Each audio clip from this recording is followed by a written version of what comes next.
blocks.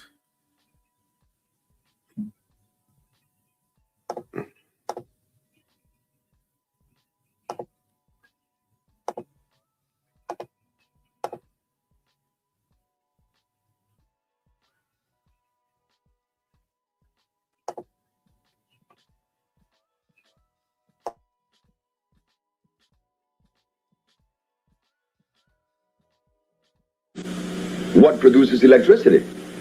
Electrons. No way. I was an electrician. I am an engineer. I work in what you call steam generating plants. I have a degree, I have a license in what is known as thermodynamics. We are dealing with physics now. The only thing that produces electricity, the only thing that produces electricity is the friction of copper and carbon. That could be seen in your automobile. Take out your generator and see what it has inside. It has a copper wheel and some carbon brushes that touches against it when it turns. Here's an example. This is the copper wheel in the generating plant that produced the electricity in this room. It is spinning at only 90 revolutions per minute. But against this copper wheel, there are carbon brushes. And this is what you see. The spinning of the copper wheel against the carbon brush creates a friction. That friction is called resonance. Resonance is electricity, not electrons. Resonance. The resonance produces the electrons, not before. So now, if electricity is produced by copper and carbon, the friction of copper and carbon, then where do we go in the human body and find the organ that produces electricity? We find that it's the brain. The brain is the center of motor. The nervous system is the conduit that carries the electricity to various points of the body to cause motion. Now, should we ask, what is the composition of the brain? No. It is made up of what? Carbon and copper. The pineal gland is carbon, and the cerebral cortex, copper. We not only find that in a human being, we find that in the eel in Brazil that produces electricity to kill his prey. And when you open the eel, all you find is copper and carbon. No melanin. Well, does everybody have a pineal gland? I was told the other day that everybody doesn't have one. Is that true or not? If you had no pineal gland, you would not be alive. You would be in no motion. It's impossible.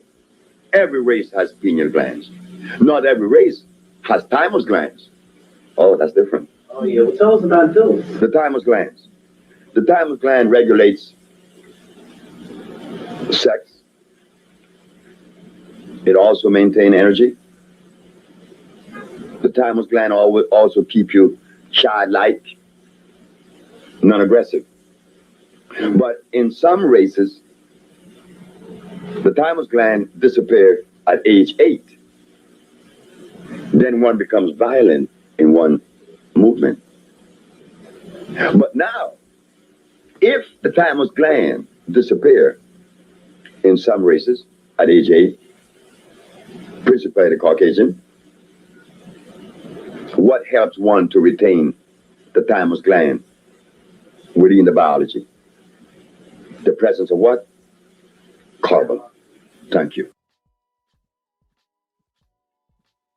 2 decades ago, a non-profit organization began trying to fix that, not with a new national park, but rather a huge, privately operated nature reserve, a place where, as we first reported last fall, buffalo can roam once again.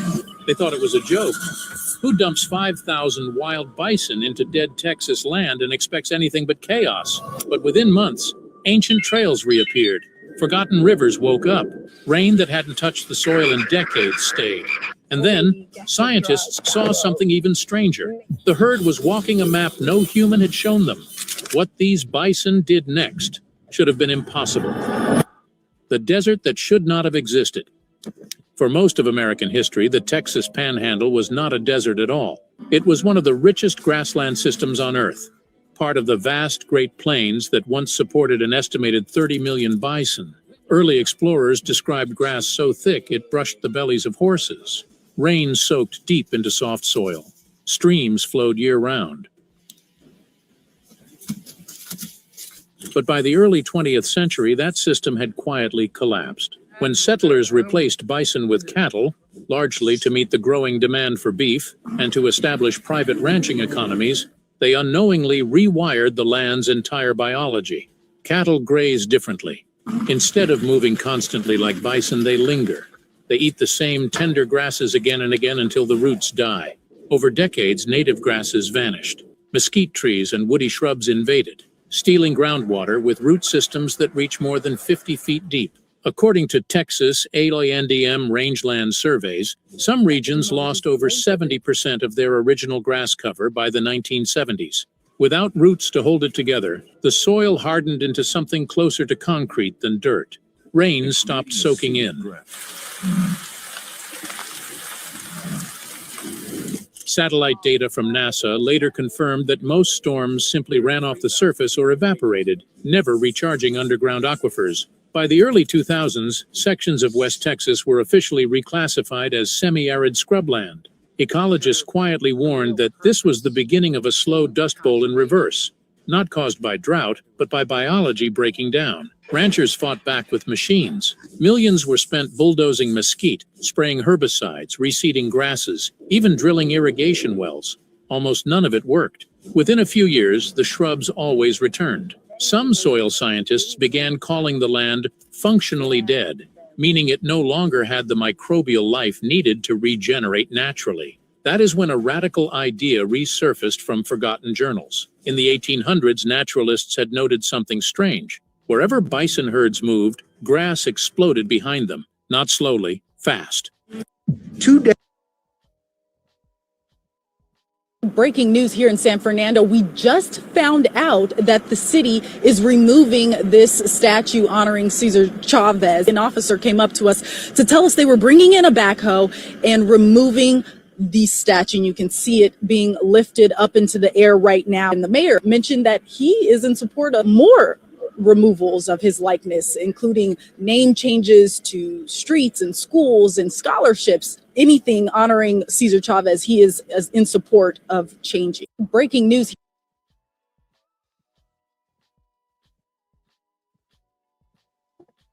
Interesting.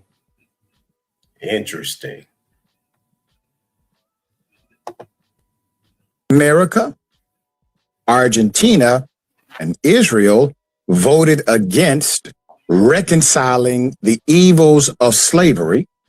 Vast majority of other countries voted that slavery is the worst crime against humanity.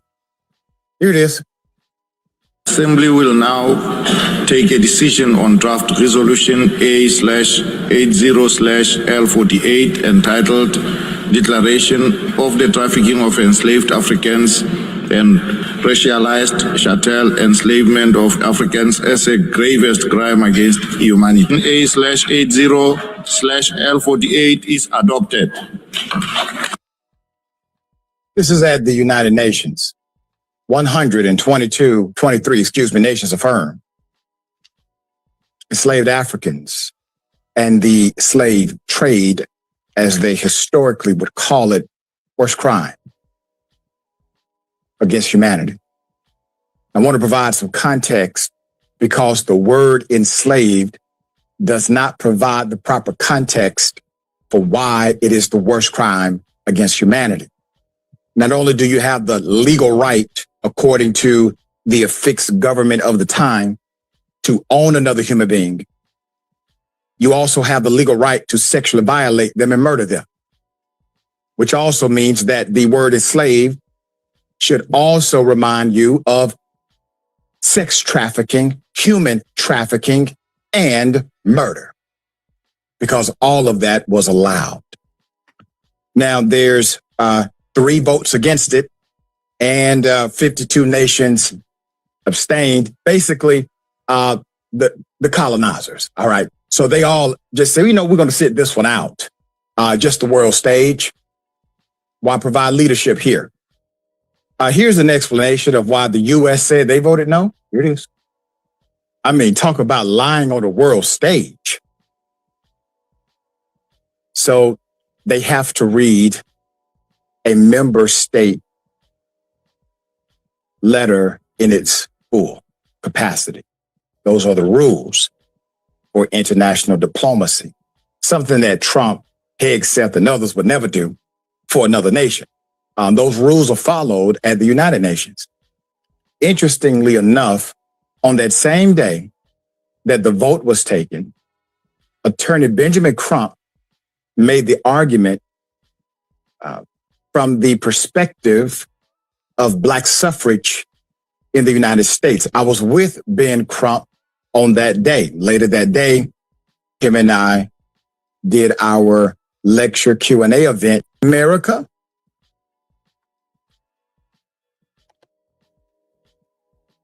All right, now suffrage. Go look that up real quick. What is suffrage? We're gonna look up what is suffrage in America.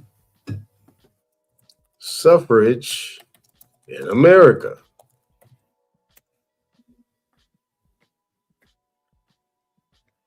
All right.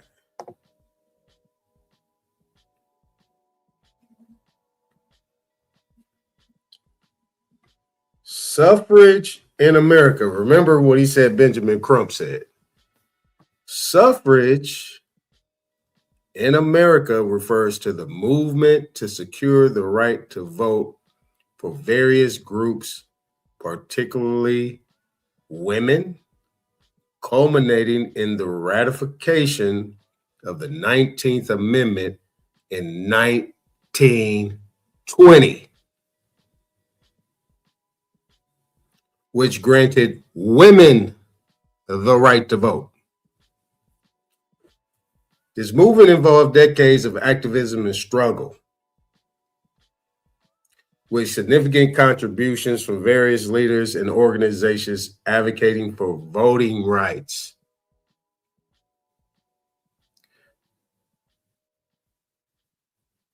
Okay, now, remember there was a 1964 Voting Rights Act. For who? For who?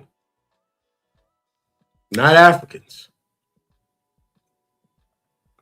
These were for so-called Negroes, then started to be called Black people. At least that's where the narrative goes. But you see, all this stuff is coming out now. All this stuff is coming out. Now you see that they've been lying. They've been fibbing. They have been fibbing. See, this is when you get people like this right here, right? You get people, where is he at? Where you at, boy? See, this right here, you get these people that just cannot stay in their lane. You guys come out with this information that's off the rails. Suffrage deals with voting. Now, you see what the title is: America Among Three Nations Refusing to Recognize the Horrors of Slavery. So they're equating suffrage and slavery for Africans.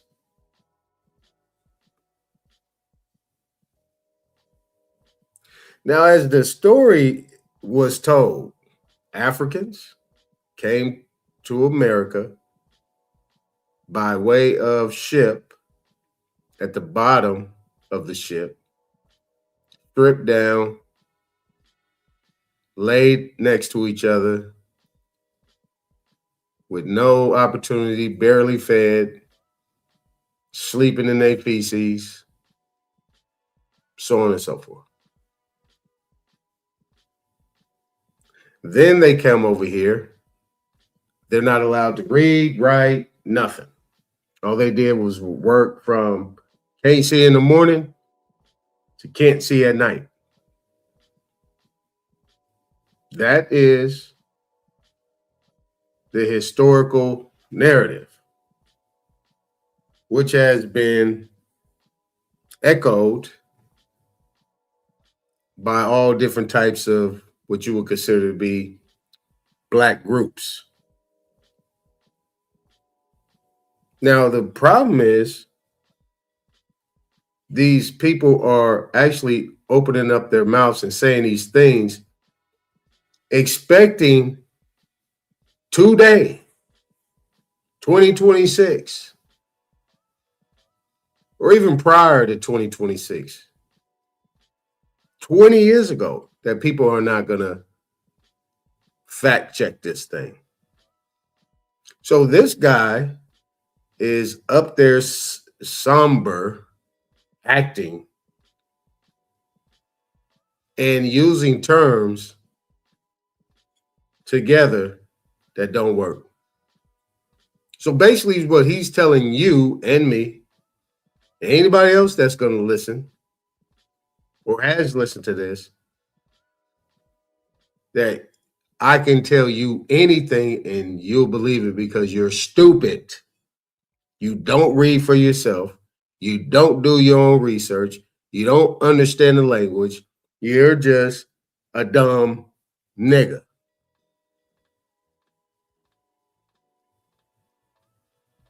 I know I'm going to get some hits and some clicks and all this type of thing, and you'll donate to my channel and everything, just so I can just have this in the screen. Him looking somber, the big thing up top,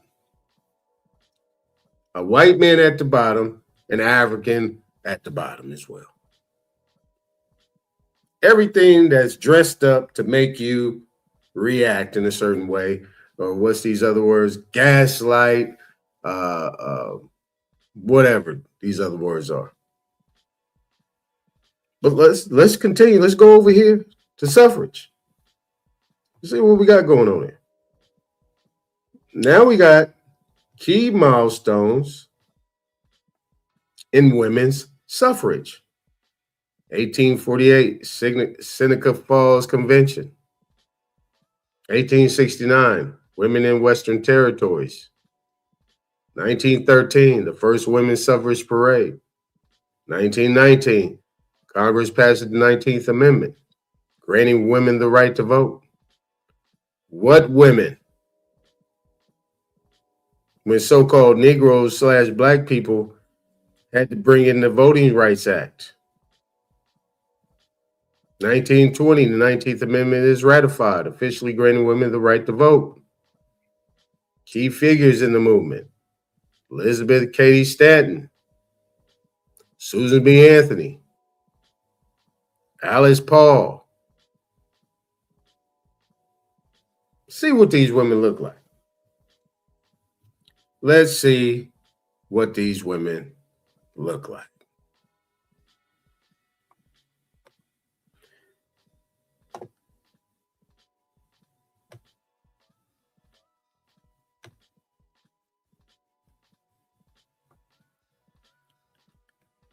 Let's get an actual picture.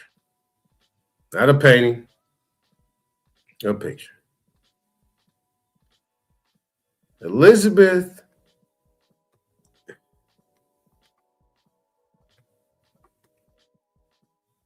is that her hair? If it is, it's kind of nappy. Hold on. Let's go to this part right here.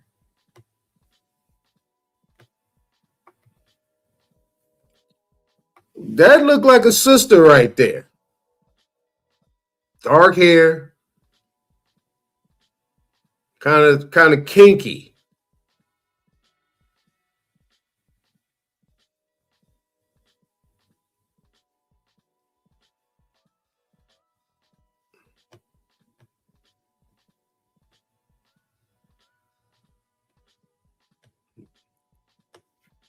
Now she goes from that to this. See, this is where it gets a little diabolical.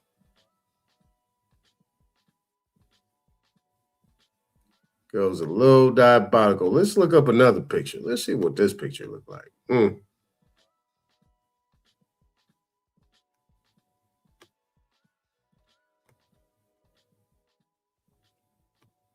Boy, that hair. What is going on here?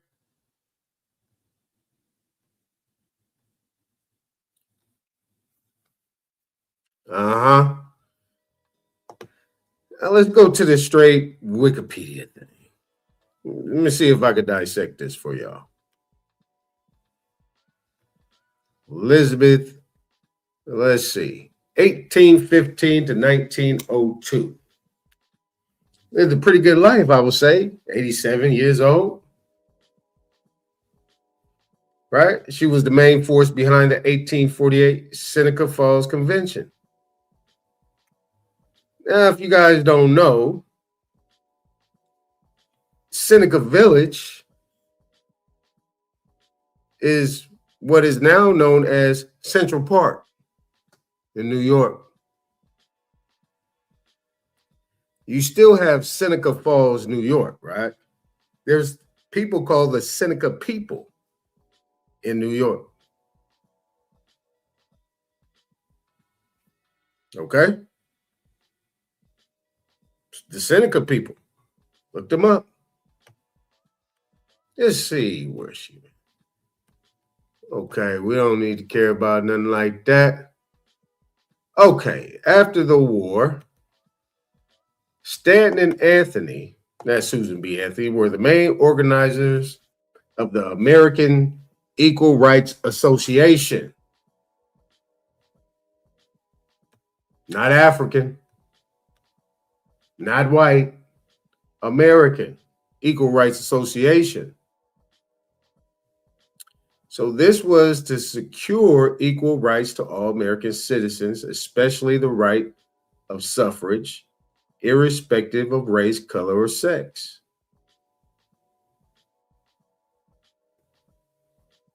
It's 1866, Civil War time. To all Americans, citizens. Okay? Let's see if we can get some background on it, right? Because they was actually fighting for rights for Black people. Let's see real quick. How about this one? After the war, Stanton and Anthony were the main organizers of the American Equal Rights Association, which campaigned for equal rights for both African Americans. We know that African American did not get coined until Jesse Jackson did it in 1988. African American did not exist. I just showed you videos that they just denied Africans into slavery. They also are showing that African American don't hang, because they're actually equating African American to Africans coming over here from Africa, then being naturalized as Americans or United States citizens.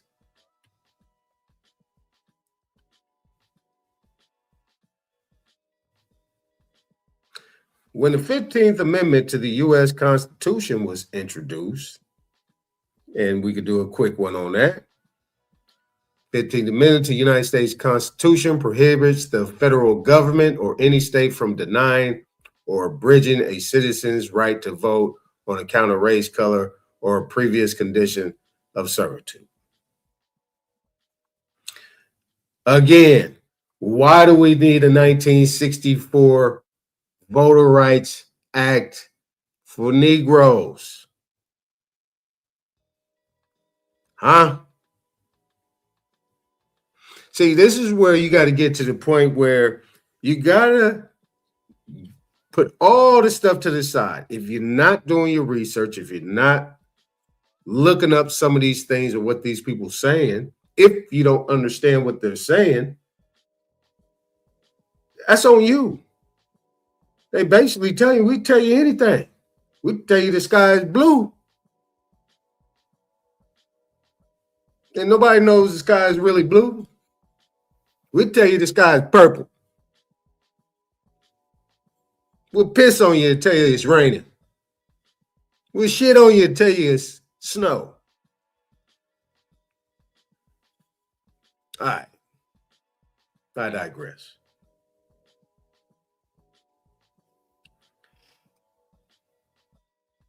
Now, when the 15th Amendment to the U.S. Constitution was introduced, that would provide suffrage for Black men only. Wait a minute. What did this just say? What did this just say?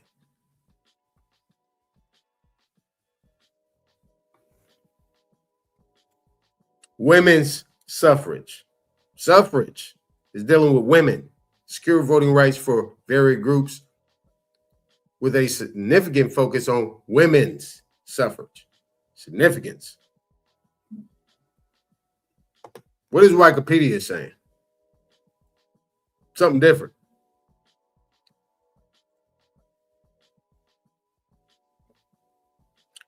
All right. We're going to keep it cool, keep it easy. So the 15th Amendment was introduced that will provide suffrage for Black men only. See, that's a lie. That's a false statement. And people are putting this information online. And more importantly, you got this guy up here verbally speaking it.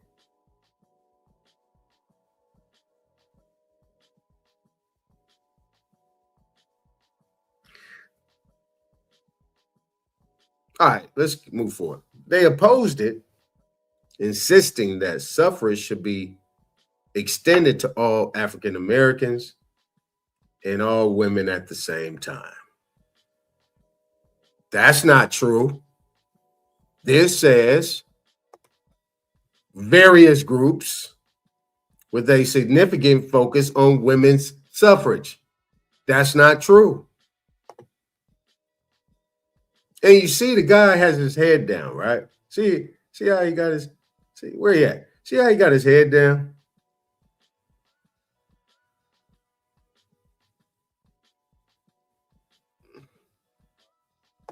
All right. Others in the movement supported the amendment, resulting in a split. During the bitter arguments that led to the split, Stanton sometimes expressed her ideas in elitist and racially condescending language. Now, we just saw a picture of her with the cartoon show. The cartoon actually showed her being a sister. But it's in elitist and racially condescending language. In her opposition to the voting rights of African Americans, Stanton was quoted to have said, "It becomes a serious question whether we had better stand aside and let Sambo walk into the kingdom first." What does that mean? That's absolutely asinine. Frederick Douglass, an abolitionist friend who had escaped from slavery, reproached her for such remarks. Yeah, this stuff you see is tough. You know, this stuff is really getting me kind of worked up a little bit. So I'm going to calm down a little bit. Stanton became the president of the National Women's Suffrage Association, which she and Anthony created to represent their wing of the movement. Now, there's a lot of people that actually said during these times, there was a lot of people, a lot of sisters actually, whether they be, you know, American Indian by birth, American national or first American versus them either being, a Huguenot, Sephardic, or a Moor, what they would call it. No telling. But she's actually talking as if she has authority. But at the end of the day, you got these women talking about this stuff in the 1800s. Right? So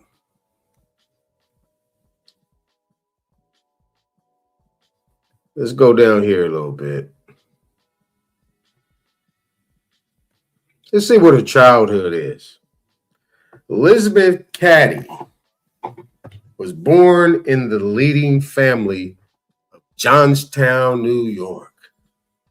The leading family of Johnstown, New York. Johnstown is a city in and the county seat of Fulton County in the U.S. state of New York. This city was named after its colonial founder, Sir William Johnson. Now, if anybody take a survey of how many Johnsons are considered to be pale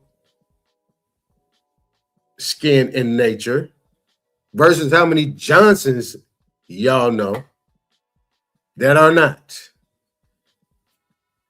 You see, it's called deductive reasoning here. Now, check this last part out, right?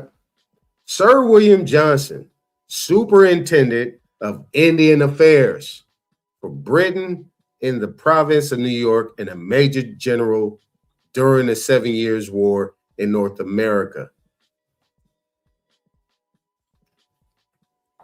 I'm going to bookmark that.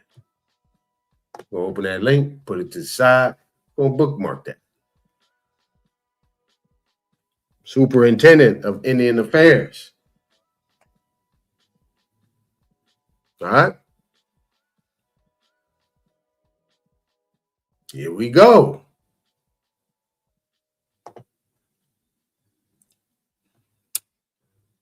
The family mansion on the town's main square was handled by as many as 12 servants.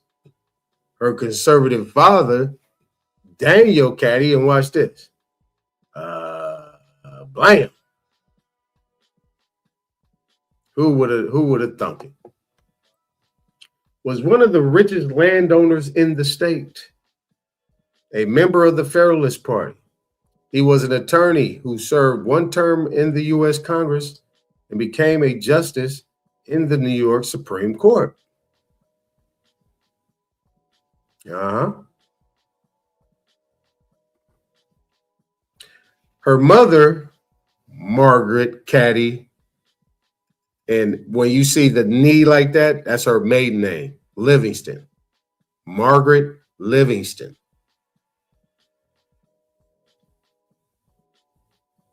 How many Livingstons you know that are pale in complexion?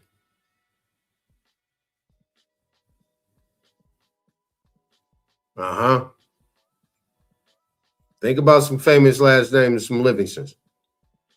Was more progressive, supporting the radical Garrisonian wing of the abolitionist movement and signing a petition for women's suffrage in 1867. She was described, at least earlier in her life, as nearly 6 feet tall,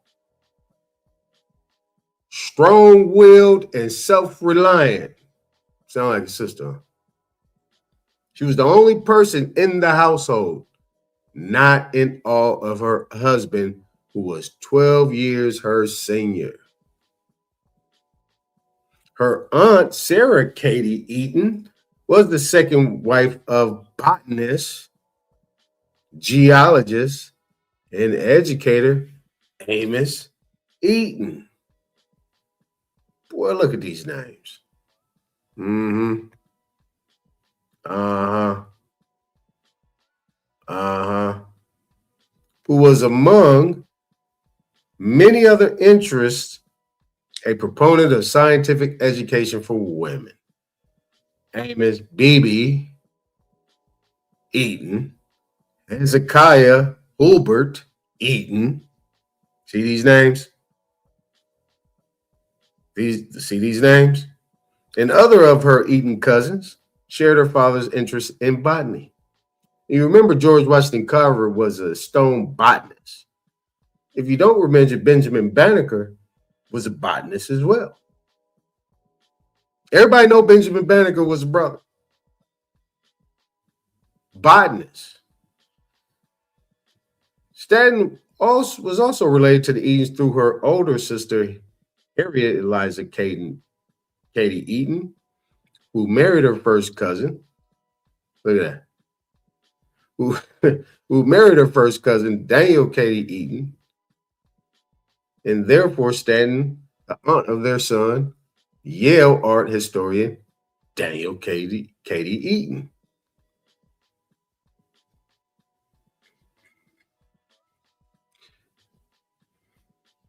See if y'all can make that make sense out of it. See, I'm not telling you how to think.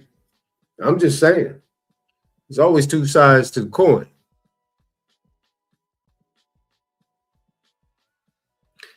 Now, in her memoir, 8 years and more, Stanton said there were 3 African American manservants in her household when she was young. Researchers have determined that one of them, Peter T-Boat, or Bout, T-Bout, Tabout, look at that name, was a slave and probably remained so until all enslaved people in New York State were freed on July 4th, 1827. Stanton recalled, okay, Civil War, right? Everybody was free, right? 64, 65, 66. Stanton recalled him fondly saying that she and her sisters attended the Episcopal Church. Woo! Let's look that up. Episcopal Church, also known as the Protestant Episcopal Church in the United States of America. Okay. With T-Bot. So she actually attended. So she's saying that she and her sisters attended the Episcopal Church with T-Bot and sat with him in the back of the church rather than in front with the white families. Stanton received a better education than most women of her era.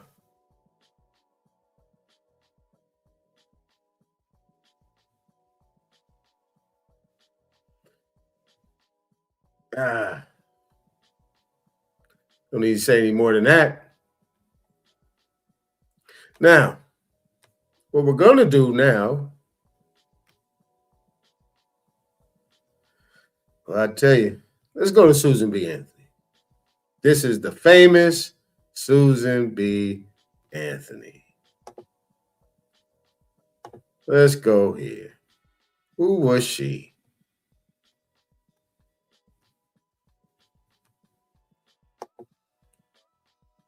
Okay.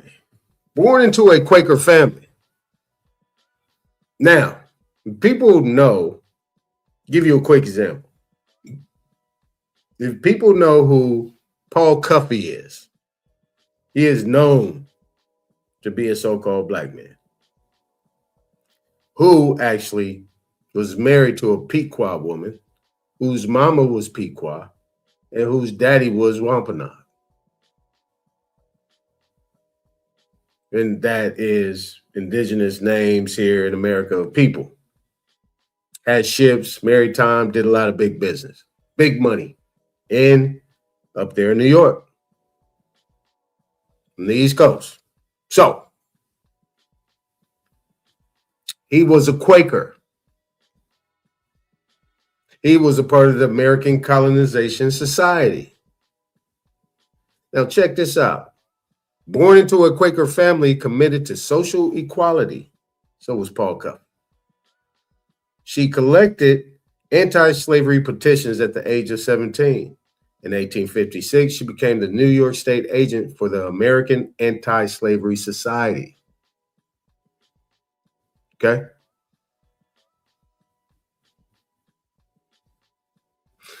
Now let's go down a little bit. At the same time, they're all fighting for African Americans. Now, if we know African Americans to be that, what Jesse Jackson coined, basically what we know is what? Those African Americans are considered to be us. Well, let me just, me.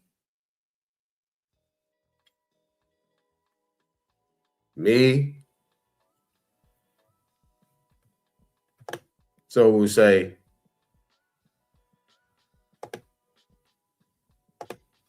me.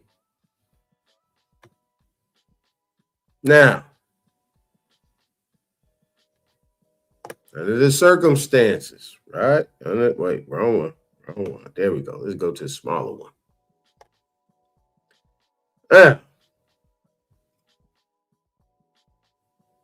She wrote papers. Go down here. Oh, we got Matilda. How about that? I like doing this. Just look at it. When you get new information, you got to ride with it. Ain't no way you're going to tell me these people was something else. But couldn't have been that. If that made sense to you guys. Early life. Now, if you notice, right? Elizabeth Cady, no slave in her.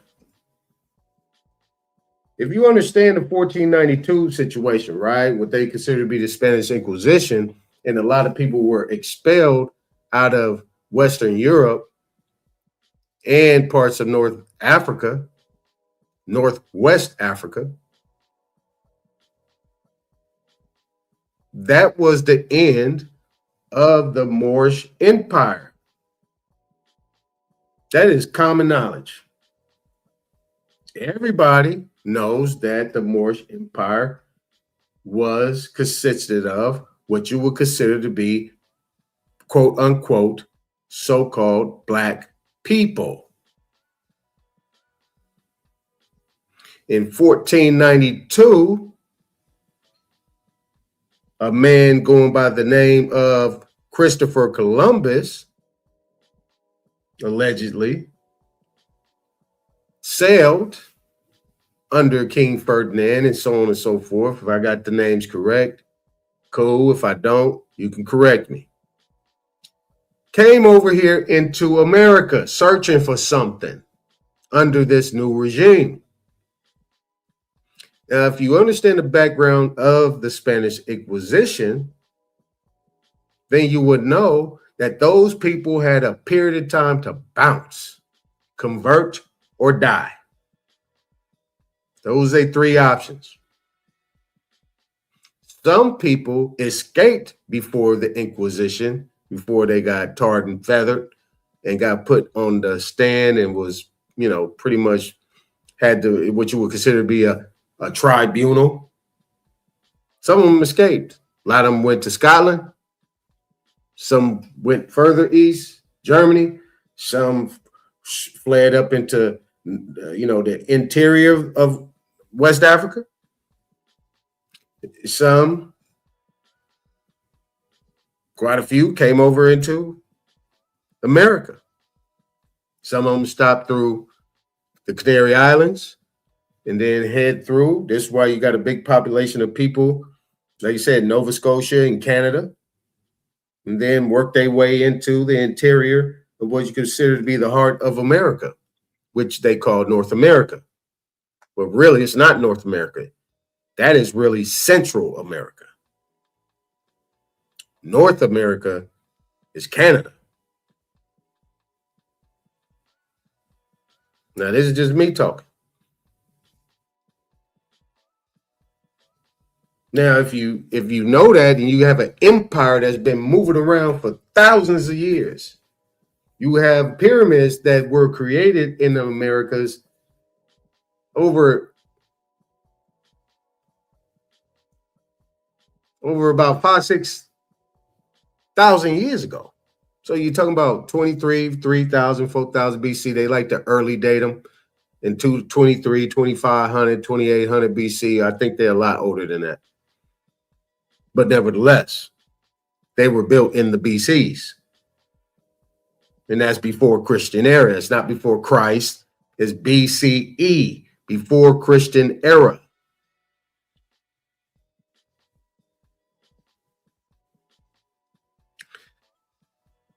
If you know that the people are to be, right, so-called black people, then who were these people fleeing in all these different areas? And then how would these people come out to be these people during that time in the 1800s and be that prominent, that rich, and that wealthy, and that influential at that time? It's impossible.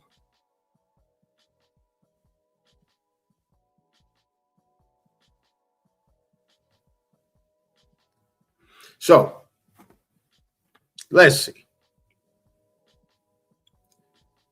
So, Susan Anthony, born to Daniel Anthony and Lucy Reed in Adams, Massachusetts, second oldest of 7 children.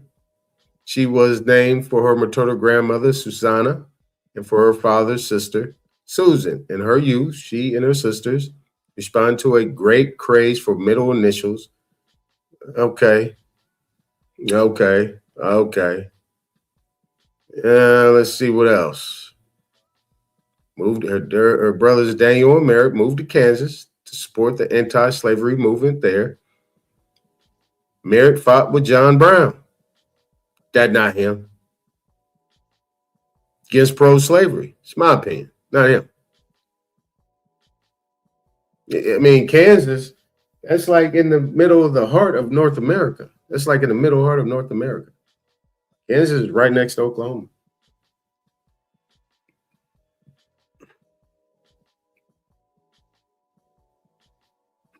How are these people falling into places where it wasn't at the time even a part of the 13 colonies?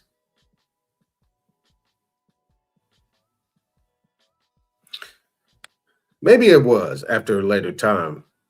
Maybe it was during the Civil War. I don't know. Anthony's father was an abolitionist and a temperance advocate, a Quaker. Okay. He had a difficult relationship with his traditionalist congregation, which rebuked him for marrying a non-Quaker. Anthony's mother was a Baptist. Okay. When Anthony was 6 years old, her family moved to Batonville, New York, where her father managed a large cotton mill. Previously, he had operated his own small cotton factory.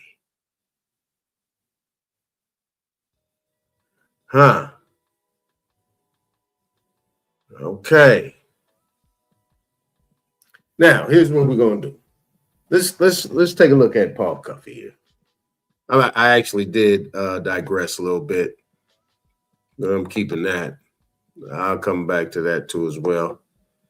Let's go to Paul Cuffey.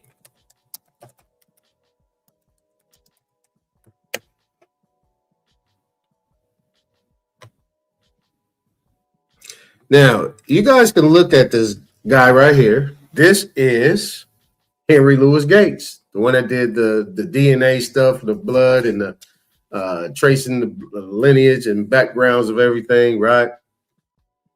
One that be making shit up. Yeah, him.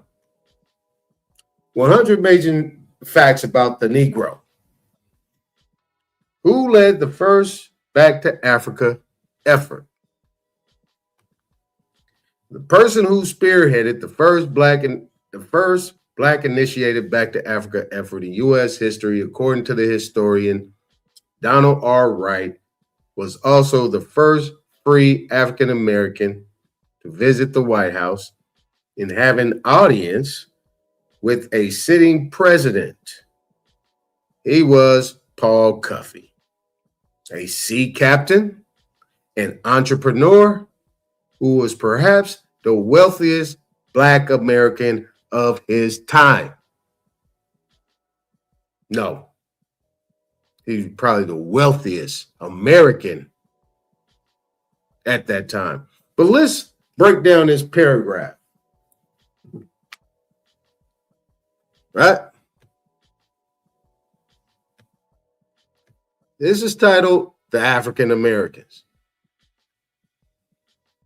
This is titled Back to Africa Effort. Back to Africa Effort, right? Africa Effort in U.S. history. The first free African American. Then he comes down here and calls him a Black American. Which one is it? Are they the same? Are they one and the same? You see how they just jump around with this stuff, and it's consciously being done. It's consciously being done. See, people just like to let that slip. You can't let it slip. Now, Cuffey was born on Cuttyhunk Island of southern Massachusetts in 1759. Died in 1870. He was one of 10 children of a freed slave. A farmer named Kofi Slocum. Kofi is an anglicized, Kofi is a Twi word for a boy born on Friday.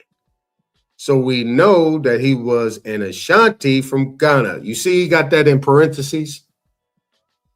That's his conjecture. That's what he's just saying. That's what he's saying. That's why it's in parentheses. It's not proven. It's not a fact. This is what he just threw on it. But if you say he's a children of a 10 children of a freed slave, in not too long, he's considered to be the wealthiest Black American of his time. From slavery to the wealthiest. See, that's that gaslight. That's like, yeah, if I could do it, anybody could do it. Yeah, I was a slave. I was doing nothing but picking cotton or, just working for bare minimum.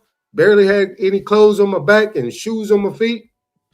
And the next thing you know, with hard work, I became the wealthiest man in America.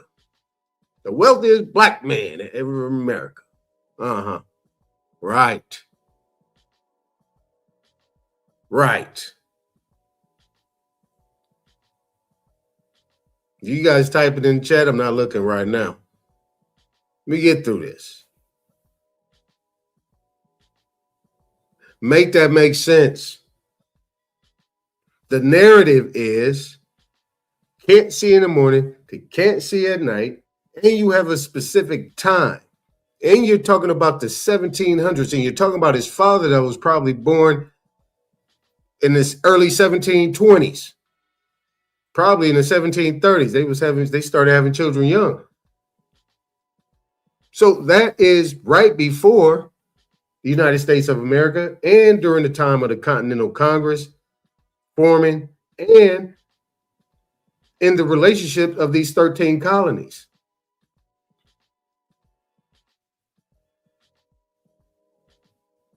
See, don't make sense. Then it says Kofi anglicized his name to Cuffy. Don't Kofi and coffee and Cuffy, they kind of, play on words. Yeah, maybe. Now, Paul's mother, Ruth Moses. That's her name. Then this is African. Nope. Guess what? She's a Wampanoag Native American. a Wampanoag, Native American, right? But he wants to put in Native American. You see how he did that? He could have just said a Wampanoag. He could have said a Wampanoag Indian, or he could have just said a Wampanoag American. But he wanted to put a Native American in there. He ended up marrying a member of the Pequot tribe from Martha's Vineyard, Alice Pequot. Now, everybody knows Martha's Vineyard is now populated by nothing but billionaires, multi-millionaires. Right? Boy, you know, Barack Obama, you know, he had a spot out there. A lot of people had that spot out there, Martha's Vineyard. Everybody wants to be at Martha's Vineyard. Everybody wants to be at Martha's Vineyard. But this is where the Pequot was at. The Wampanoag and the Pequot, they right next door. They're neighbors, pretty much. So the Pequot tribe actually owned Martha's Vineyard, or the original inhabitants, which is better, the original inhabitants of Martha's Vineyard. Now, you know, Martha's Vineyard is pretty much water. You pretty much, it's kind of like its own little island. It's got a lot of water. You got homes that's sitting right next to the water. So it's big time maritime opportunities out there. That's why most of all those people out there were fishers, whalers, excellent swimmers, like Marine types, you know, Navy SEAL type stuff. I mean, there's actually pictures of them with devices where they could be up underwater like a breathing tank. Now,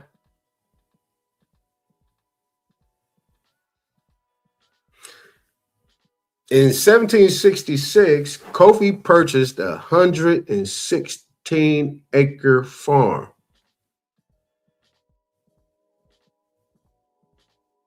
Now, he was supposed to have been born in 1759.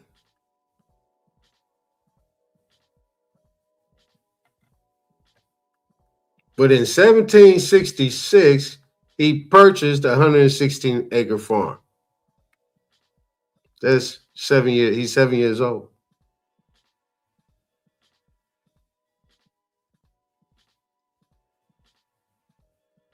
Is it Kofi? Or is it Paul Cuffey? Or is it his dad? Let's see.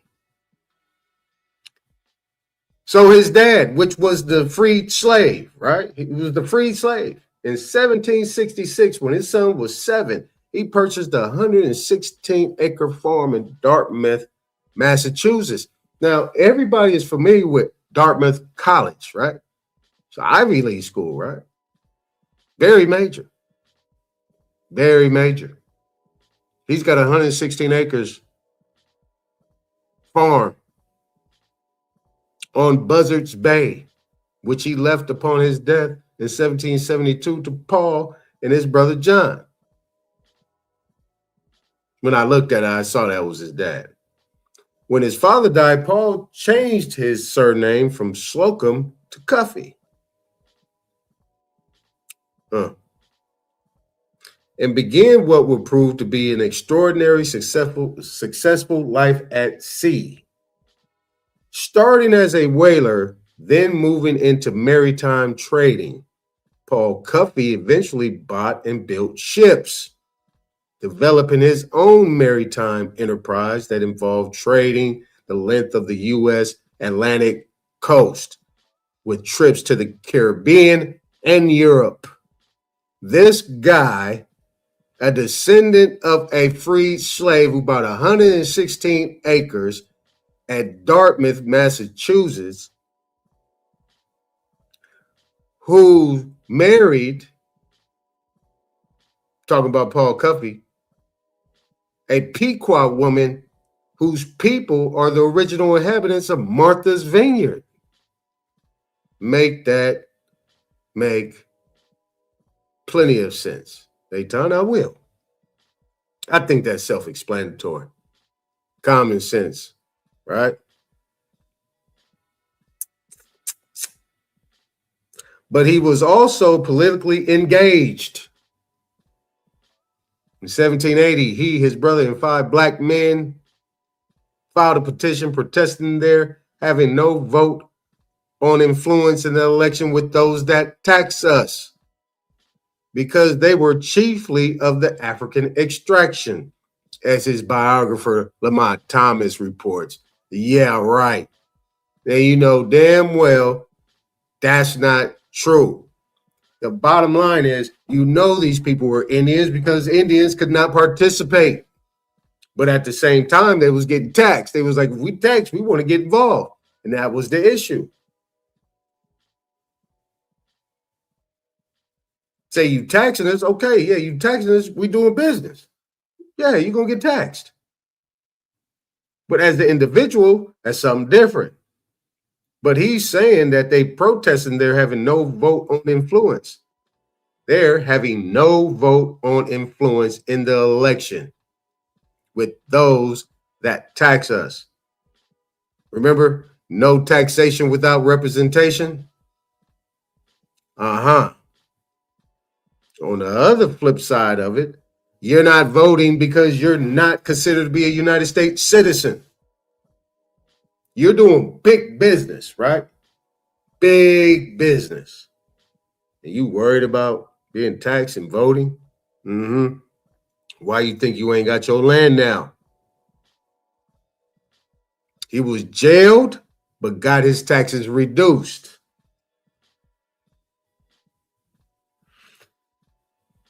Cuffy's dream was that that free African Americans and free slaves could establish a prosperous colony in Africa, once on immigration with an E and trade, one based on immigration and trade. Cuffy's visit to the White House happened like this. The U.S. had established an embargo on British goods in 1807, and relations were worsening with Great Britain. On April 19, 1812, U.S. Customs in Westport, Massachusetts, seized Cuffy's ship and its cargo upon its return from Sierra Leone, and Great Britain as being in violation of the embargo.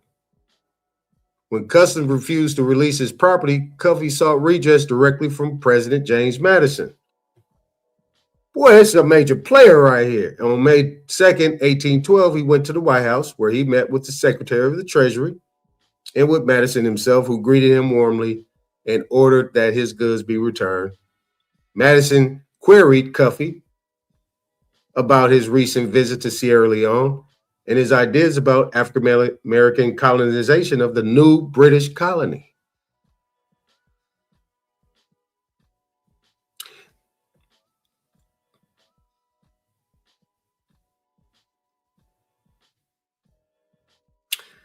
The British had founded a settlement there for London's Committee of the Black Poor. It was called the Province of Freedom in 1787.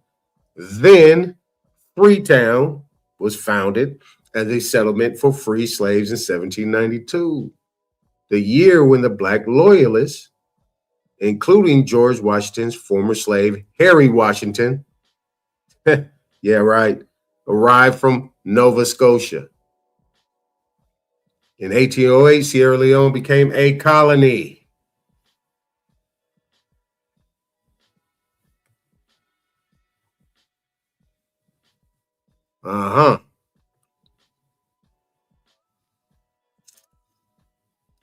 We're going to go down here a little bit.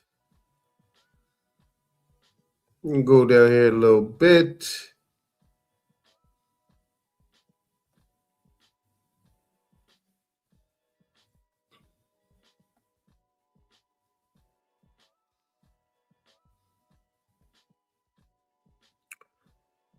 All right. Is there anything else interesting in here? This is interesting. I want to address this. All right. Let's read this last 2 paragraphs. Cuffy's dream of a wholesale African-American return to the continent. See how he's switching the language up again? However, soon lost support from the free African-American community, many of whom had initially expressed support for it. James Forden sadly reported in a letter a meeting of several thousand black men had occurred at Richard Allen's Bethel African Methodist Episcopal Church to discuss the merits of Cuffey's colonization program and the work of the African Institution. The news was devastating. 3,000 at least attended, and there was not one soul that was in favor of going to Africa. How about that? They think that the slaveholders want to get rid of them so as to make their property more secure. You see that quote he put in there? No, what that was is it said the 3,000 at least attended, and there was not one soul in favor of going to Africa because they want to make sure that they was able to keep their land. They knew if they left, they lost their land. And then that'll come in place. This is what the whole, in my theory, the whole American colonization society was about. And it's still moving through, just been changed for the simple fact they want to get people off their land and be able to take it over. And then the United States federal government comes in and now occupies it as abandoned lands. When they weren't able to do that, they had to figure out another way in order to call it abandoned lands by then changing the status and creating suspect classifications. So then nothing can be protected and nothing can be honored in the form of treaties and agreements that was done in order for the United States to be able to do business in these colonies next to the water. So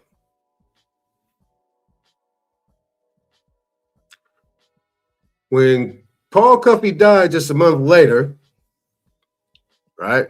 When he died just a month later, the dream of a black-led immigration movement, Dorothy Sterling concludes, ended with him.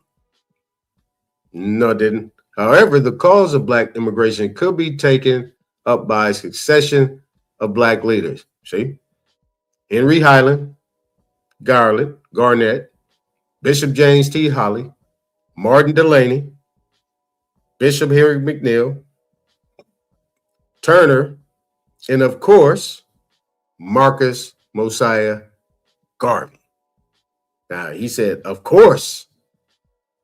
So if that was Marcus Mosiah Garvey's mission,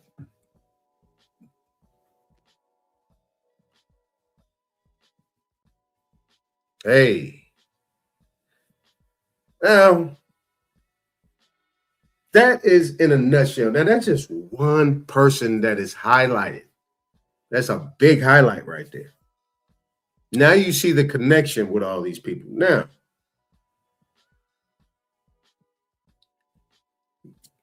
all of these things where you see Susan B. Anthony, you see the Cody lady, all these different people during that time was actually people that were actually doing efforts in the form of proselytizing, activism, and trying to convince people to join groups, but at the same time with the agenda, I would say, to remove people from their sovereign lands. And on top of that, change their status. So anyway,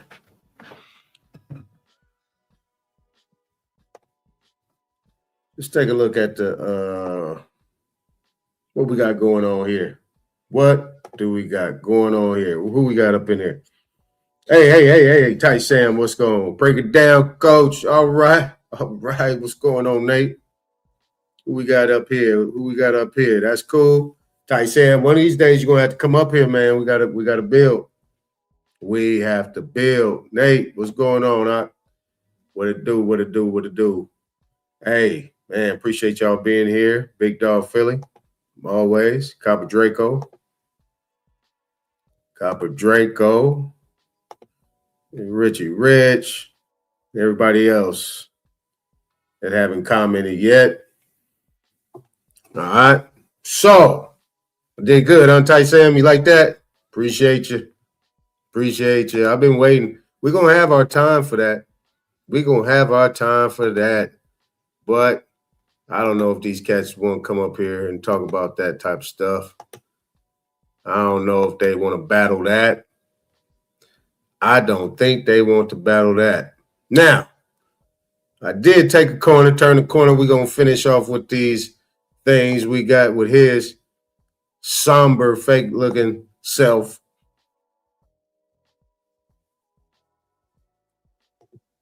Now what we're going to do is we're going to come back to the stream.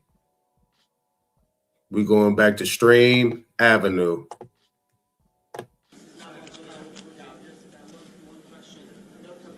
Those that voted against the resolution was the United States. Were you disappointed by that vote? And of course, also. Hold on. My screen share? Make sure. All right, that's what's up. That's what's up. That's what's up, Ty Sam. Yup. Yup. All right. Make sure my thing is sharing. Remove. Okay, I'm up on the screen. Let's go. So if you can comment on those that abstain, more than 50 nations, how do you feel about those? Thank you. So I would like to comment on the reasons they gave. They sought to create the impression that the time for negotiations have been short. The president of Ghana served notice last year in September when he delivered his address at the 80th session of the General Assembly. Immediately thereafter, we put together a broad-based coalition, including experts, academics, researchers, historians from all regions of the world, and we commenced negotiations. In the history of the United Nations, this has been a resolution that has gone through so many rounds of consultations. And even the duration for this consultation, each consultation, the standard practice at the UN is that it takes 1.5 hours.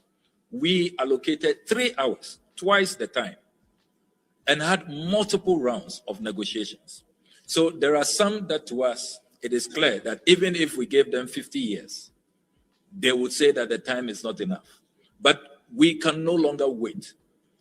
September, we will be commemorating 100 years since the last slavery was abolished. 100 years. And yet there has been no justice. A whole century. So we cannot... Man, stop lying.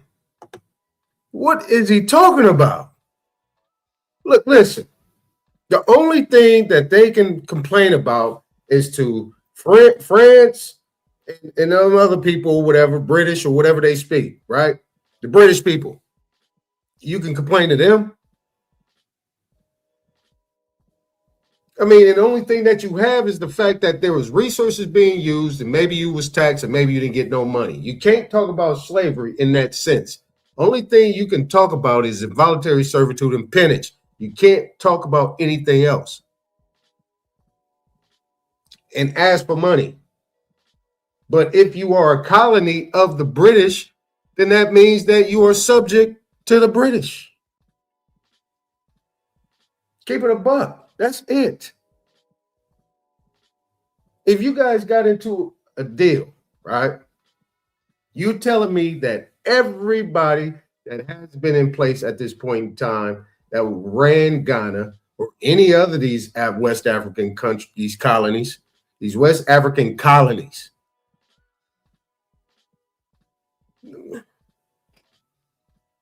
You guys got to understand what a country is. A country is a company. A colony is a country. A company is a colony. They all work together. Just depend on the status of that area at that time. So if it's a company, then you can't have anything but a form of payment that you need to have regarding a breach of contract. At this point in time, you guys had a lot of people that was running Ghana.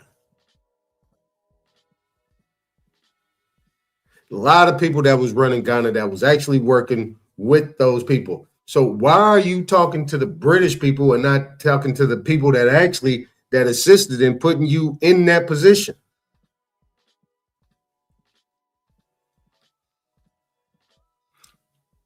So what is slavery? You got to define it. That's why nobody's doing it. You're doing this slavery stuff and you're making all this happening, but the world right now ain't falling for that shit no more. They not falling for it. No, you're not getting it. Now that's an N and that's an O. You're not getting it. Why? You don't deserve it. You are the reason why the situation is right now. Look, you sold out your people. And now you want to sit here and come over here and do what they call that, y'all, cosplay, whatever that. Trying to figure out these streaming words. You're coming over here, right? And you're coming over here. Why are you talking to us about that? What are you talking to us about that? Why are you talking to us about that? We are the ones that set y'all up. We are the ones that even got y'all into America. We the ones that helped y'all out. Then you came over here, stuck your nose out and up, and now you better than because you can speak better King's English. Is it advertisement or is it advertisement? Who knows?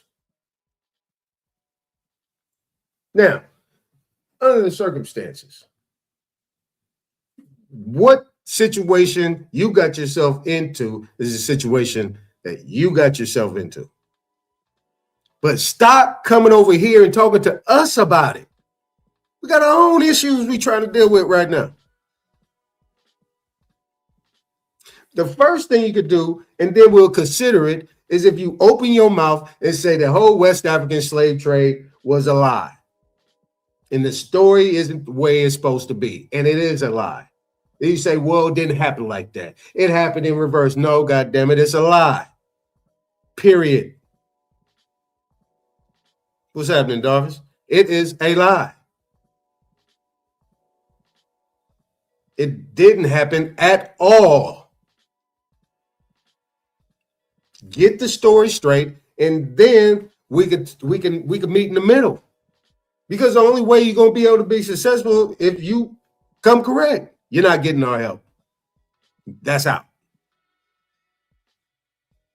Even the people that sit here and try to keep this narrative up, these Pan-Africans, these FBAs, certain FBAs, and, you know, some of these ADOS and all these other groups, these are the only, they ain't even helping you. All they doing is just talking the narrative, but they're not going to do nothing. They just want to talk the narrative. So for whatever personal financial reasons they got. But outside of that, they're not dealing with. They not going over there. Been asked plenty of times, they are not going over there. Certain people that went over there, it worked out. Certain people that didn't. Certain people that went over there didn't work out at all. But at the end of the day, there wasn't no piles of money. You had to come over there with money. This is what people don't understand. If you want to go get dual citizen somewhere, get a passport, you got to come with money.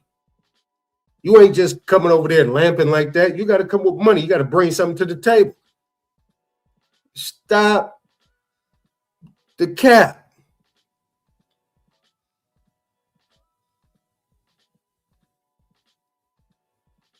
Stop the cap.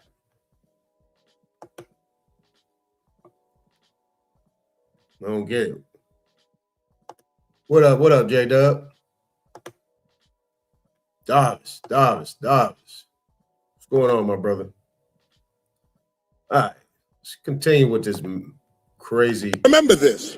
This is the man. Get in here. Don't listen. This is the first time I'm shut up to younger people. I've seen so far. Your fine self.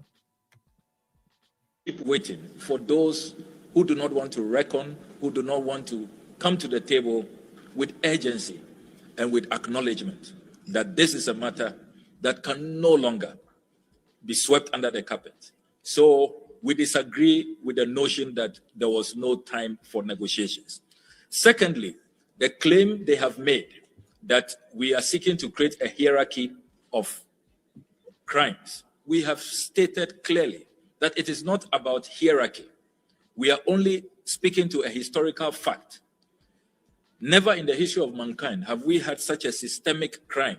We took over 3 centuries, more than 300 years, with its consequences still lingering unto this day, manifesting in racism, in structural inequality. So we are talking about the contextual framing of what has happened, not about ranking crimes. And we made that very clear.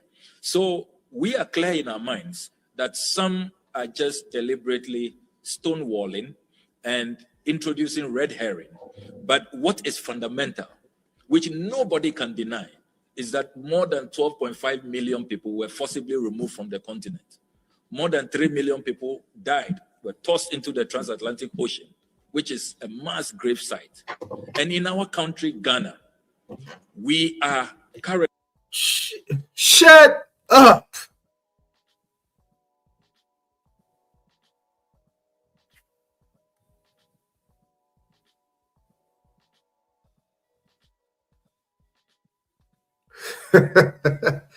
This guy, they still want to push that, man. They still pushing that. Didn't Alex Haley, right? What didn't he? Wasn't he? Didn't he have to? Yeah. Huh? Man. He said that's Ghana.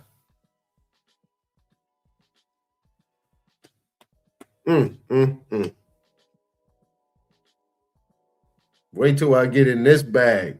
I'm going to tell you who these people are. I'm going to tell you exactly who these people are. One of these days, Alice. Right in the kisser. UNESCO has certified that the country with the highest number of slave forts and castles. We are living witnesses on a daily basis when we go into those castles and forts and we see the door of no return. We break down. My daughter Indiva, on an excursion only last week, broke down and asked me, Daddy, what did we do wrong? And why has there been no justice? I had no answers for my 14-year-old daughter. So we live with these experiences on a daily basis, and we live with the structural consequences. And that is what this is about. All those other matters about ranking, about time, about more space for negotiations, we believe that they are just red herrings, and it is not a demonstration of good faith, so far as the pursuit of justice in this matter is concerned. One of the key reasons raised by the United States for which reason they are abstaining is the lack of clarity on who is the recipient of the reparatory justice. What is your response to that? That is surprising because we have, in this resolution, talked about frameworks which are put in place that will take care of the consequences. We all know that the consequences of the transatlantic slave trade has been the lack of opportunity, discrimination, the degradation of people of color. Bingo. People of color. What about Ghanaians? I thought this was about Africa. Why are you asking for something? You talking about Ghana? Didn't you say Ghana? Now you're saying people of color? You didn't ran all over here on the color of law immediately. You moved it all the way over into some administrative civil function and some atmosphere and jurisdiction other than crimes against humanity. If you don't shut the up, he over here dancing around. I'm gonna pick him apart. I'm gonna pick him apart. He just moved the goalpost just that quickly when she asked that question. The depredation and the this and that and so on and so forth. Where is the evidence? You're talking. Show it. When did it happen? How did it happen? Who conducted it? Who were the parties? You got to have that history. That should be history. You guys out there with your jollies and things like that have these oral traditions where you talk about that, and there's no oral tradition of that conversation. It is nothing but theater, art, poetry, novelists, drama. But you over there in a silk suit with your cufflinks, looking like you didn't wash your ass. Nice shave, you know what I'm saying? With all the hand gestures, you're conjuring, you're trying to find something. I'm grasping for straws here. Can I get out of here? So we have said, let's have frameworks that will serve as endowment funds to support education, to support empowerment, to support skills training, capital for entrepreneurs, and all of that. And we have made clear that African leaders or Caribbean leaders are not looking for money. It goes against our conscience to seek to profit from this. We don't want any payments made to us directly. We are talking about courses to deal with the structural inequalities. And we are also talking about the return of artifacts to the continent. It's all in the resolution. There are thousands of artifacts from Egypt all the way to the Ashanti Kingdom in Ghana. Those artifacts should not be returned on piecemeal as and when those who are in custody of those artifacts. Why is he stuttering? Who is this guy?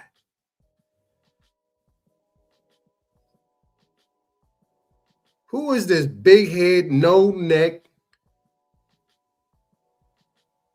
small shouldered guy?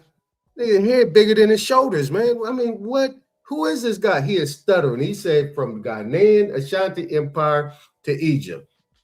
Need to be returned. Where? Where do they need to be returned to?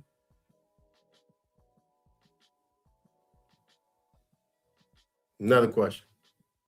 Can't answer that. Are in a good mood. So we have outlined what must be done and to whom these redress.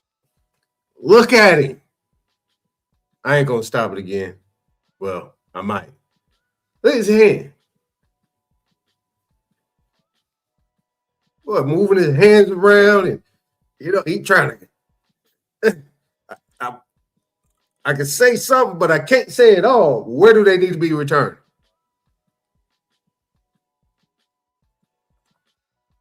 Why isn't he saying they need to be returned back to Ghana? He's saying they need to be returned. ... Right.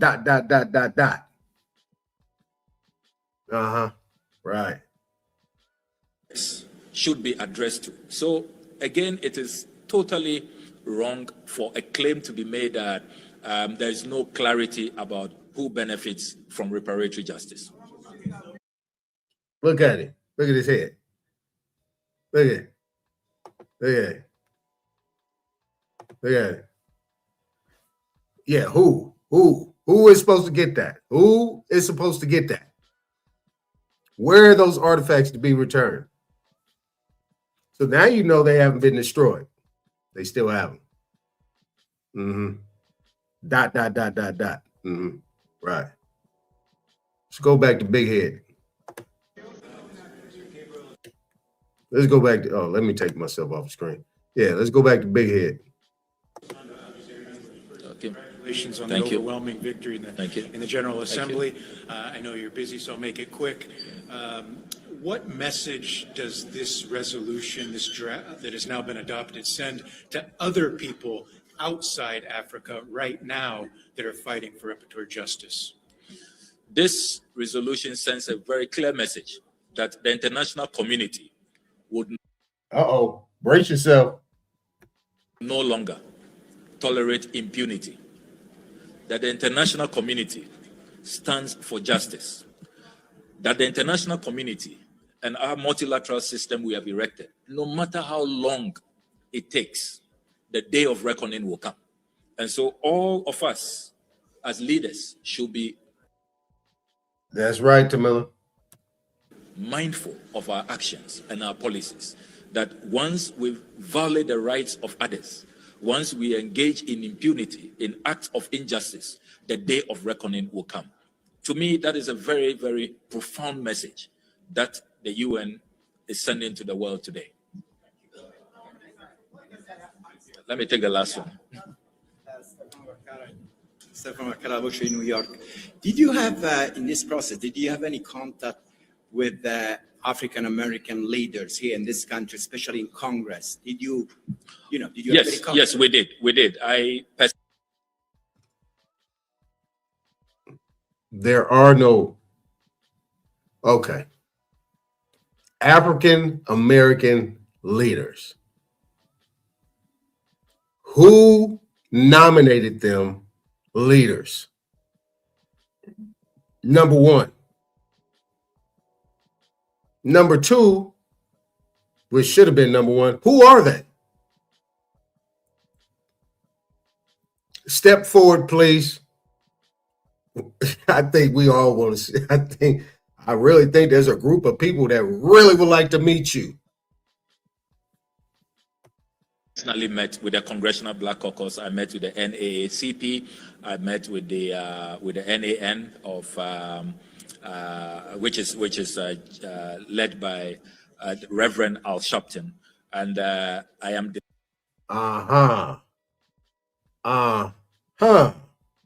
There we go. Delighted to note that following our meetings, they all. Is that the same Al Sharpton, probably weighing about 80 pounds? And most of that is in his head. All publicly endorsed this draft resolution. The Congressional Black Caucus actually wrote to the U.S. ambassador here to make sure that he votes in favor of this resolution. I'm sure he's really in trouble with the Congressional Black Caucus, 62 congressmen who urged him to vote. I'm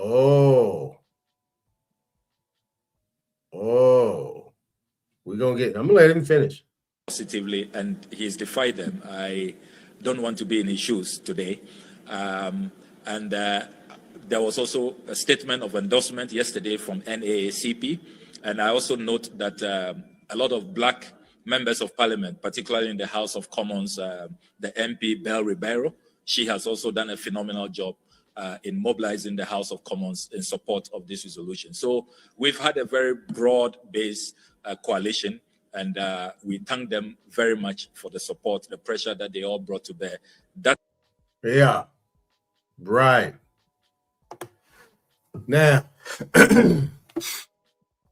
you see how my situation changes, right? I had something else I was going to do. We're going to do this. Black Caucus.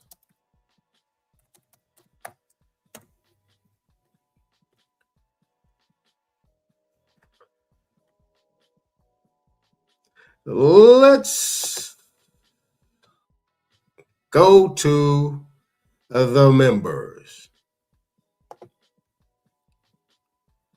Let's go to the members.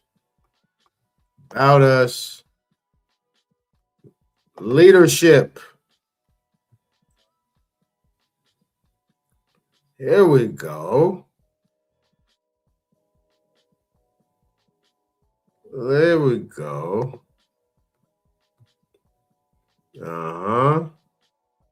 That is the leadership. Gabe Amo. Okay. Membership.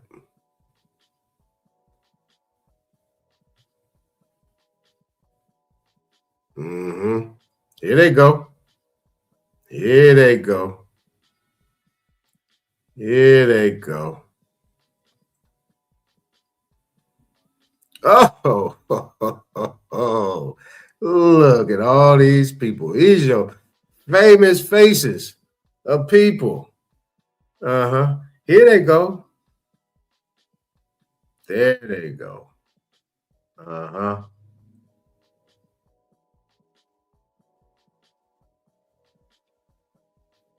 Yeah. There they go.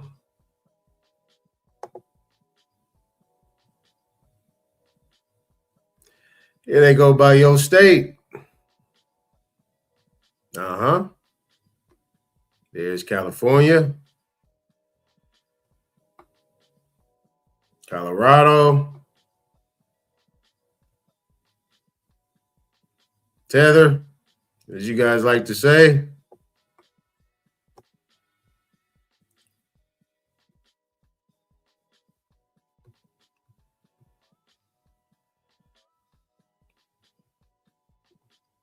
There they go. These are all the people, and this is your lone rep in Minnesota. Nobody else. That's the closest you can get to somebody with some type of copper tone on them. Oh, yeah, I remember that guy. That's the J6 guy.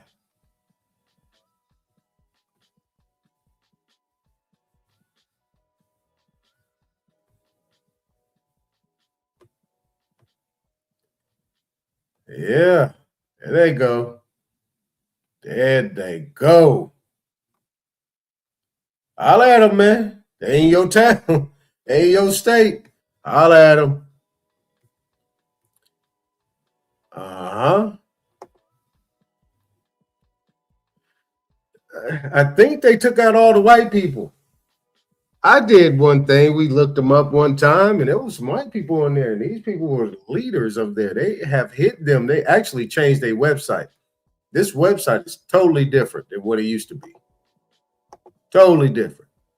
There was white people up in there. I should have snapshotted them. They sure did change it. They sure did change it.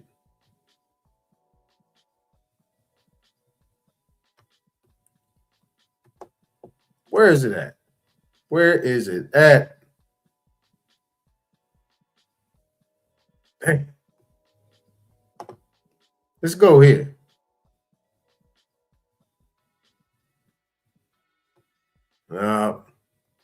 Man. Yeah, they sure did change that thing up. They don't even have them on there anymore.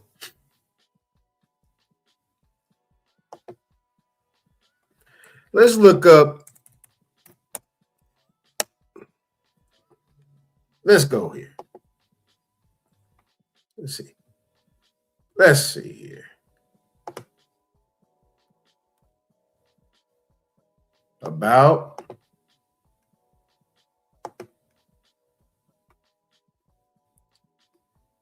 Let's see where we have, where they at. Man, I knew I had them somewhere. They don't want to.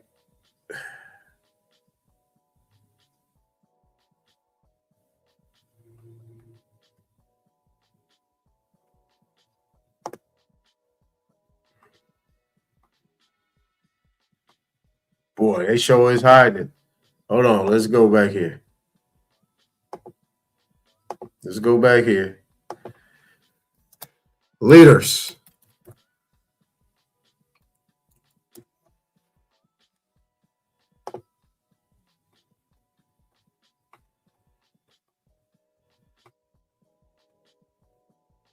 There we go. Uh-huh.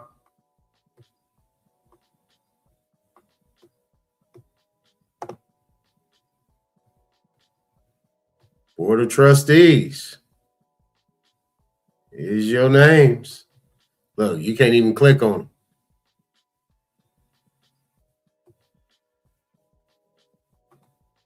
No pictures. Yeah, they didn't change it all up. They hiding that attention right there. Really hiding that attention. Anyway, let's go on to the next one. In 2026. Did y'all, let me read to y'all what it said on the sign, the big black sign with the white letters. It says, "We the people" means all people.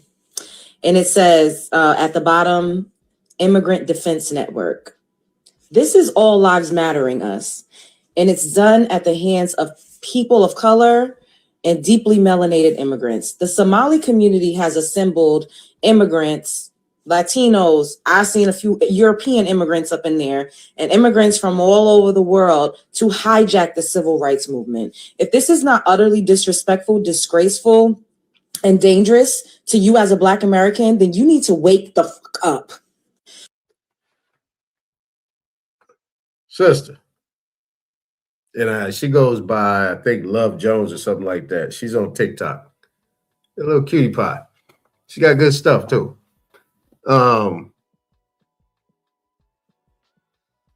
That's what happened 50 years ago.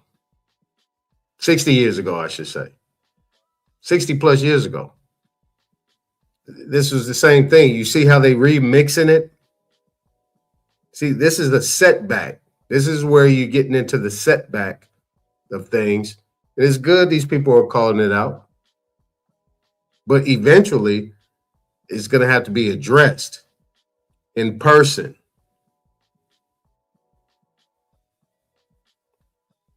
Outside of the stream.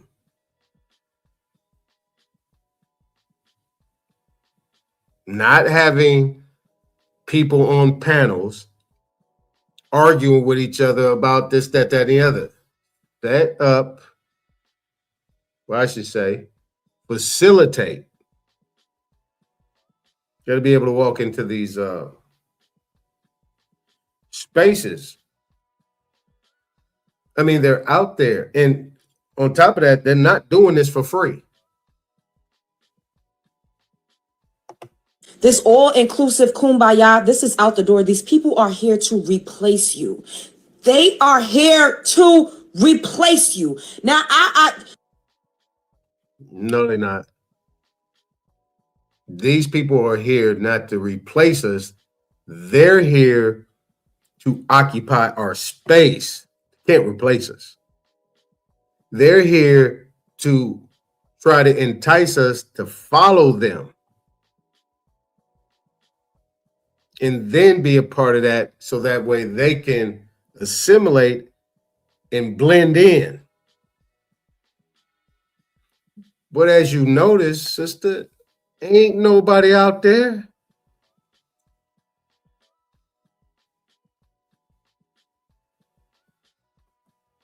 no one is saying that they can't stand up for themselves. But what do you mean fight for our rights? And you're doing it under the guise of civil rights? Being an illegal immigrant is not adjacent, nor is it synonymous with your civil rights or your civil liberties being infringed upon. You do not have any rights in the country if you are not a United States citizen. It is a crime, hence the term illegal.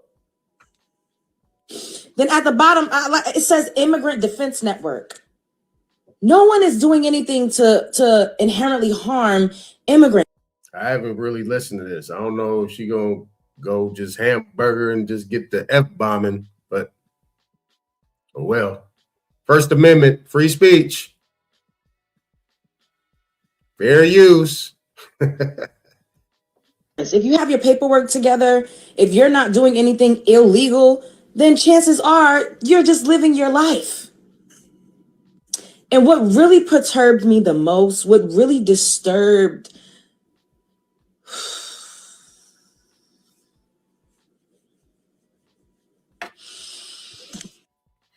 Look, she did it. Put the extras on it, huh? She just balled up her fist. She put the extras on it. I needed a woosah. Well, hurry up and woosah so we can get to it. The fact that that Somali man stood up there and said, the movement has transformed from them and then to us and now. They're blatantly saying, fuck you, Black American. Civil rights, which your ancestors fought for, bled for, died for, got hung for. We were getting unalived to even go when we were voting. A lot of us were not even claiming our heritage so that we could keep our lives. We left our towns and our communities behind so that we could stay alive and keep our lineage going. Those of us who are still alive today, we are the ones that survived. We are the ones that made it through. We are the product of the ones that fought and prevailed. So for these immigrants to come over here, this is making me so angry. Like, I feel very emotional. Very emotional. Now, people left their communities and heritage to stay alive. I don't know. What y'all think about that? What y'all think about that? Is that true? I don't know. Is that true? What y'all think about that?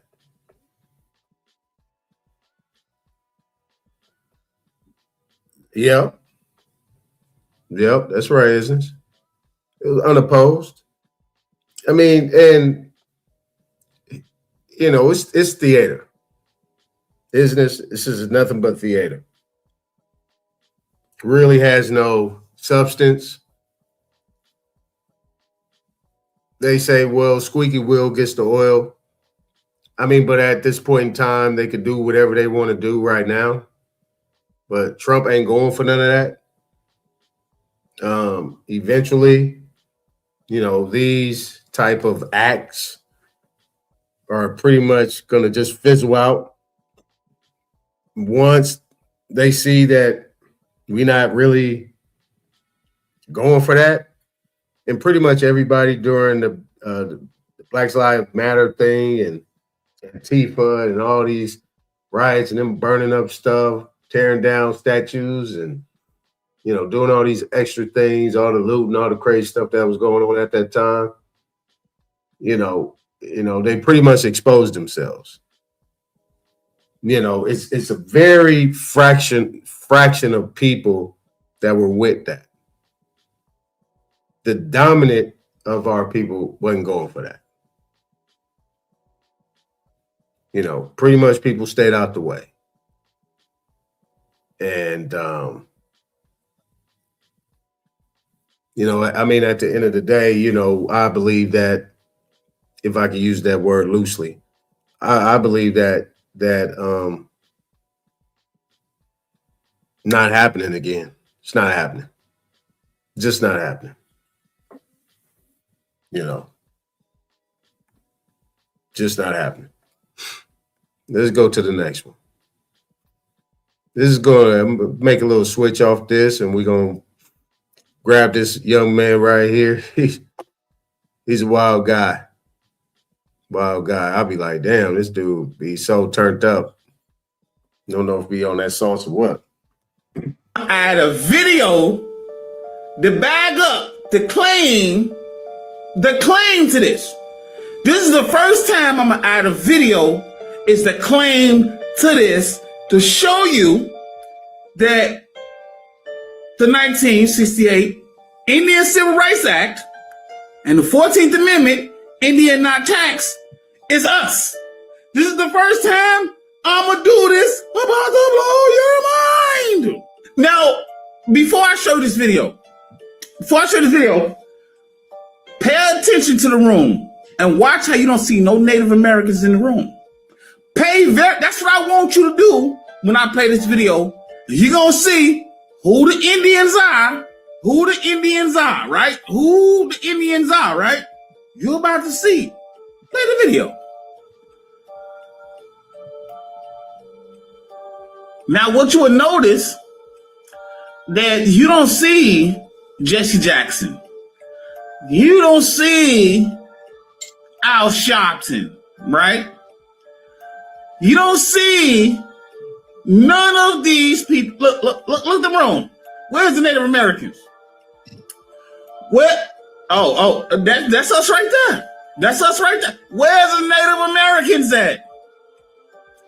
Where is the Native Americans at?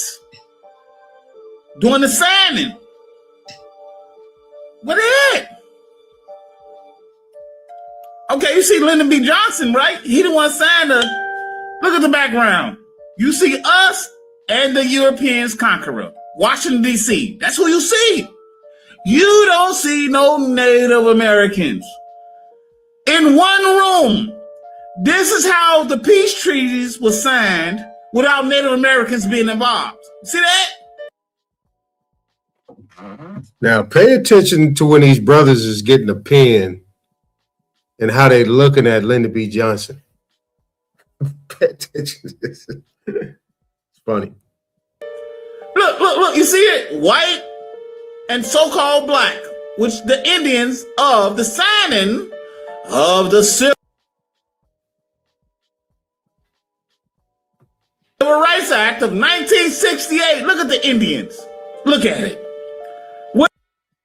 You see that brother right there? He nodded a bunch of times, just like they eyeballing him, looking him straight in his eyes. You know what I'm saying? There ain't no intimidation there. They looking straight in his eyes and they looking at him like, yeah. Where's the Native Americans, huh? Can you point them out? Where's Jason Jackson? Where is the NAACP that turned on us? Because a lot of these people work for the NAACP. They do. But where's the ones that turned on us to call us Negro? Dr. Martin Luther King was dead a week after this. I mean, before this. Look at that. That's the Indian chiefs. Look at that. That's the Indian chiefs right here. Where's the Native Americans at, huh? Show me where's the Native Americans at? They nowhere to be seen.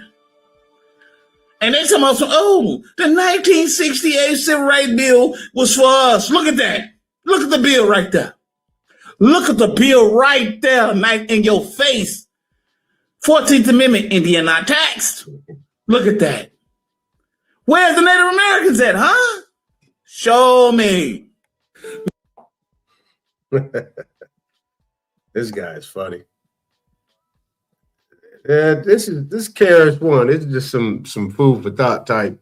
I always have a little food for thought type video I like to throw in there. I find they become slow amongst older people. When younger people remember this. If older people don't listen to younger people, they become slow amongst older people. When younger people don't listen to older people, they become slower amongst younger people. If young people would listen to older people, they move faster amongst younger people because you got advanced knowledge. Right. And when older people listen to younger people, we move faster in the older world because you got new knowledge. So when we listen to each other, we all grow. And that's called culture. Remember this. Nice bar. Nice bar. And then there were the children. Between 1854 and 1929, approximately 250,000 children were loaded onto trains in New York, Boston, and Philadelphia and transported to rural communities across the Midwest and West. The orphan train movement, organized primarily by the Children's Aid Society, founded in 1853 by Charles Loring Brace and later by the New York Foundling Hospital. At stops along the route, the children were displayed in what contemporary accounts describe as auction-like events. Farming families inspected them, evaluated their size and apparent health, and selected the ones they wanted. Many were taken to work fields. Less than half were actual orphans. The rest were children of immigrants, children of the poor, children whose parents couldn't afford to feed them or couldn't fight the institutions that took them. An estimated 30,000 children lived on the streets of New York City in the 1850s alone. But here's the detail that nobody discusses. Upon arrival in their new communities, older children were strongly encouraged, sometimes required, to break all contact with their past. Names were changed. Origins were not recorded or were recorded inaccurately. The organization... Look at those buildings.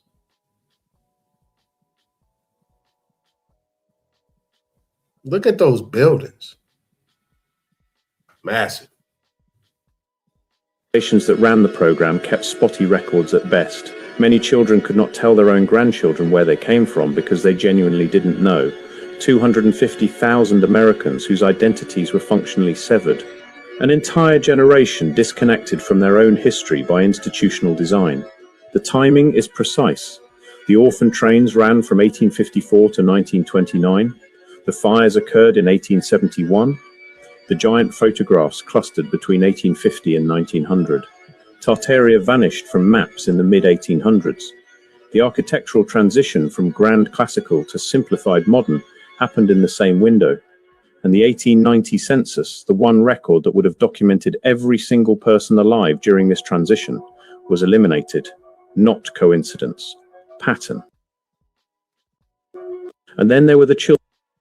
Now, this is the 1890 census, right? They're showing that's America. They're not wrong. That's not wrong. That's America, Jack. It's America, Jack. Something to think about. So people don't know this, Kurt. Maybe you know this. That now, this is my other politic thing. Just food for thought. When so we overthrew the Iranian government, meaning the CIA. In 1953, we overthrew the Mossadegh, which was a democratically elected president of Iran. And the reason why we did that is because he didn't want to let the United States and Britain steal their oil. And he wanted to keep. I'm going to start this over again. Listen closely. Just listen closely. Now, this is actually giving you some basic... The oil profits for the people of Iran. This is giving us... We overthrew the Mossadegh, which... This is talking about the origin of what you're dealing with the Shah of Iran today, right? They're talking about how this situation came to be today and how this guy actually that they're dealing with, that they supposed to have just took out, got into position. So people don't know this, Kurt. Maybe you know this, that when so we overthrew the Iranian government, meaning the CIA. In 1953, we overthrew the Mossadegh, which was a Democrat. Now, when he said I'm gonna play this back a bunch of times. We're gonna slow walk this one. This is, you guys understand, right? Just so you guys can really get an understanding and knowing how these things started functioning after the New Deal, how things started shifting and people started getting pushed out and, and things were getting pushed in. All right. Start it over again. When maybe you know this, that when so we overthrew the Iranian government, meaning the CIA. In 1953, we overthrew the Mossadegh, which was a democratically elected president of Iran. And the reason why we did that is because he didn't want to let the United States and Britain steal their oil. And he wanted to keep the oil profits for the people of Iran. So immediately they overthrew him and they installed the Shah. Vote for prosperity, Jimmy. And they installed the Shah of Iran, which was a murderous dictator that we propped up for 20 some years, like 25 years. We brought in the Ayatollah as well. I don't know if you know. So then they get rid of the Shah, and when they did that, they took some. They stormed the American embassy, and they took some hostages, but they didn't take all they released a lot of black people and all the women. Why would they release the black people? Well, guess what? Because they're barbaric. This is the part you're not gonna hear. Listen to this. Okay, one of the most insane historical facts has got to be when Iran took a bunch of American hostages in 1979, but then decided to free all the black hostages and the women. Why did Iran do this, you ask? Well, first we got to go back a little bit to why Iran took hostages in the first place. And when you understand this, you also understand why Iran and the USA don't really like each other to this day. You see, Iran had a problem. You see, back before the 1950s, Iran's oil industry was basically completely taken over by the United States and Britain. Iran was barely getting a share of their oil. Iran said, knock, knock, knock. Hello, United States, Britain, can we have our oil back? United States and Britain said, who said we got your oil? Iran said, boy, we're not stupid out here. We see y'all scamming us. United States and Britain said, you got us. We not finna lie, but we're not giving your oil back though, for real. So Iran voted in a new prime minister that took back Iran's oil. United States said, ooh, we can't have that. Call in the CIA. The CIA pulls up, that boy gone. The United States brings in a new guy, the Shah, and he's very friendly towards the United States. Iran said, the Shah said, look, y'all didn't even give me a chance for real. Yeah, fast forward 20 years later, he gave away all of Iran's oil and had very oppressive policies towards the people. The people of Iran said, time's up. The Shah said, time's up. Boy, you know what I got behind me? Roop, roop, roop. Big dog United States. The Iranian people said, all right, let's see if they get to you in time. The Iranian people rose up and started hunting them down. The Shah said, oh, them folk tripping. He calls the United States. He said, yo, them folk trying to get me. The United States said, chill. We're going to get an airplane. We're going to come pick you up. We can't let our assets, our friends, suffer. The Shah gets on a plane and he dips. He said, I'll see y'all folk in the States. The people of Iran looked at the United States and said, bring back the Shah. The United States said, no, the Shah is sick. We can't give him to you right now. Iran said, we got hospitals here and jails. Bring him over. The United States said, no. And we still going to take your oil because we're going to bring in a new guy to still take your oil. This was the last straw for Iran. Iranian college students stormed the United States embassy and take everybody hostage. They said, bring back the Shah. The United States said, release the hostages. What are your demands? Iran said, well, they're pretty reasonable. 1, we want the Shah back. 2, we want you to leave us and our oil alone. The United States said. So people don't know this. Kurt, maybe you know. That was good. That was entertaining. Now, when you get to talking about, 3-letter agency and things like that, things gets a little tricky. Gets real tricky. Now, the circumstances, I'm going to move over here to here in America. So just think about this, right? 1953, when all these things, 1953, 1930s, 1940s, all the different wars that started taking place and all the changes that took place. But this is more of a, American indigenous, copper-colored platform for the most part. The other part is law, policy, civics, and bringing them in its duality to make a mesh, right? The R&R, I just started abbreviating it, repair and restore. How is that possible? Now, how can foreign actions be done on a continent that the United States is supposed to be in? That's a question. How is it possible? Right? So it could be possible when you have indigenous nations here already, right? Indigenous meaning origins here in America. Anything that's foreign, anything outside of that will be considered foreign. It is possible to be on the same continent and be foreign to each other. Right? I'm in California. If I go to the East, if I go all the way to the East Coast, whichever place, And I go over there and I start talking. They don't say, oh, yeah, you not from here. You foreign.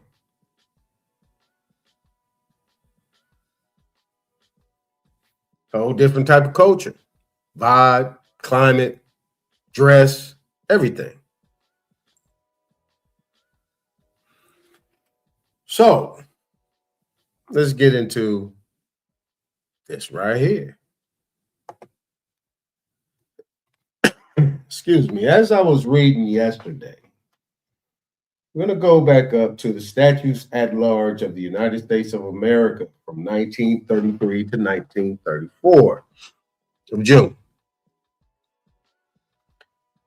As it opens up, right?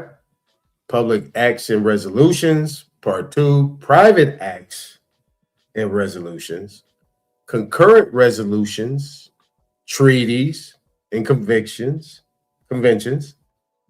executive proclamations and agreements, 21st Amendment to the Constitution. Now, it's interesting that they only mention this tribe of Indians in Wisconsin. But it's actually saying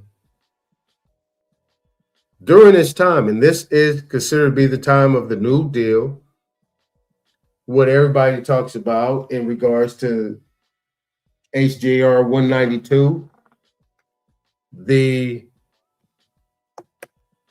executive order, right? The executive order 6102. All right. And let me bring up this other one. All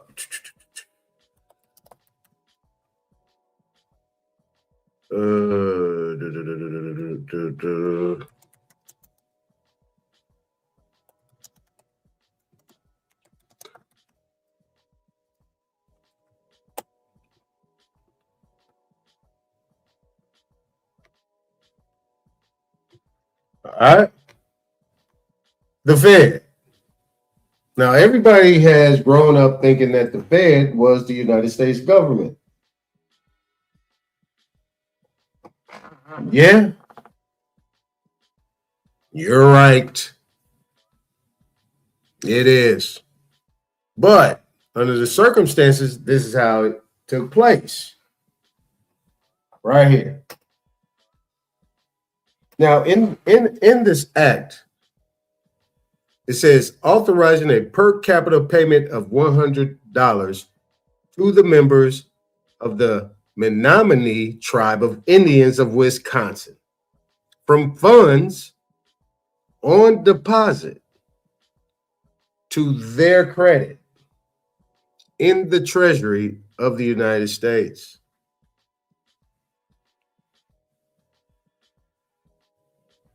So these members of the Menominee people of Wisconsin.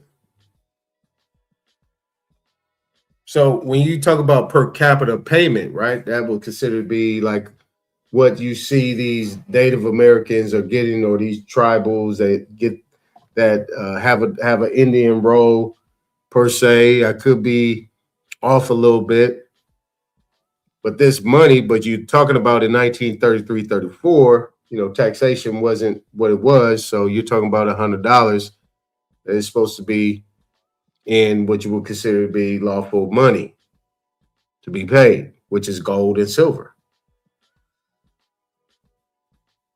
So you have this issue, right, to on deposit to their credit in the Treasury of the United States. So now what this is saying is that the funds, the money, the credit, all the monies that are on deposit have been deposited by these Indians, have been put into the Indian treasury, into the United States Treasury, or the Treasury of the United States, and is to be paid out by the Treasury. Now, it says being enacted that the Secretary of the Interior be, and he is hereby authorized to withdraw from the fund in the Treasury of the United States on deposit to the credit of the Menominee Indians in the state of Wisconsin.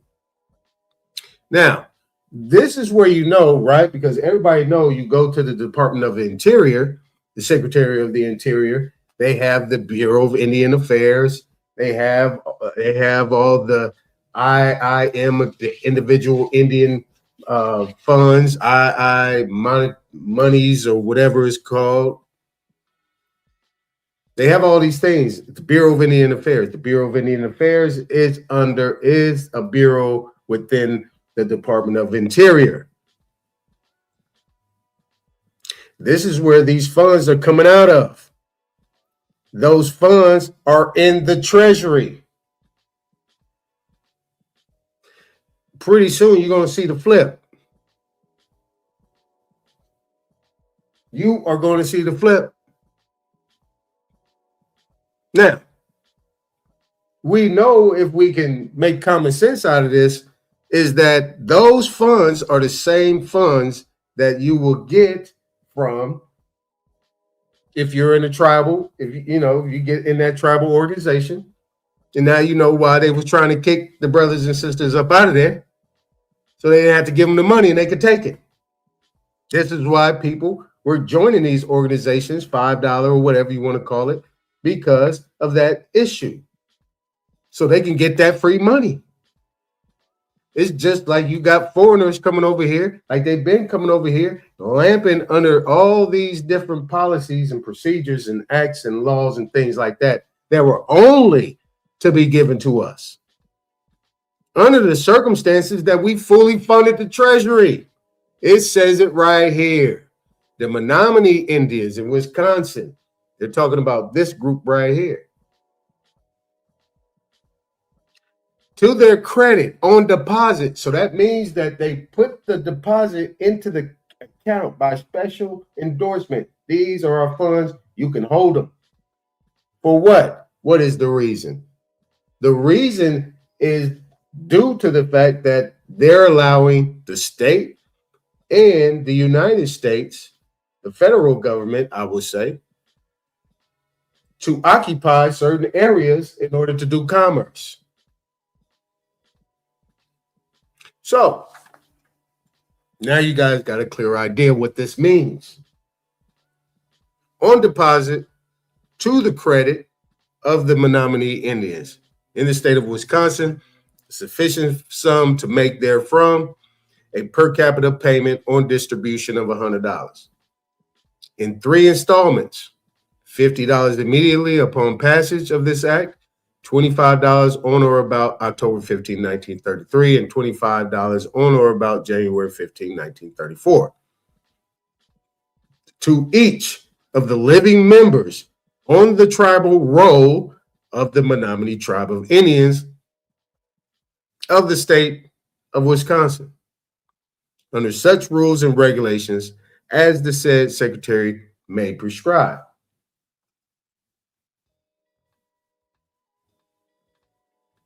Joint resolution authorizing the Secretary of War to receive for instruction at the United States Military Academy at West Point, Po Xing Yin, a citizen of China. That secretary, we're going to pass all this stuff. We're going to pass that. That's a whole nother, I got to look into that. Okay, so joint resolution to assure uniform value to the coins and currencies of the United States. This means that the coins and currencies of the United States is going to be what they consider it to be. Now, here's the flip. Whereas the holding of or dealing in gold affect the public interest and are therefore subject to proper regulation and restriction. So what they're saying is right now that in the situations prior, and I'm getting ahead of myself and I'm just going to, it's gonna explain itself further, but I want to make it kind of make sense, commonly make sense. That what they're saying right here is the holding of or dealing in gold is affecting the public interest. Now, who is the public? It's the United States. It's not affecting the people, it's affecting the public, which is the United States. That's why Joe Biden said in his address, he said, we, the government, are the people. Right? And whereas the existing emergency, now remember this existing emergency. You got these Emergency Powers Act,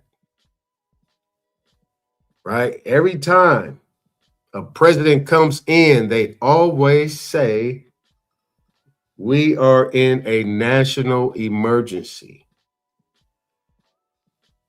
But now you're going to see what the emergency actually is. Whereas the existing emergency has disclosed that provisions of obligations which purport to give the obligee. Now, an obligee is the one that is requiring payment. If you remember what I said about annuities, right? These annuities, this is what they're talking about in regards to this Wisconsin Menominee Indians.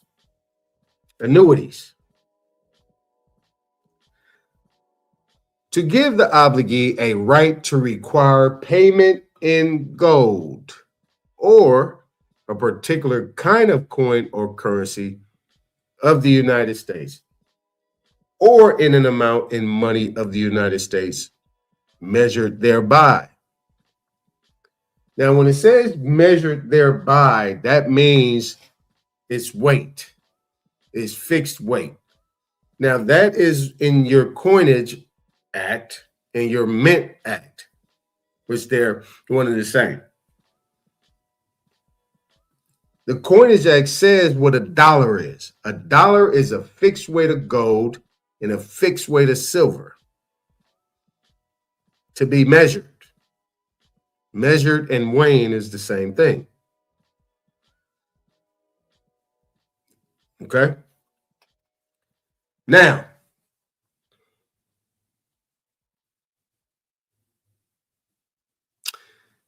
let me back up. Payment in gold or a particular kind of coin or currency of the United States or in an amount in money of the United States measured thereby. Obstruct the power of the Congress to regulate the value of the money of the United States. Now, that sentence right there is a misnomer. Now you have of the Congress, of the money of the United States. So what they're saying is the right to require payment in gold or a particular kind of coin or currency of the United States is obstructing the power of the Congress to regulate the value of the money of the United States. So what that means is, and we go into Menominee Indians at that time, Wisconsin, because they started off with this Indian tribe of people in Wisconsin that was supposed to get payment on credit, on deposit, credit for their deposit on account. So meaning that this of the Congress, right? Because it don't say the Congress, it says Congress. Let me give you an example. It's page 2, right? Let's go up here. Right? If you look right here, it says edited, printed, and published by the authority of Congress under the direction of the Secretary of State of Congress, the Secretary of the Secretary. Now, the Secretary holds a position.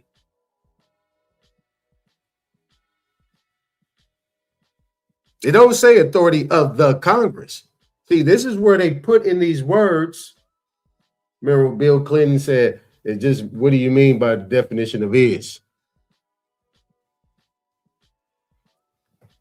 If y'all remember back then when he got caught in the Oval Office.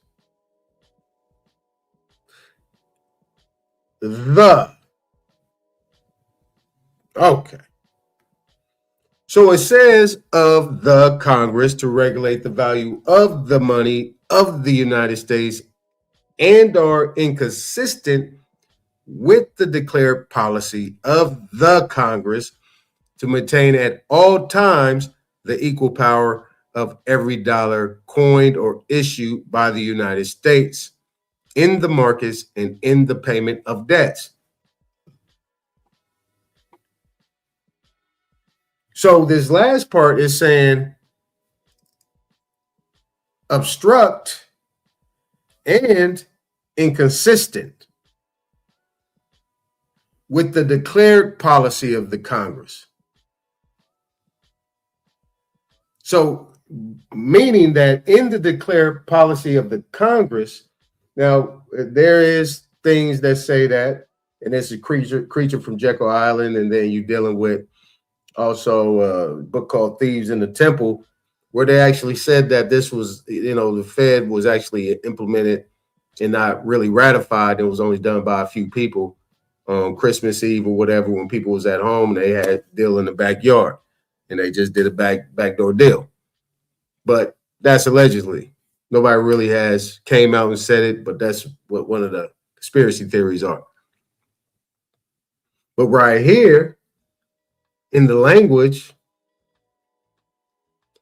it says that their declared policy. So that means there's a declaration that is to be done by Congress. So the Congress is declaring that now we need something to change in regards to the obstruction or inconsistencies with our declared policies to maintain at all times the equal power of every dollar. So that means this paper over here, this paper over here, this paper over here, this thing over here, this thing over here, in regards to being a medium of exchange, must all be equal, even if they're not equal. And it has to be in opposition. Well, it has to be in opposition, but it is in opposition to the actual Coinage Act, which is the actual thing that was put in place when the Constitution at first came in. And actually, these things was implemented into 1790, but actually it was something that was being done in the Continental Congress, and that was a transfer of power to as well, or what I call it is Chapter 11 reorganization. So they filed bankruptcy, Continental Congress filed bankruptcy, and then they renamed it the United States of America, or these United States of America, something like that. Now, so that basically is saying coined or issued by the United States in the markets and in the payment of debts. All right. So basically what they're saying right there is that they do not want to be hamstrung and forced to pay in the standard gold requirements. They want to be able to pay in any form of fashion that they consider to be payment. Now, therefore, be it resolved, such and such and such and such, that every provision contained in or made with respect to any obligation which purports to give the obligee a right to require payment in gold or a particular kind of coin or currency and the amount in money of the United States measured thereby is declared to be against public policy.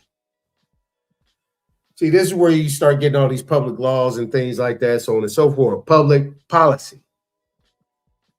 It doesn't say anything constitutional. So right here, this is where they're implementing this whole new way of payment of debts, right? Remember,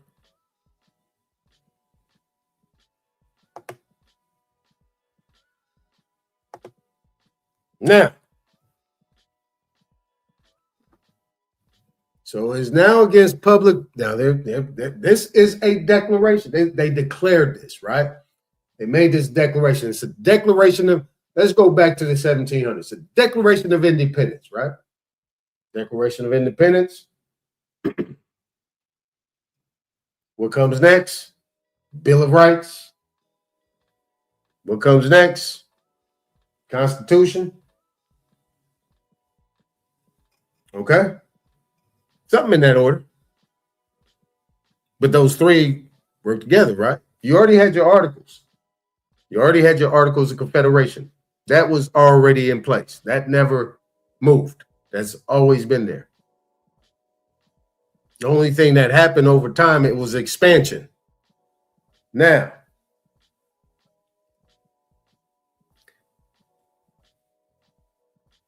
against public policy, and no such provision shall be contained in or made with heretofore, right, with respect to any obligation hereafter incurred.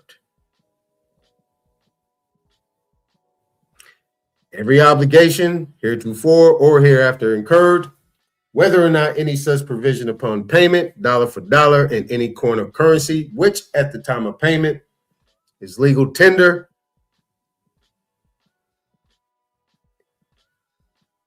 for public and private debts. Now you can look at your dollar, your Federal Reserve note, $1, where it has the number 1 Federal Reserve note. So 1 Federal Reserve note. And it says right there in the top left corner, right? Legal tender for all debts, public and private. So here you go. All right.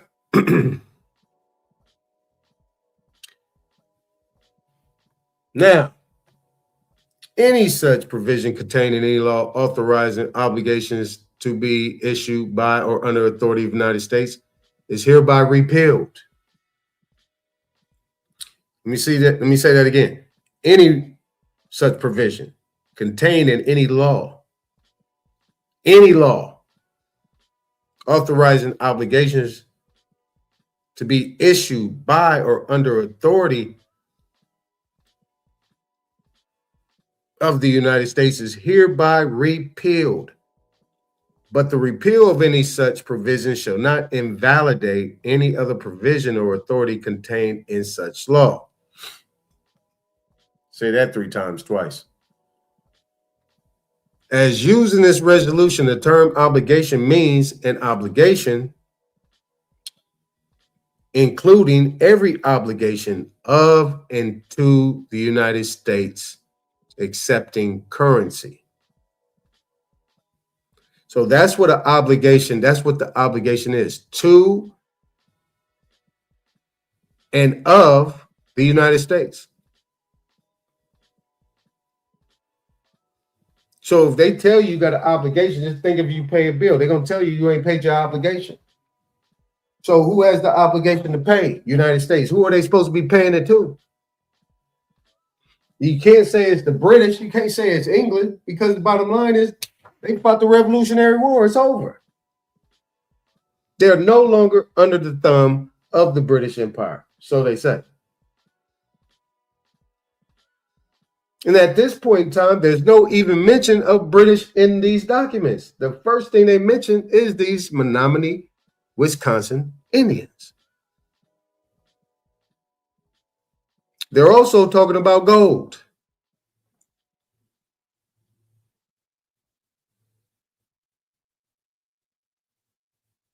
So what it seems like to me at this point in time, From what I'm reading, the United States said, here, take this money, get out of my face. We ain't giving you another dime. But as soon as they left out the door, they said, all right, we got to change this up.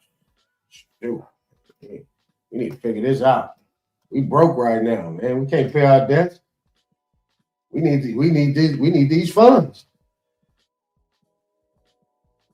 We need these funds to do our thing, man. These people is in the way, so we need to figure something else out. Hence, let's move forward. Hence, so payable in money of the United States, and the term coin or currency means coin or currency of the United States, including hence Federal Reserve notes and circulating notes of Federal Reserve banks and national banking associations. Now, has anybody banked at Bank of America, Wells Fargo, JP Morgan Chase, US Bank? What is at the end of their name? N.A. What does that mean? National Association. I know you guys know, but certain people might be listening, they might not know. National Association.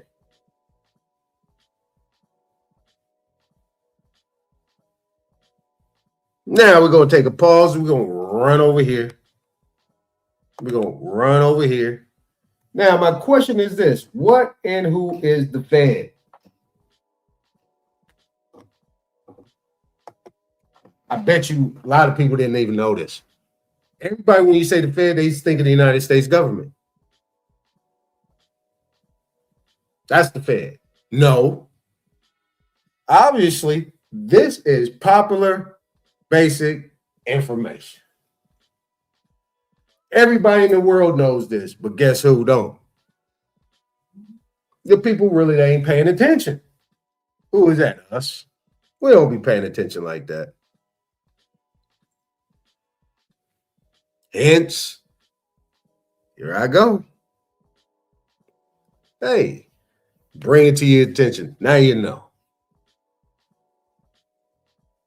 The Fed, the Federal Reserve, is the central bank of the United States. Did you guys know that? Established in 1913, but was not implemented in and passed until 1933, 34. So for 20 years, this central bank was operating in silence.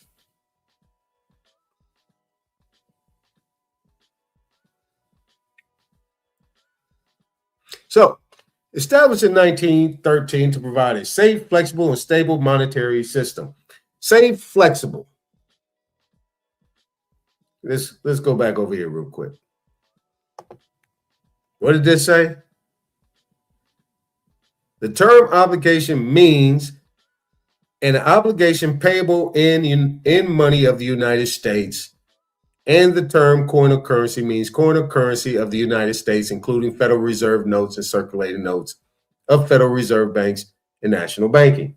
Now, on top of that, it just said previously that anything that's obstructing or in conflict, what did it say? What did it say?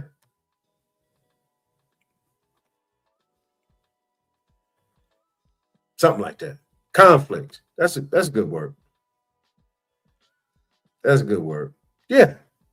Anything that obstructs or is in conflict with the Congress in their dealings and the money of the United, you know what I'm saying?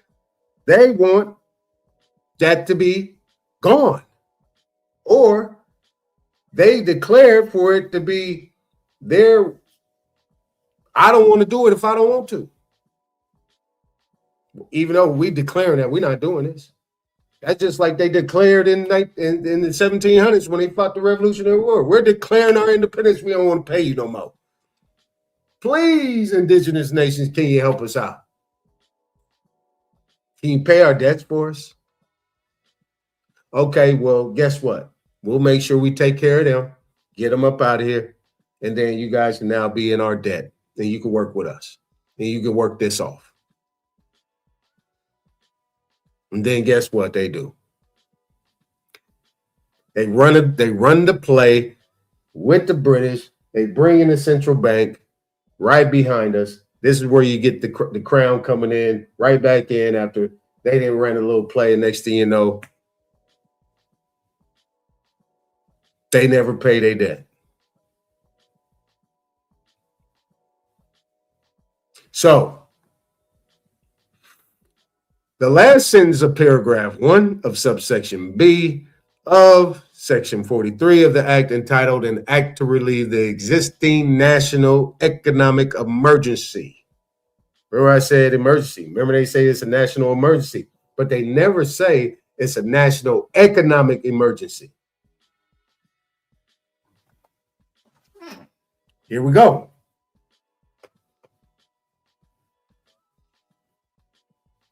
I think Lincoln did it too. I think Lincoln was the first to declare a national emergency. And it was a national emergency. And it was an economic emergency. That's why he started printing all them greenbacks. So,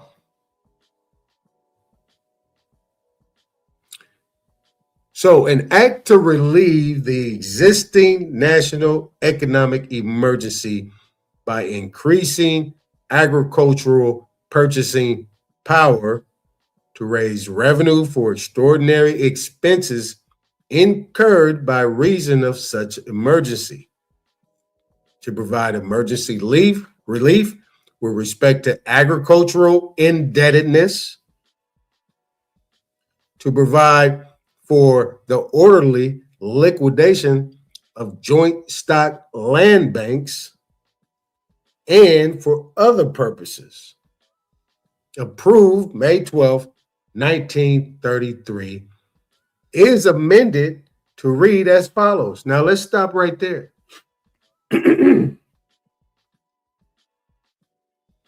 Now,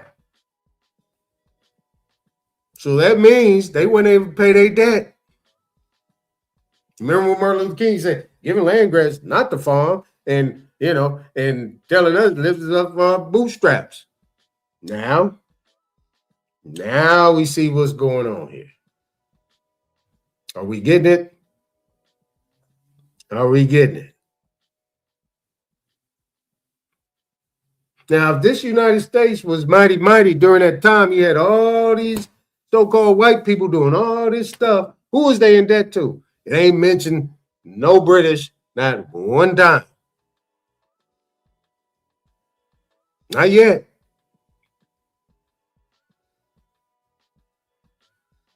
But this is talking about agriculture. Joint stock land banks. Right? The orderly liquidation of joint stock land banks. Now, if you remember, during this time, you had Bonnie and Clyde, the robbing of these banks, right? Remember the robbing of these banks? Bank barons.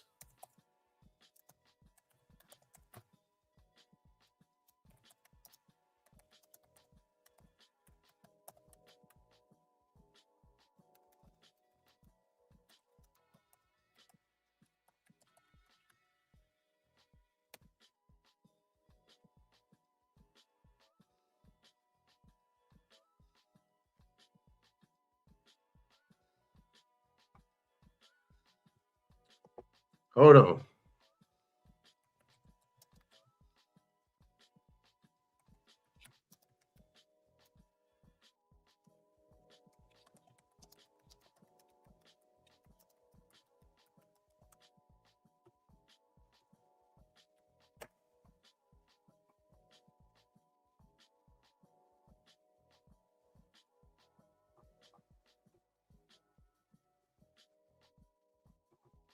Damn. I thought I had it saved. I thought I had it saved in there. But let's go back. I'll find it. Okay, so right here, it says all coins and currencies of the United States, including Federal Reserve notes and circulating notes of Federal Reserve banks and national banking associations, heretofore or hereafter coined or issued, shall be legal tender for all debts, public and private. Public charges, taxes, duties, and dues, except that gold coins when below the standard weight. The standard weight is the weight that they go by the Coinage Act, the gold standard. Silver is fixed weight in gold and silver. They really just focusing on gold though. So if it's below that standard, then it's good. So it's fractional. That's what you consider fractional. And limit of tolerance provided by law for the single piece shall be legal tender only at valuation in proportion to their actual weight. So right here, all debts public and private, Article 1, Section 10 of the Constitution states, I'll have another segment on these bank barons. I got to take my time to do that. Article 1, Section 10. 1, Section 10.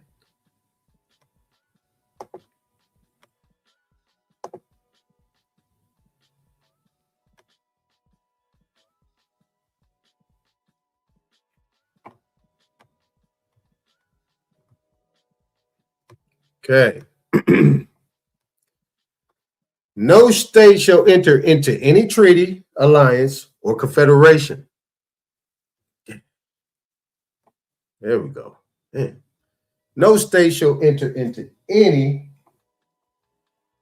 treaty, alliance, or confederation, grant letters of marque and reprisal, coin money, emit bills of credit, make anything but gold and silver coin a tender in payment of debts. Period, point blank, over.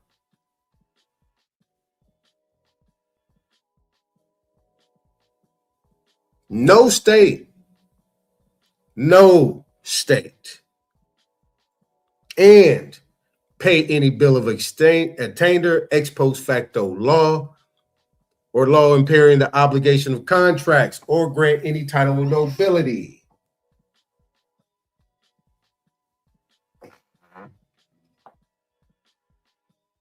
Now, if you can't grant title of nobility, that says what? You're not sovereign. You have no authority to do that within the United States. You can't do it. It was regulated. This is what I'm saying, that people look at the articles as if these people actually made these things. But no, it was actually the people, the indigenous people, that actually helped form their articles and their whole corporate structure, their whole charter. And this is what you're going to do. No kings and emperors around here. We are already the kings and emperors and chiefs around here.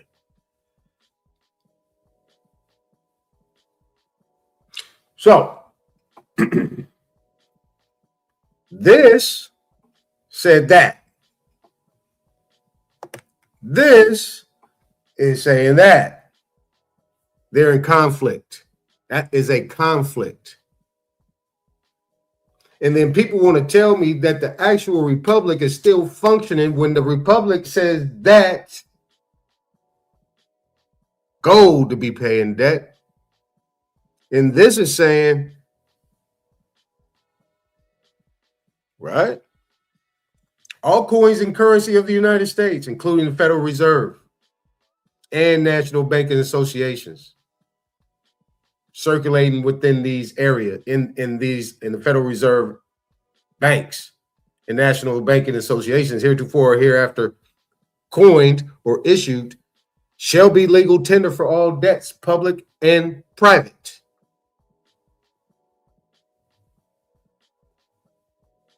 Except that gold coins, when below the standard weight and limit of tolerance provided by law. You see? That goes against this right here. Yeah, that don't run together. I know a lot of people be like, well, what does that matter? It matters. There was a system running here in America before the United States was formed. What happened? There was a specific area that they were supposed to be operating from. That's it.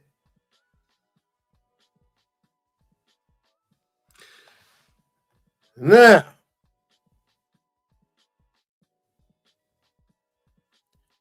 what else is this?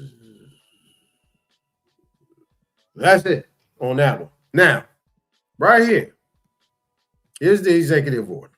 Forbidding the hoarding of gold coin, gold bullion, and gold certificates.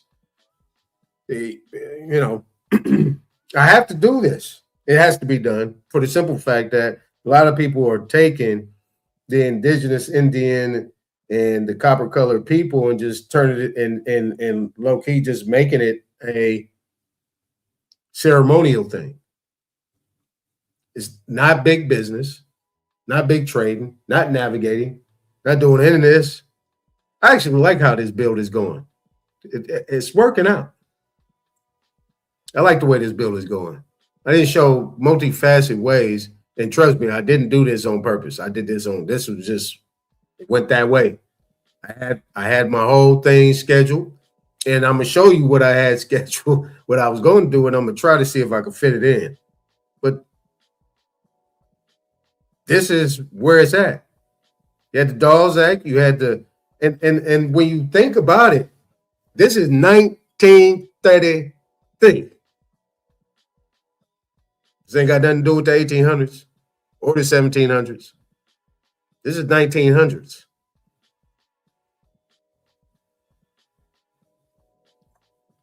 All right. Now you see who they had to pay. Now you see, hopefully you see where the debt is owed. Well, they owe China, they owe Russia, they owe British, Europe, they owe them.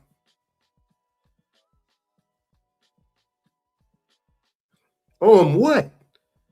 They ain't doing nothing but selling them paper. They ain't selling nothing of substance. So who do they owe? Who do they owe? I mean, come on, think about it. I just want you guys to think about this, man. I mean, should be simple. Now, this Executive Order 6102, forbidding the hoarding of gold coin, gold bullion, gold certificates. Now you're going to see the flip. You're going to see another flip. This is how they disguise it.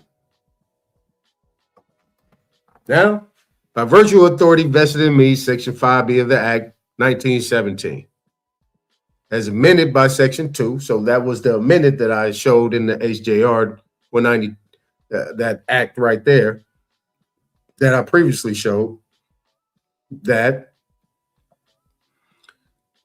the initial thing was implemented in 1917. An act to provide relief in the existing national emergency in banking. So from 1917, they were already in trouble. The United States was already, they was in trouble. They was hurting. Right? And for other purposes, in which amendatory act Congress declared that a serious emergency exists. I, Franklin D. Roosevelt, President of the United States of America, do declare that said national emergency still continues to exist 16 years later. And pursuant to said section, do hereby prohibit the hoarding of gold coin, gold bullion, and gold certificates within the continental United States by individuals, partnerships, associations, and corporations.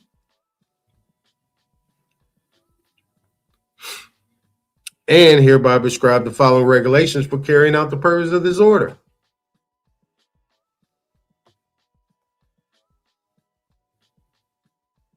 Section 2.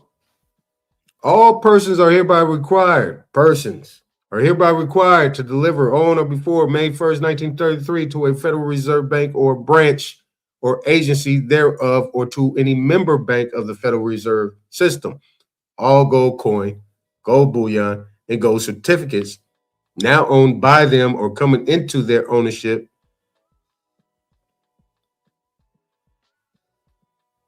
right? Okay. Now,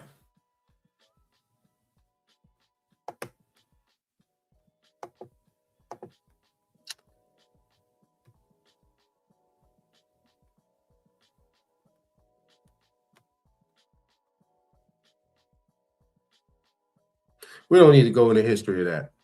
Let's go over here to this definition of person.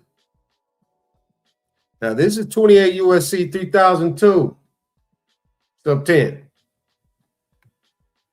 Person includes a natural person, including an individual Indian. Wait a minute. Wait a minute. Wait a minute.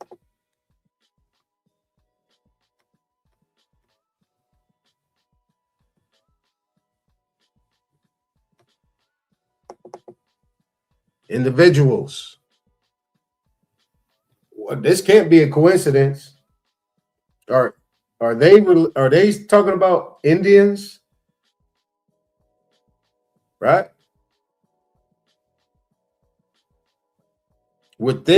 So the Indian coming in there, an individual. I'm just playing on words, semantics. Within the continental United States. So an Indian coming into the continental United States, maybe to come in and do some trading or stuff like that, can't carry gold no more. They got to come into the United States and deposit their gold and get fractional money or the equivalent in order to do business. You can't bring gold in there. Why? Good question. Why? Now, going back over here to person, these names, right, that they're saying a corporation in partnership, an unincorporated association, a trust, or an estate, or any other public or private entity, including a state or local government or an Indian tribe. So an Indian tribe could be a person within the continental United States. Only within the continental United States. That's where you got to know where you're at.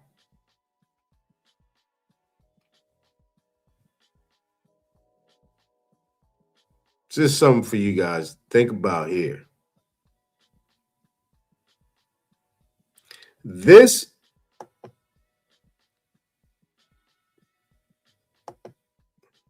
right here. Now, if you claiming what you're claiming, then you gotta know where you're at. People say, Rakim said, it ain't where you from, it's where you at. No, it's where you from and where you at.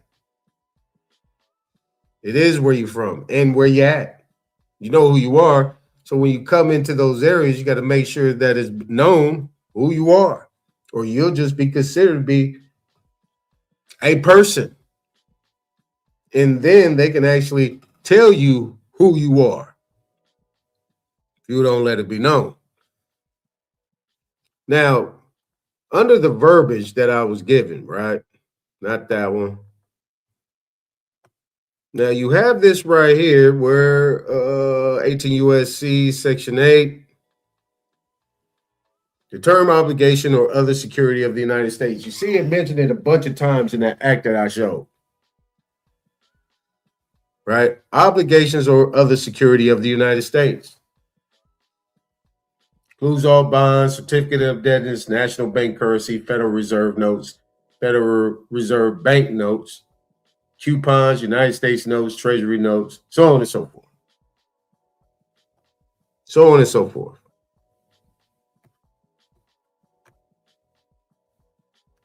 These are where all your codes at based on what I just read you. The executive order and the act which is considered to be the House Joint Resolution 192. Public Law 73-10. These public debts, obligations.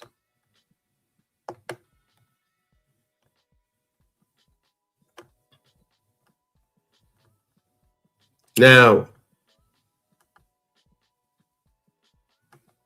no, that ain't what I wanted.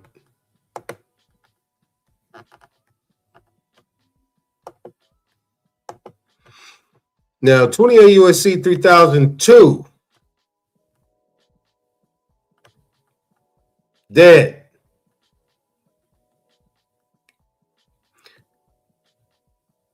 This is debt. Amount that is owing to the United States on account of a direct loan or loan insured or guaranteed by the United States.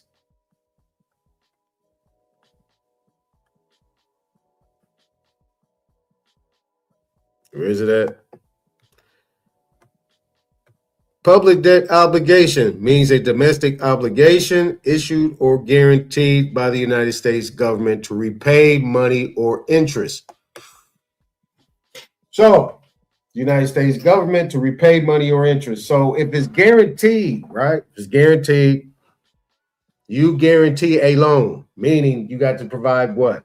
You have to provide your personal information in order for them to say that you can apply for a loan. Because they say, well, how am I going to be able to get it? Well, do I have to give it? Yep. We need a personal guarantee.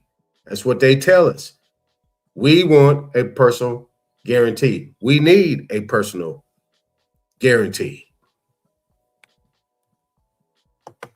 All right. Debtor means a person who is liable for debt or against whom there is a claim for a debt. So the United States from here seems like they're the debtor. Property.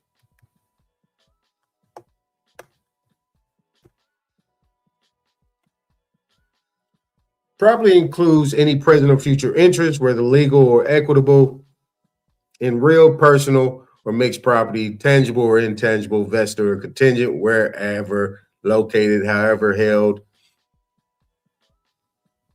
including community property and property held in trust, including spendthrift pension trust, but excludes property held in trust by the United States for the benefit of an Indian tribe or individual Indian and Indian lands subject to restrictions against alienation imposed by the United States. So property is not if it's Indian, if it's held in trust for the benefit of an Indian tribe or individual Indian, right? Remember the beginning of the act that I read, that talked about that. And it just mentioned the Menominee tribe in Wisconsin. So property held in trust by the United States. This would say, well, trust is in control. No, because that means that if it's held in trust by the United States for the benefit of an Indian tribe and Indian lands subject to restrictions against alienation imposed by the United States, it's not in its definition of property.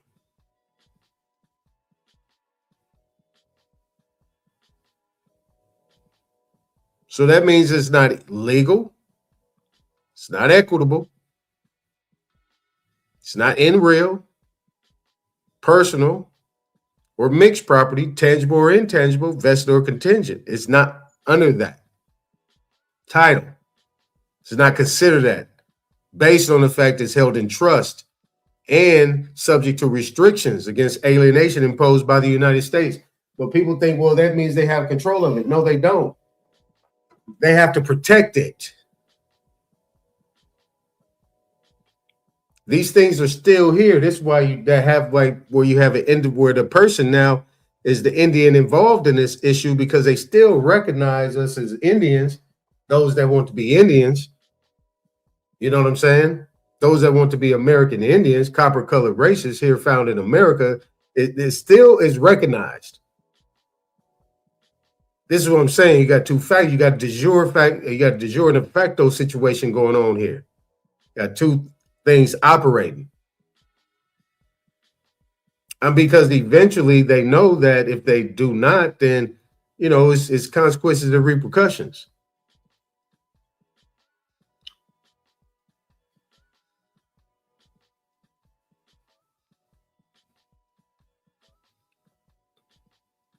All right. So now you guys got a good basic understanding and knowing now of what 1933, the New Deal, was really about. Who was really for it, who was really set to go against, and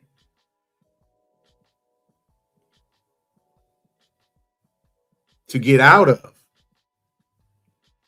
Hence your national deficit. It's not an international deficit. It's a national deficit. It means right here. That debt is owed here, not nowhere else.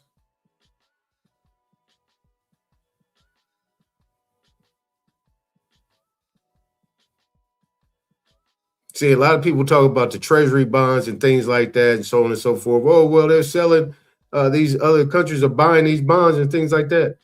And we're selling them. Well, not we. The United States, they're selling them. And guess who's selling them? The Fed. The Fed is selling them. And they're buying them.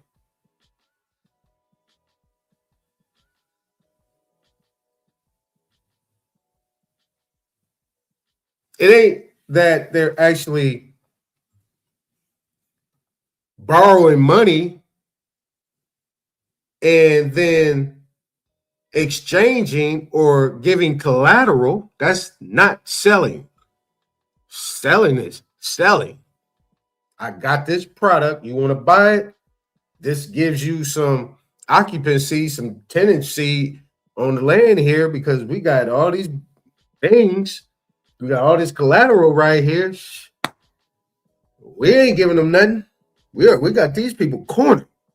They don't know who they are right now. We got them so preoccupied with so much stuff, they don't know if they coming or going.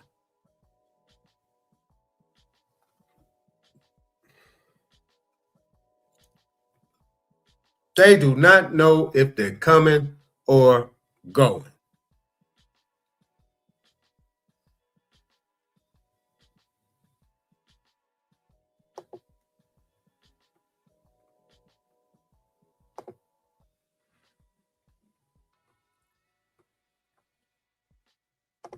So hopefully that makes sense. Appreciate everybody being here. Under the circumstances, right? Exactly. It's a ripoff.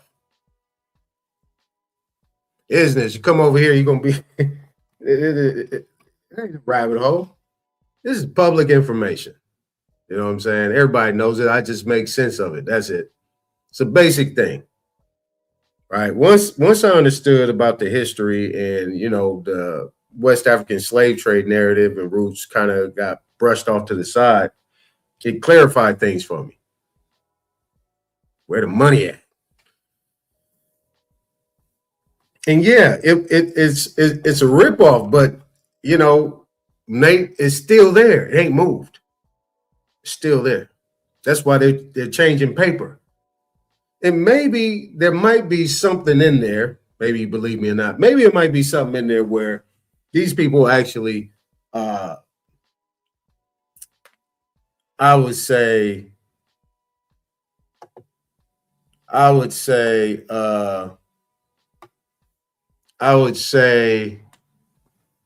maybe protected the assets here. Maybe protected our assets based on the infiltration and probably based on what Abraham Lincoln did. You know, maybe that's what happened. They could have did it protecting it. Maybe that's why they built Fort Knox.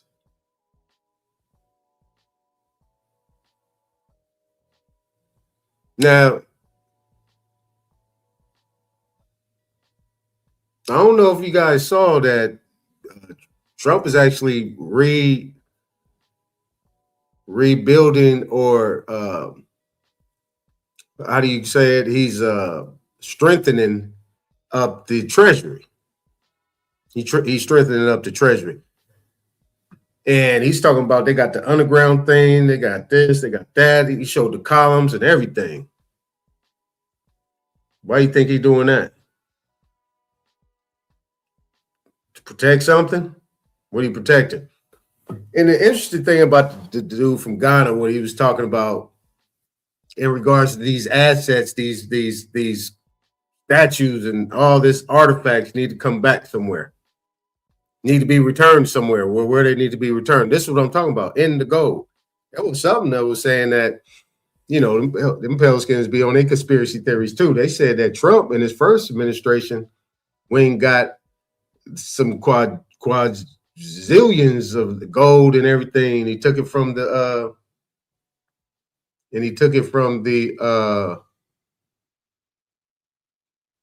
Vatican, London, and all that. Like wiped them clean. And they're supposed to have brought it back. So let me see if I can find that real quick. Hold on. Let me see if I can find it. Let me clear off some of these. Let me clear off some of these things right here. Let me get rid of all of this. And let me find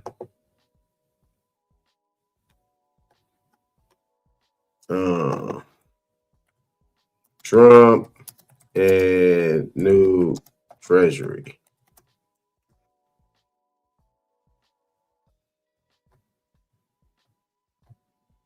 There you go. Trump on Air Force One. Talking about the Treasury.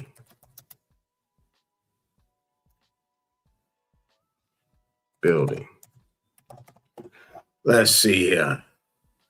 There you go.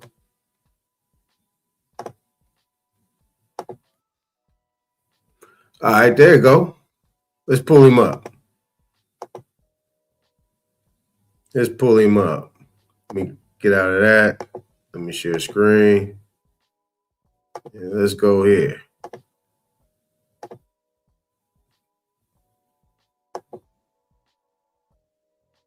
We've had very good negotiations today with Iran.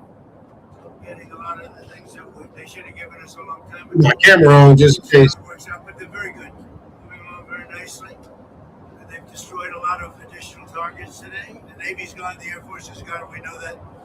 But we destroyed many targets today. It was a big day. And we are negotiating with them directly and indirectly. We have emissaries, but we also are dealing directly. And as you know, they've agreed to send 8 boats 2 days ago, and then they added another 2, so it was 10 boats. And now today they gave us as a tribute. Yeah, hey, J-Dub, yeah. That's what he was talking about. I kind of briefly heard it, but they were saying they was building some underground something underneath the Treasury. They was putting something underneath the Treasury. Oh, let me start. I don't know, I can't define it exactly, but they gave us, I think out of a sign of respect, 20 boats of oil, big boats of oil, going through the Hormuz Strait. And that's taking place starting tomorrow morning. Over the next couple of days, a lot of boats. I did something today. We just got these in from the architects. A lot of people are talking about how beautiful the ballroom is. For 150 years, they've wanted to build a ballroom at the White House. And other presidents have wanted it. When we have dignitaries coming like President Xi of China or anybody else, we have very small rooms. They're not big enough to handle the kind of capacity that you need. And this is the same height as the White House. It's an incredible fitting. You see what that is, right? Nice. I'll show you. Here's another view. This is coming from right opposite the Treasury building. Beautiful Capitol. Beautiful building. One of the, I think it'll be the finest ballroom of its kind anywhere in the world. A lot of people are giving it really good reviews. Some are giving it reviews without even seeing the building, because this just came out today. These pictures were just made today. We got rid of, quite a while ago, the stairs on the south side, and it's become really beautiful. But it matches and fits the White House. It's also capable of handling the inauguration. We have all bulletproof glass. We have drone-proof roofs, ceilings, everything's drone-proof and bulletproof. And unfortunately, we're living in an age where that's a good thing. And this is the view from the Treasury, opposite the Treasury. Let me see another one of them. Here's a view on the south with the porch, which is a porch, and it's also a fire stair, basically leading down to the grounds. And that porch will be magnificent, looking in between the columns. And they no longer, we took the stairs out that were on the south side and really replaced them with these stairs. So you have an open porch and you have the closed porch under the columns, overlooking the Washington Monument, the Jefferson Memorial, and the Lincoln Memorial / Monument. So that's great. This is a view of the columns as they are going to be made. They're going to be hand carved and they're beautiful. Top of the line, there'll be Corinthian, which is considered the best, most beautiful by far. Okay, what's your timeline? That's it, timeline. So we're ahead of schedule and under budget. And all of this money, all of the money paid are paid by myself and donors. It's all donors. There's not one dime of government money going into the ballroom. Now the military is building a big complex under the ballroom, which has come out recently because of a stupid lawsuit that was filed. But the military is building a massive complex under the ballroom, and that's under construction, and we're doing very well. So we're ahead of schedule. That's part of it.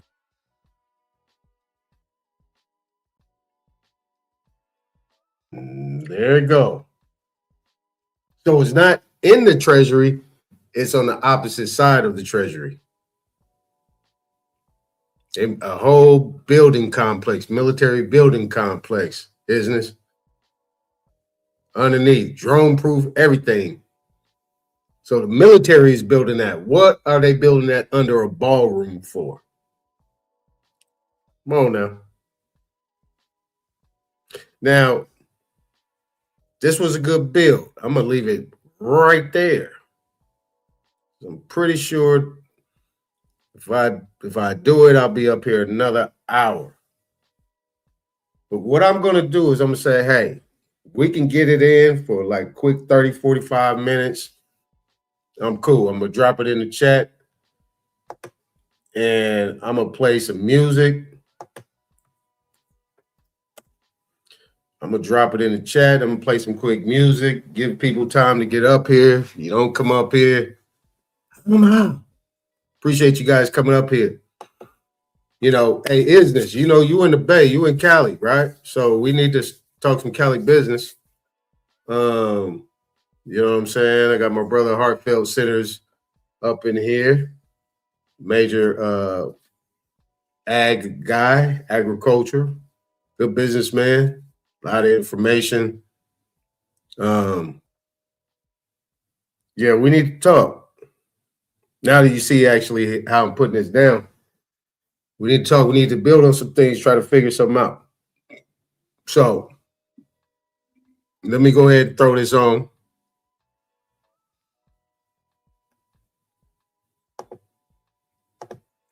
And then we'll wait a few. And then if nobody come up, then I don't know. If you guys got any questions, I can answer them. But if not, que sera, sera.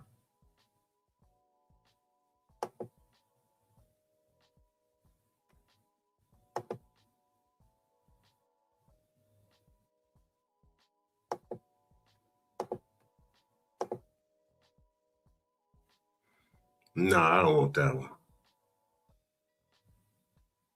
You can't see me.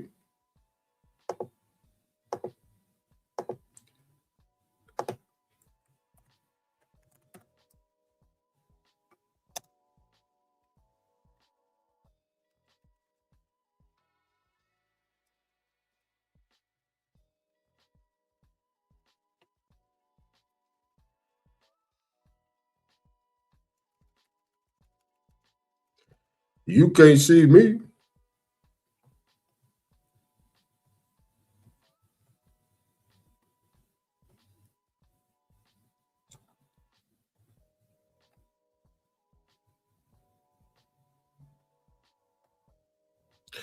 What am I? There we go.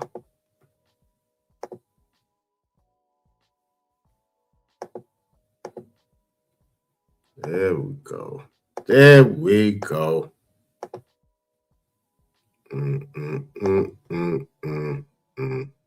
So it didn't do the echo. Right.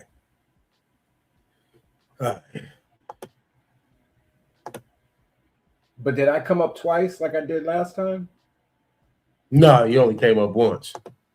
Oh, okay. So maybe I don't need to mute it. Maybe that's why he can't hear me. I hear you. So I hear you. Oh, great. Yeah. All right.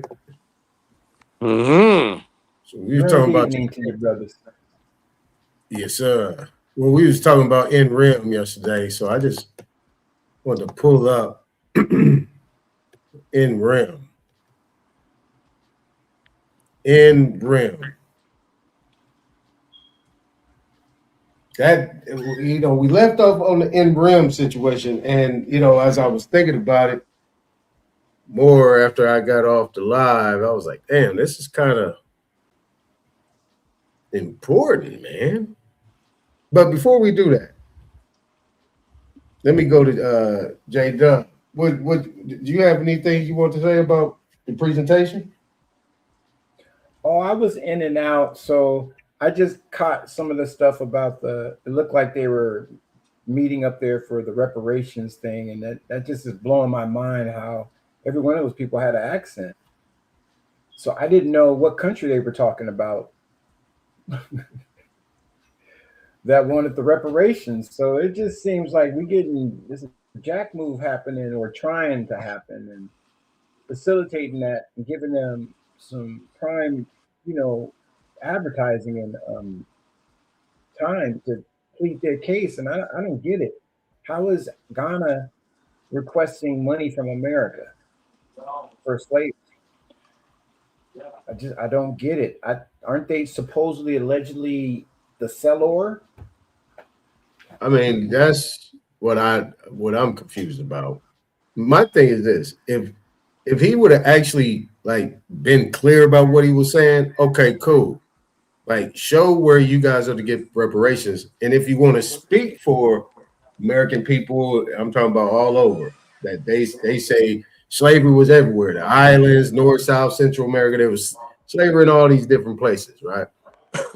If you got some information to provide the information. You know what I'm saying? If you just gonna dance around it, then shut up. That's it. I mean, at the end of the day, what about the orphan trains and all the European slaves? Well, that got put up in the slave trade here in America. Well, that's another story.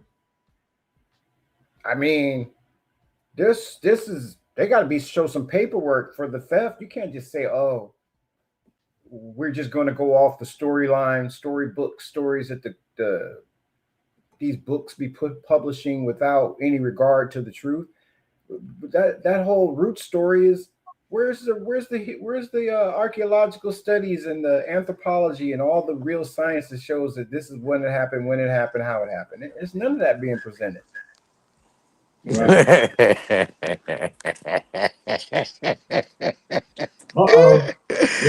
No, man, this, God help us all. I'm so blessed, and I give thanks to the Most High, to the universe, I give thanks to life itself for being able to observe and have critical thinking. So let me say this, bro. We're thinking that we're owed something. We're thinking that we're part of the participation because we fall in it under default. That's how we're addressing these issues.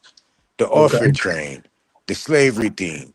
These things are hidden from you, so they destroyed any type of information prior to that and at that point in the 1900s.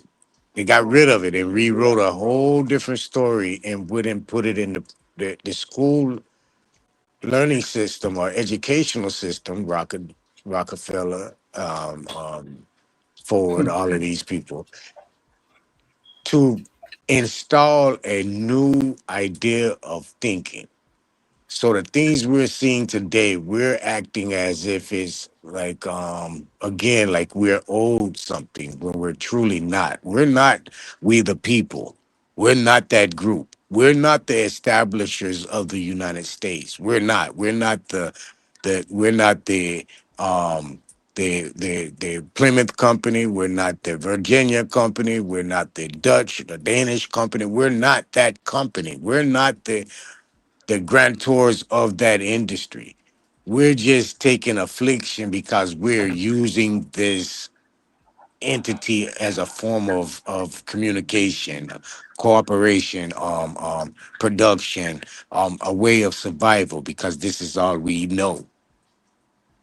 Okay. I got to Now, interject on that. When you say we, you went from the injured party to the the wrongdoers being, so you listed a bunch of wrongdoers, but the people that have a claim, that's making a claim or that's thinking they are owed something, I can't speak for everyone, but I'm speaking for myself. I know that my people are the grantors of all these assets that have been put in play in the Americas. So regardless if they call it some Bombay company or whatever their corporations, they came here as trustees. They didn't come here as no owners. That's the best. They came as settlers or whatever, but they didn't. This shit was already set up. No, So no, no, no, no, no, no, no, no, no. you see that? Have you traveled around the United States, just Yeah, Americas? So yeah, you know all of the mounds and all of the cities and all of the old structure that's here yeah, that they built on. yes. Where are the rights to that property that they have so that they could say that they own or control this shit? Where's their titles to that shit?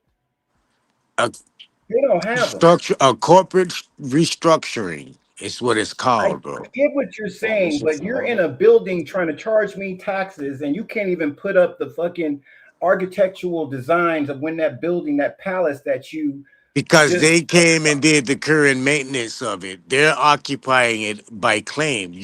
We're not first in line, first in time. That's yeah, always that's been us. That's no, us. no. That's exactly right. That's us. We're not the ones in that establishment of production and in that trade, bro, of commerce. We're not. We're not. We are I the, agree with you with them so we restructuring can't something, have a claim for their commerce, bro. Their but when commerce you is in borrow a your constitution, metropolitan. It's in a metropolitan state. but when you borrow your constitution and everything you're using to put into play in business, you borrowed that. We gave you information. Our ancestors gave them information so that they could participate in a civilized fashion.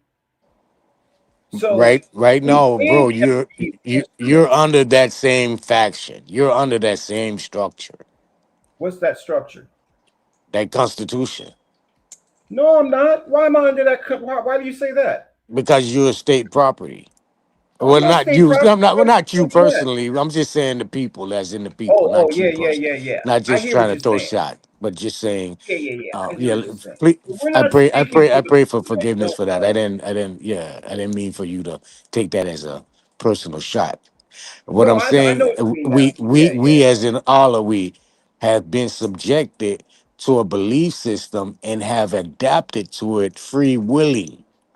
We can't look for that system that's created for them and ask for some type of charity or some remedy from their system of their creation that we're using.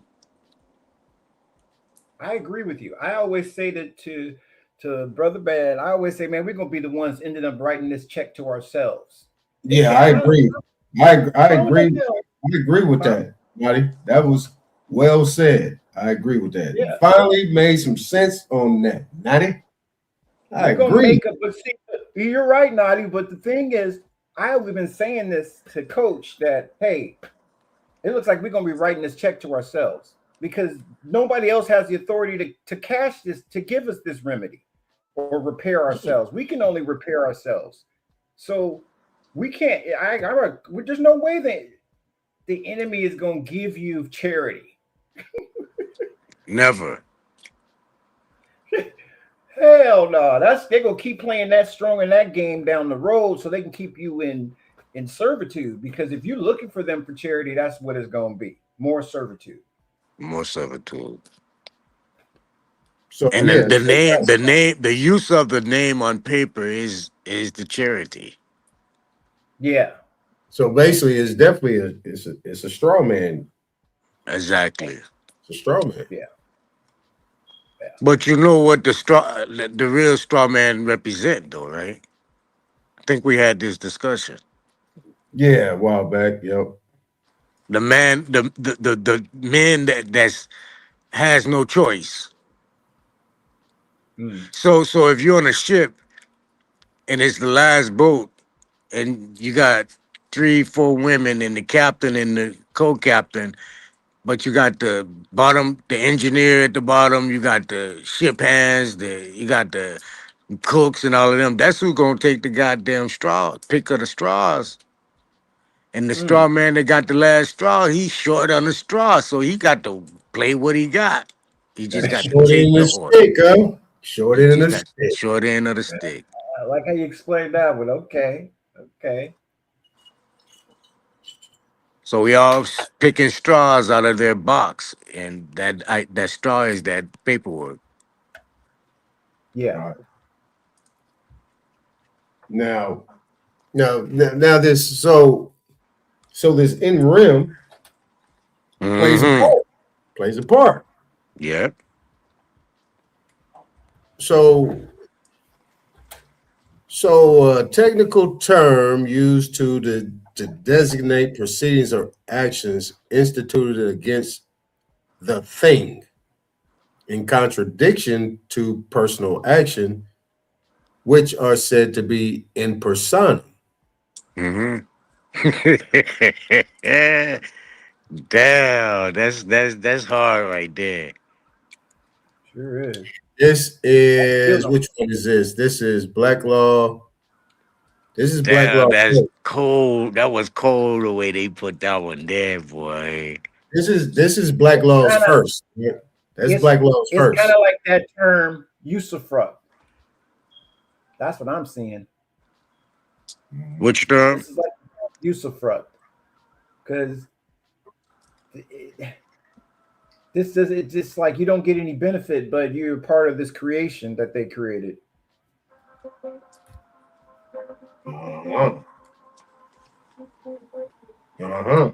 The only power you have is your signature. Well, They created that shit. you don't even have that for real. So the technical term used designate proceedings or actions instituted against the thing in The thing. contradiction. Huh? No, I just said, yeah, you're right. The thing. Okay. Yeah, the thing. The thing is again, we already know what the thing is, right? Whatever they say it is. Your estate. Okay, that's the thing. Okay. That's gonna be the thing. In contradiction to persona or personal actions, where are said to be in persona, in contradictions to personal actions, which are said to be in persona. Damn, that's cold. I don't know what that means, man. You got to break That means whatever actions you're thinking you holding in that estate, the persona you're it's a persona that you're in that action or you're operating that action.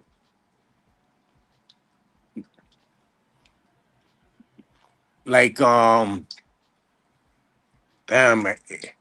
But a personam is something that you take up that may be a name or something that you can have right. multiple personas.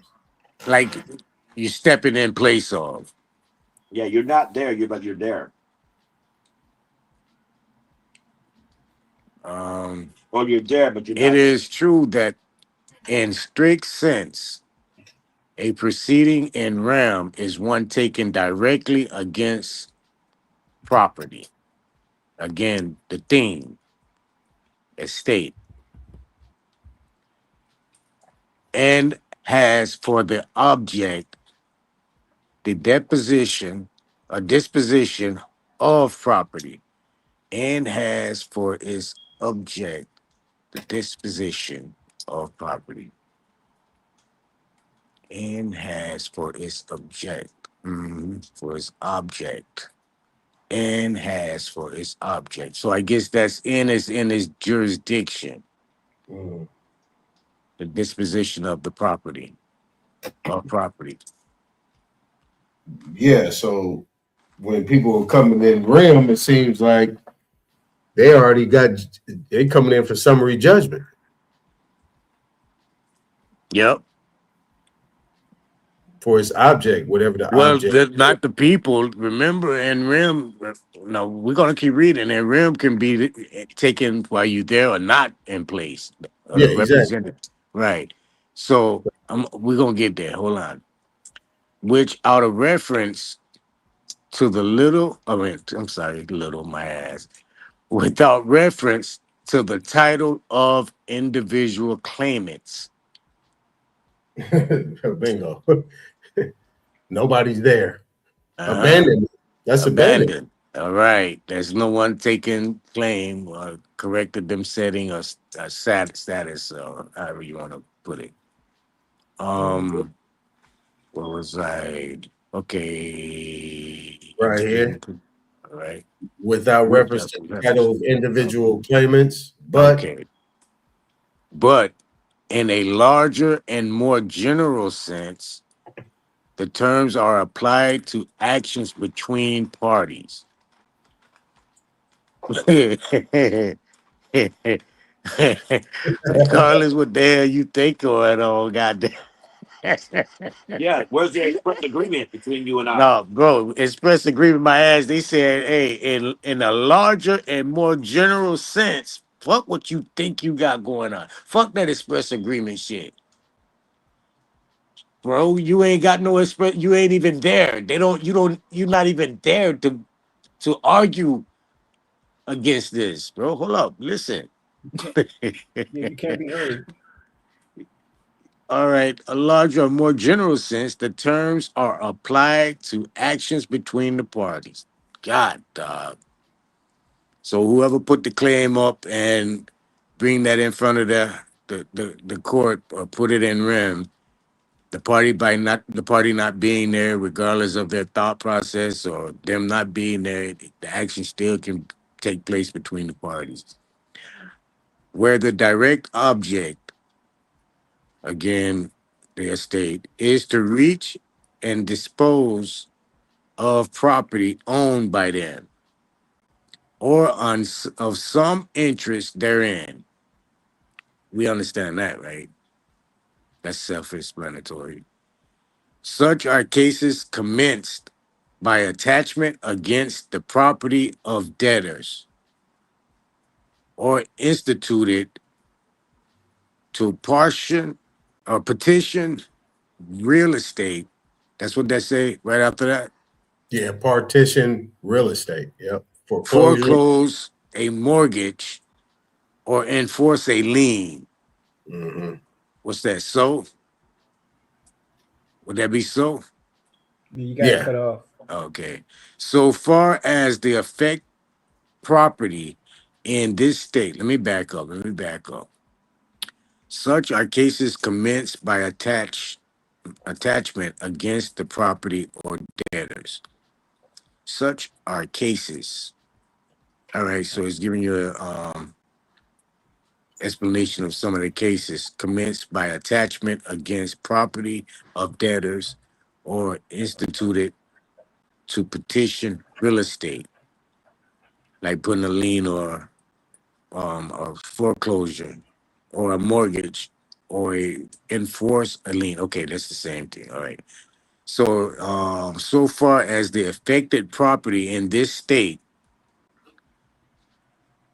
they are substantially proceeding in round. In the broad, broader, that's what that says. Broader sense, which we have mentioned.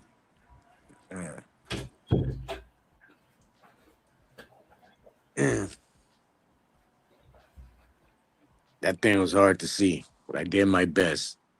Nah, you got it. So to back up just a little bit. So right here, so let's take it sentence by sentence. It's true that in a strict sense, a proceeding in rem is one directed against property and has for its object. So whatever that property is, that's the object, the disposition of property.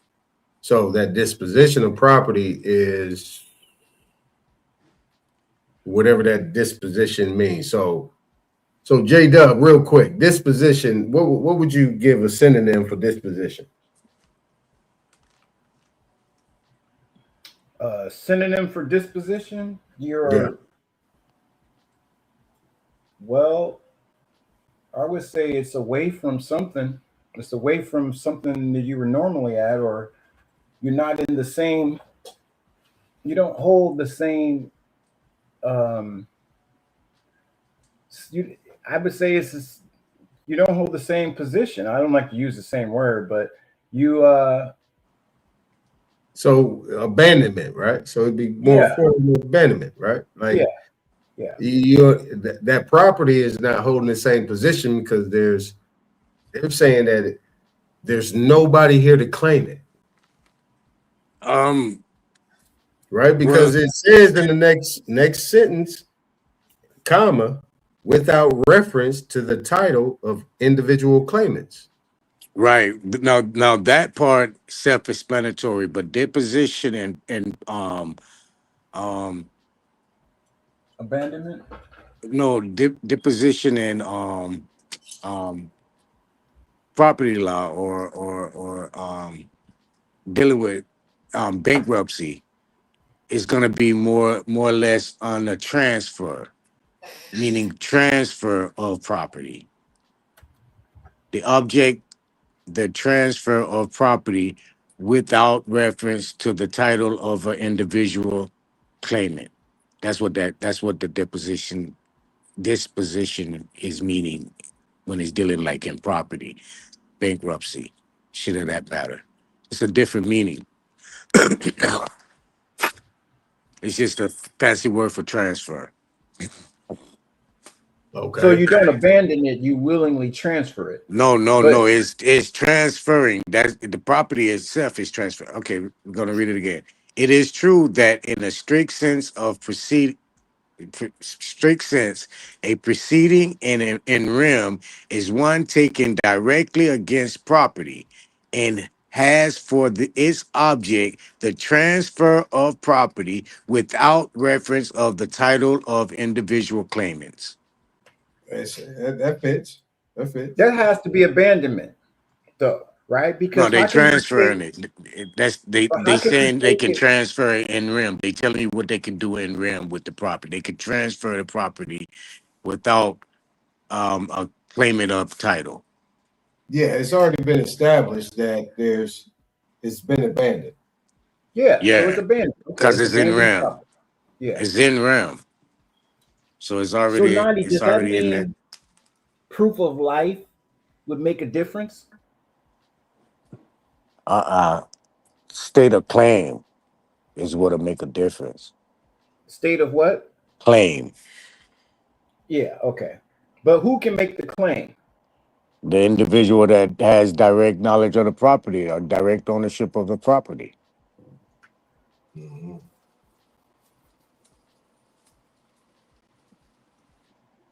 But how did it get into abandonment first? No claim. Or they're saying that they're running to the court based on a claim that was made, or a challenge, or a validation of something of what they consider to be rights. And so they don't have to answer. They can just run to the court and say, hey, help me out. So like we get down to, let me show you something right quick. Let's go down to real quick. Let's go down to such are cases commenced by attachment, right? There's a such thing as an attachment bond, right? There's a such thing called an attachment bond, where a lot of these folks come in and attach bonds, right?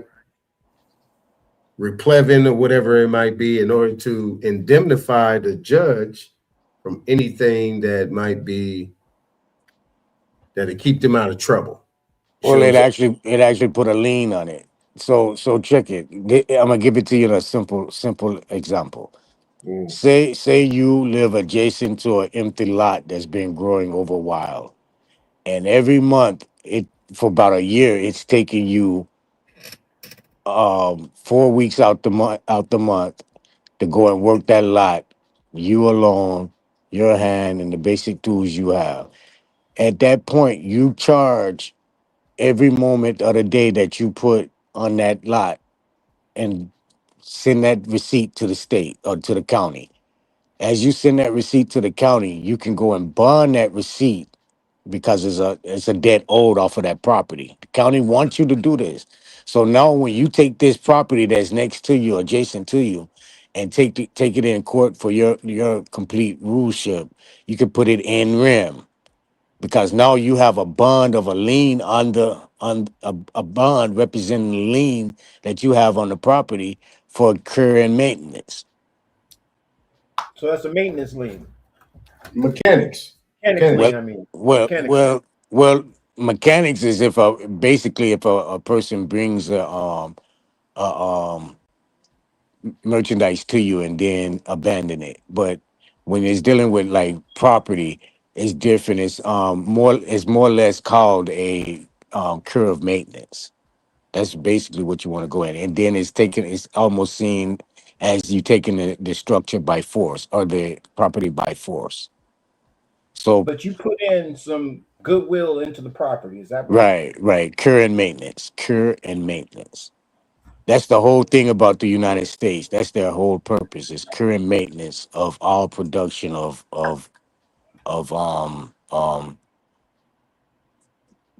ongoing businesses or ongoing upkeep, right? Like stewardess. Like, that's their whole position for real, and that's how you have to really handle it. As a steward. Yeah. As a steward, yeah. As a steward. That's how you really got to handle it.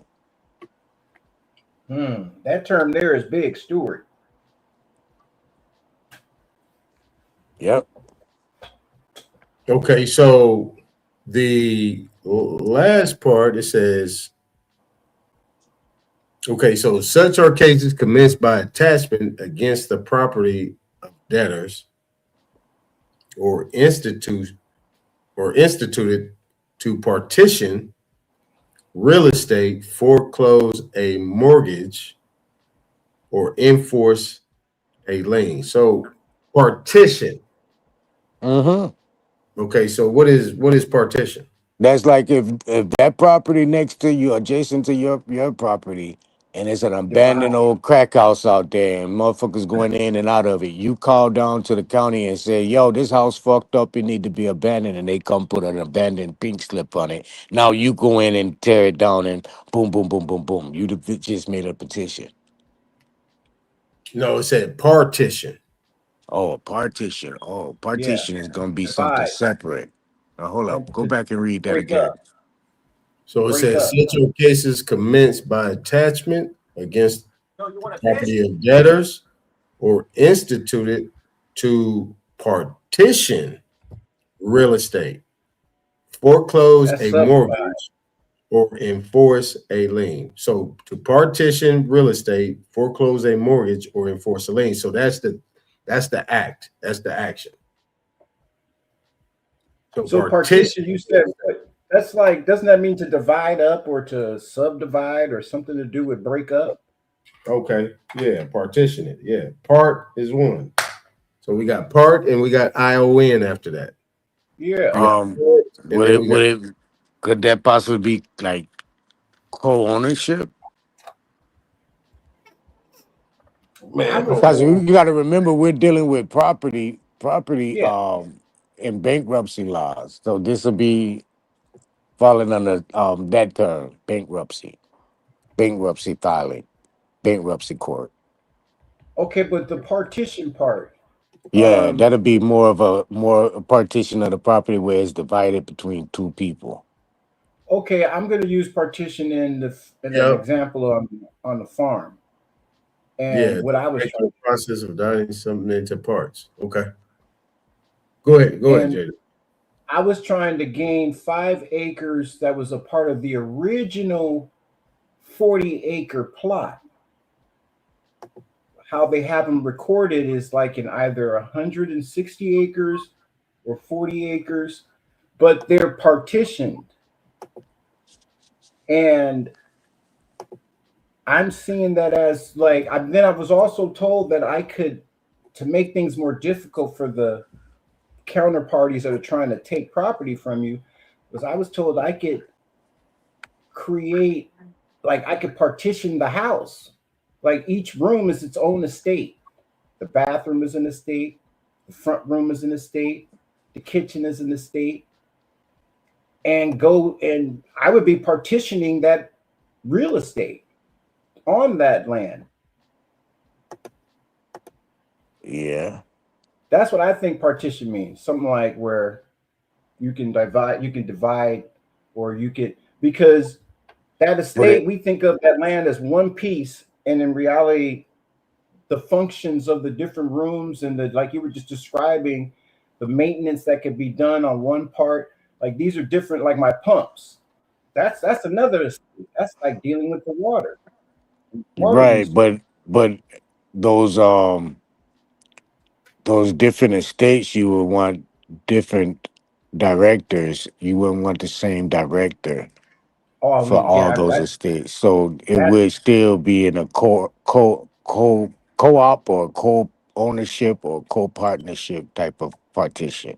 Get what you're saying. You could break it. You have to break it up with different names as owners. Yeah, that could be done. But that's good to know. But I'm just thinking that, that I didn't think about that partition could be something like that. That's in this grim description. Yep. Well, yeah, you was right on that definition, though, J-Dub, and Nadi. That's it's interesting. All right, so let me finish this out. Now, anybody still listening, right? Because they probably like, these cats are going in. We just having our own separate conversation. So forget that. When in real, the conversation that I've been having up here with these brothers and my research and my experience of doing things, it's about trying to perfect the initial contact, right? For me, this is my initial contact, because all roads lead to court for me. Now, if under the circumstances, the reason why I'm saying that is that, okay, when I come in there, or if I'm being invited, right? If I'm being made an offer and it's attached to something where, that's close to me or is supposed to be attached to me, when I come in there, how do I make sure that I know what's going on before I even jump in You know, that's where we're going with. Now, this in rem is very important because we don't know. We're not educating this, you know, this legalese type stuff. We don't know what's going on. We take for faith that what's going on is actually done by law and constitutional with the republic, and you know, you actually did something wrong or you owe something. You know what I'm saying? So I think this right here is a good place to be in regards to where we're at, this in rem thing. Now, so it says, such are cases commenced by attachment against the property of debtors. That's the key word, debtors, or instituted by partition real estate or instituted to partition real estate, foreclose a mortgage, or enforce a lien. Now, if you guys listening, you want to go back and look at what we did yesterday, it'll make sense to you.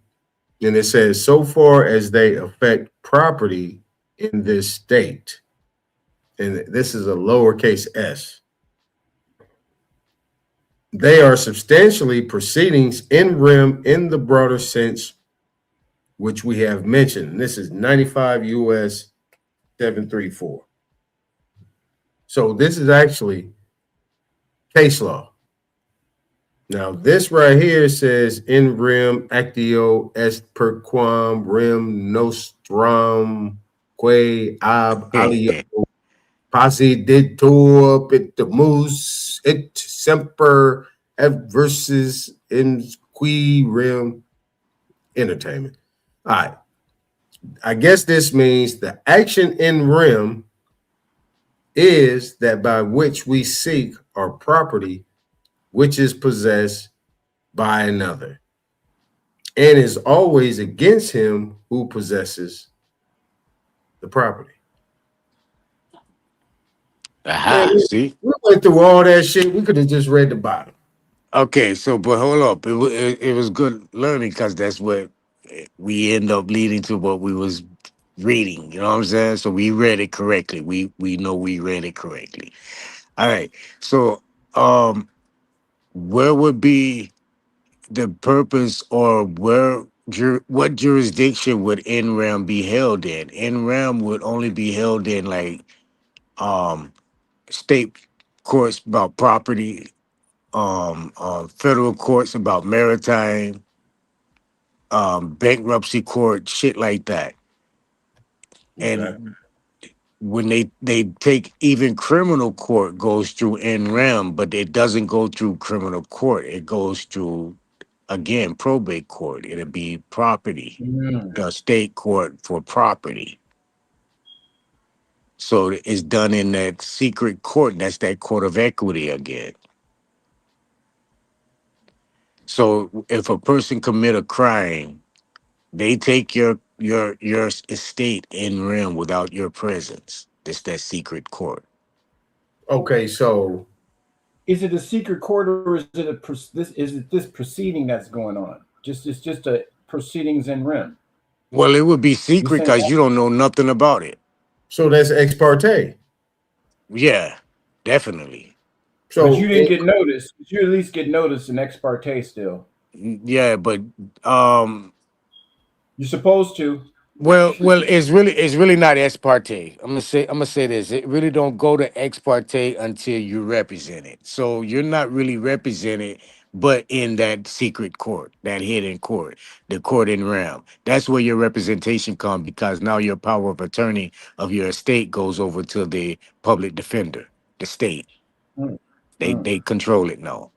So now you have representation. So now it wouldn't be established or considered ex parte because you have a representative there.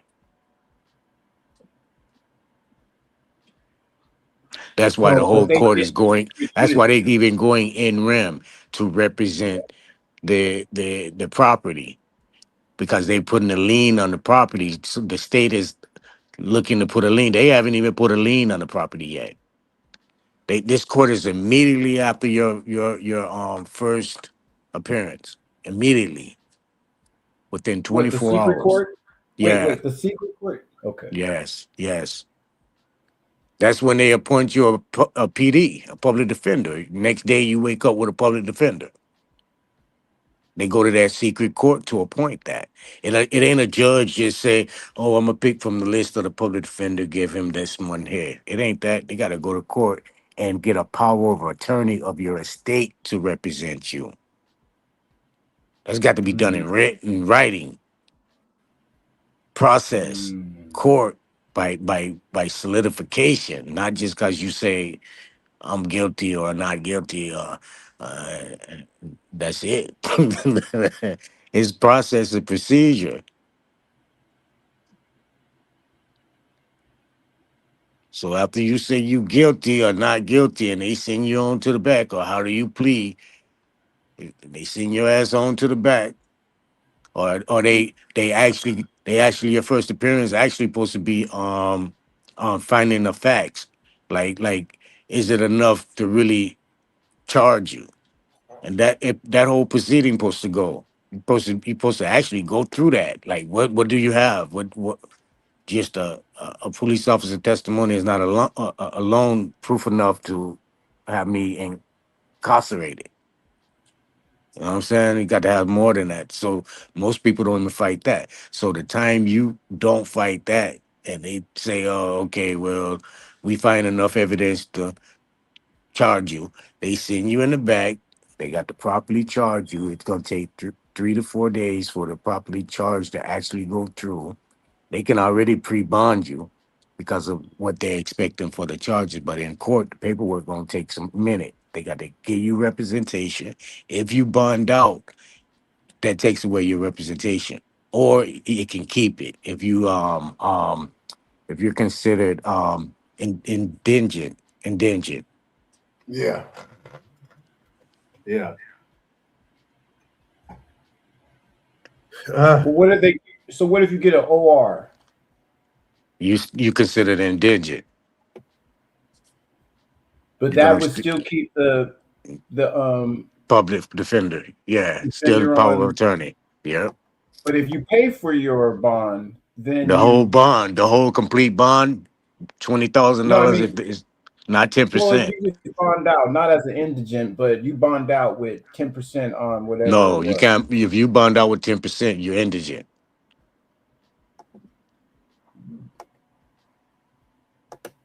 Yeah. I'm about to pull up. You're That was indigent Black's until Law you first. Hmm? Yeah. Hold on real quick, J-Dub. That was Black Law first. This is Black Laws 6. All right, go ahead, J-Dub. I'm about to pull up Black's Law 6. Same definition. This is What'd you say, J-Dub? No, that was it. Yeah, I was just wondering about that part with the indigent. You explained it that even 10%, if you don't pay out the whole bond, then you didn't get rid of the representation. Yep. Interesting. But who are the parties to the secret court? Huh? That gives them how this secret court. I'm trying to figure out. Okay, I get what you're saying. You're saying you get arrested, you're in it's criminal. You're bond out of jail with 10%. So they still, even though you're going to go get your own attorney, but until they're still able to move on your bonding your case because it's abandoned the state. I mean, so the secret court comes into play when what are they doing in the secret court? They're giving the public defender power of attorney over your estate. Ooh. The secret court is considered the equity court, which is only one in America. That's in D.C. But the probate courts act as state equity courts. Because they can handle bankruptcy? Yes. It deals with the estate. All estate processes and bonds and shit goes through the probate. So that's part of the secret move that's going, that there should be a probate hearing, but you don't know about it. That's basically the secret court is a probate hearing. Yeah, you ain't gonna know about it because you're considered state property. You being You're bad. held. You're Yeah, abandoned. You don't know. You're a minor. You don't know anything. yeah, you're a minor. That's perfect. Gotcha. You're still a minor. Still a minor. We gotta oblige you and take care of you and give you amenities as a citizen. So we taking care of you. So we can take this subject to the probate because the state or this jurisdiction, this county has a charge against your estate. And we need someone to represent your estate because you're a minor estate. Now that to me is chicanery. Oh. It is chicanery to me because it's actually what they're saying is that we don't recognize you, so you don't exist. That's what it sounds like to me. That's what they're saying. Like NREM is saying that because there has to be a summons. You have to follow the code, the court rule. We didn't recognize you. We did not recognize you until you came into our jurisdiction and violated one of our codes. Now we recognize that you're our property and we have to care and maintenance it.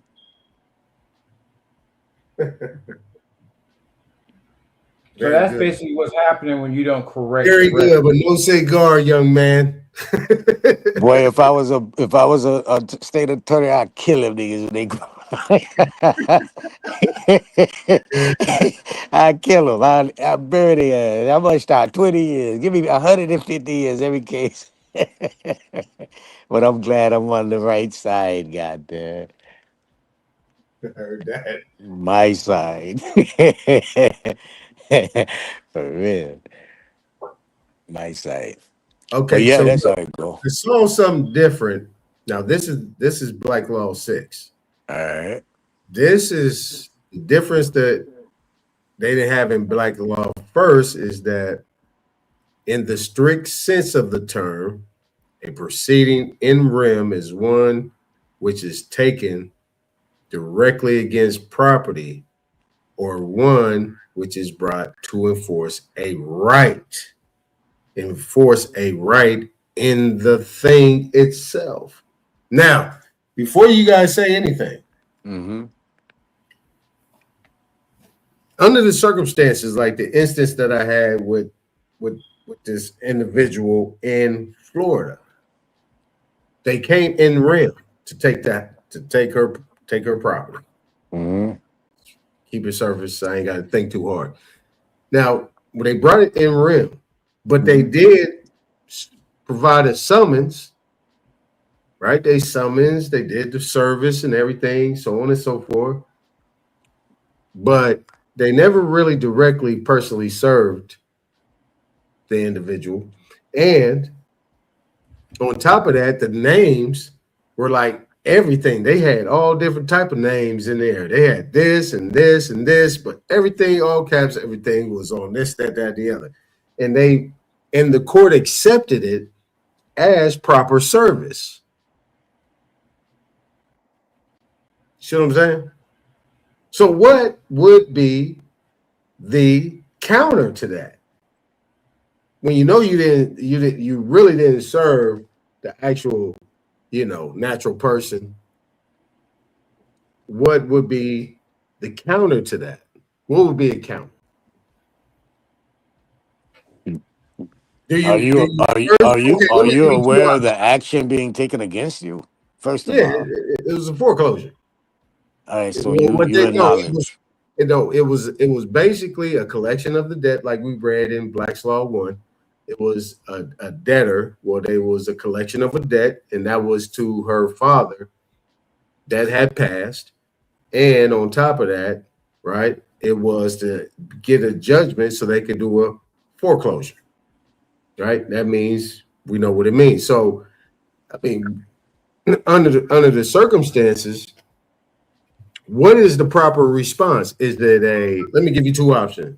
Is it a motion? Let me give you three.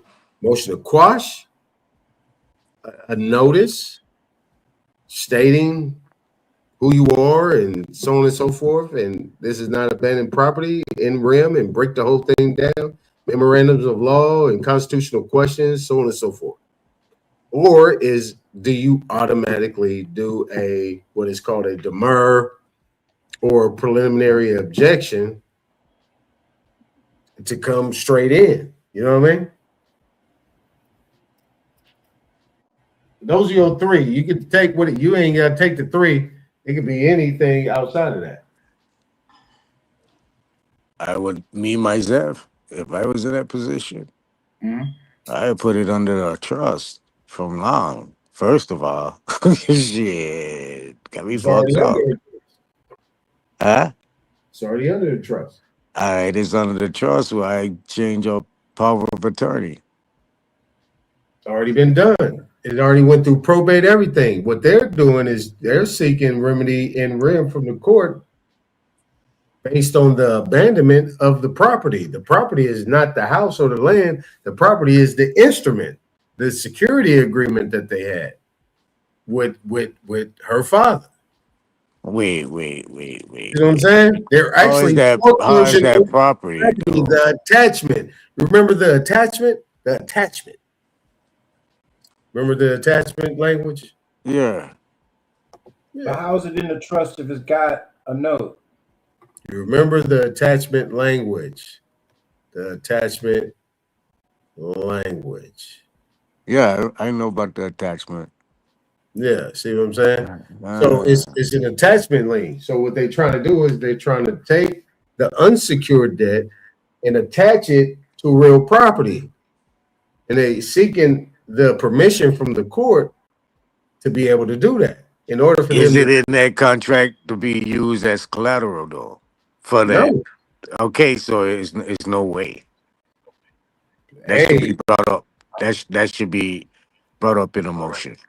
Hey, but this is what I'm saying. This is where you get a problem with the judge. The judge should know that. But the judge is acting on paperwork alone. What's being presented? Okay, for so argument. Let me translate that. That means that the judge, or let me not translate, let me add one thing to it. The judge is relying on the counsel or the attorney bringing that information in good faith. The information, the opposing attorney, all they got to bring is the contract.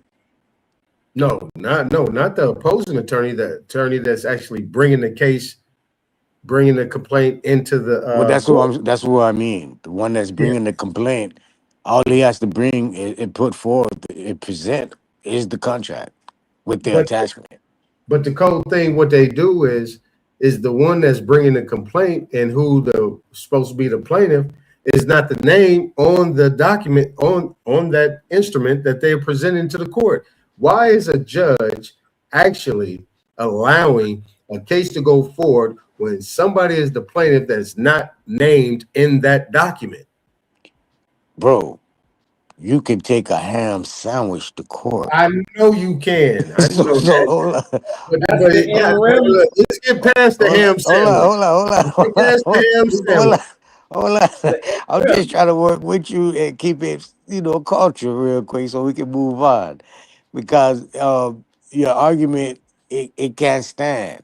Anyone can bring any charge as long as you pay that charge and the court reads the charge and agrees that it's liable or it stands strong enough to stand in court or hold a court. They're gonna, in the court, proceed with it. Shit, it ain't nothing you can do but ride with the punches, bro, and fight your best fight. No. Now I gotta push back on this one. No. Do you know what sua sponte means? Sua sponte. SUA space SPONTE. Sua sponte. Let's pull it up. No, I'm gonna tell you what it means. Sua sponte means on your own motion. The court brings it on their own motion. Court ain't bring. Sua sponte means on its own motion. So if the court knows and the judge knows, right? The clerk looks at what's being presented and the evidence attached as well as the judge takes a look. That's why they Right. come to the court and look at it and they say, well, the real party in interest, because under Rule 17, Spurs sponte. If the judge or the court do a spurs sponte, it's because they recognize it in their jurisdiction under color of code or color of law. So what I'm saying is, if a person petition a charge to the court and the court looks at it and deem it viable to stand in court as a case, because the judge going to read it and see if it stands in its jurisdiction of judgment. Once he makes that decision, it's on and popping from there. It's a ball game. but the bottom line is that's where you get into quorum non-judice, man. That's what I'm saying. Because now you're dealing without a judge, because sua sponte, that judge is saying that this is under my jurisdiction. It can't be under your jurisdiction. Rule 17, we'll just go to the federal code. It said, who is to bring suit? The real party in interest must bring suit. And you must have evidence attached to your complaint showing and verified that you are the real party in interest. Your name is not attached to anything. They don't provide no assignments or anything into the case. They never do it. They never do that, man. See, and I understand we all get into this conversation, and this is why I kind of backed off of that conversation. Well, shit, you could bring a ham sandwich up in there and all that, but that's actually agreeing to that and subjecting yourself to that. I'm about to bring up this. Where are you at? The reason it said you could bring a ham sandwich, that means it's highly plausibilities that the court will find jurisdiction under their color of law that they can hold in that hold that citation against. But that's why in REM this is what they doing. They doing this in REM. But the whole in realm part is the individual bringing the action in. Is someone bringing the action in. So you still have to show some type of harm or damage or some type of lien to produce in rem. So in a criminal court, they're showing a charge. They're showing that the county or the district or whomever the supreme powers to run that area for that is basically gonna be that city or whatever, is gonna put a charge against that estate. When they take it to probate court, that's a whole different court. They're taking it in rem. They're taking that charge and presenting it to that probate court judge.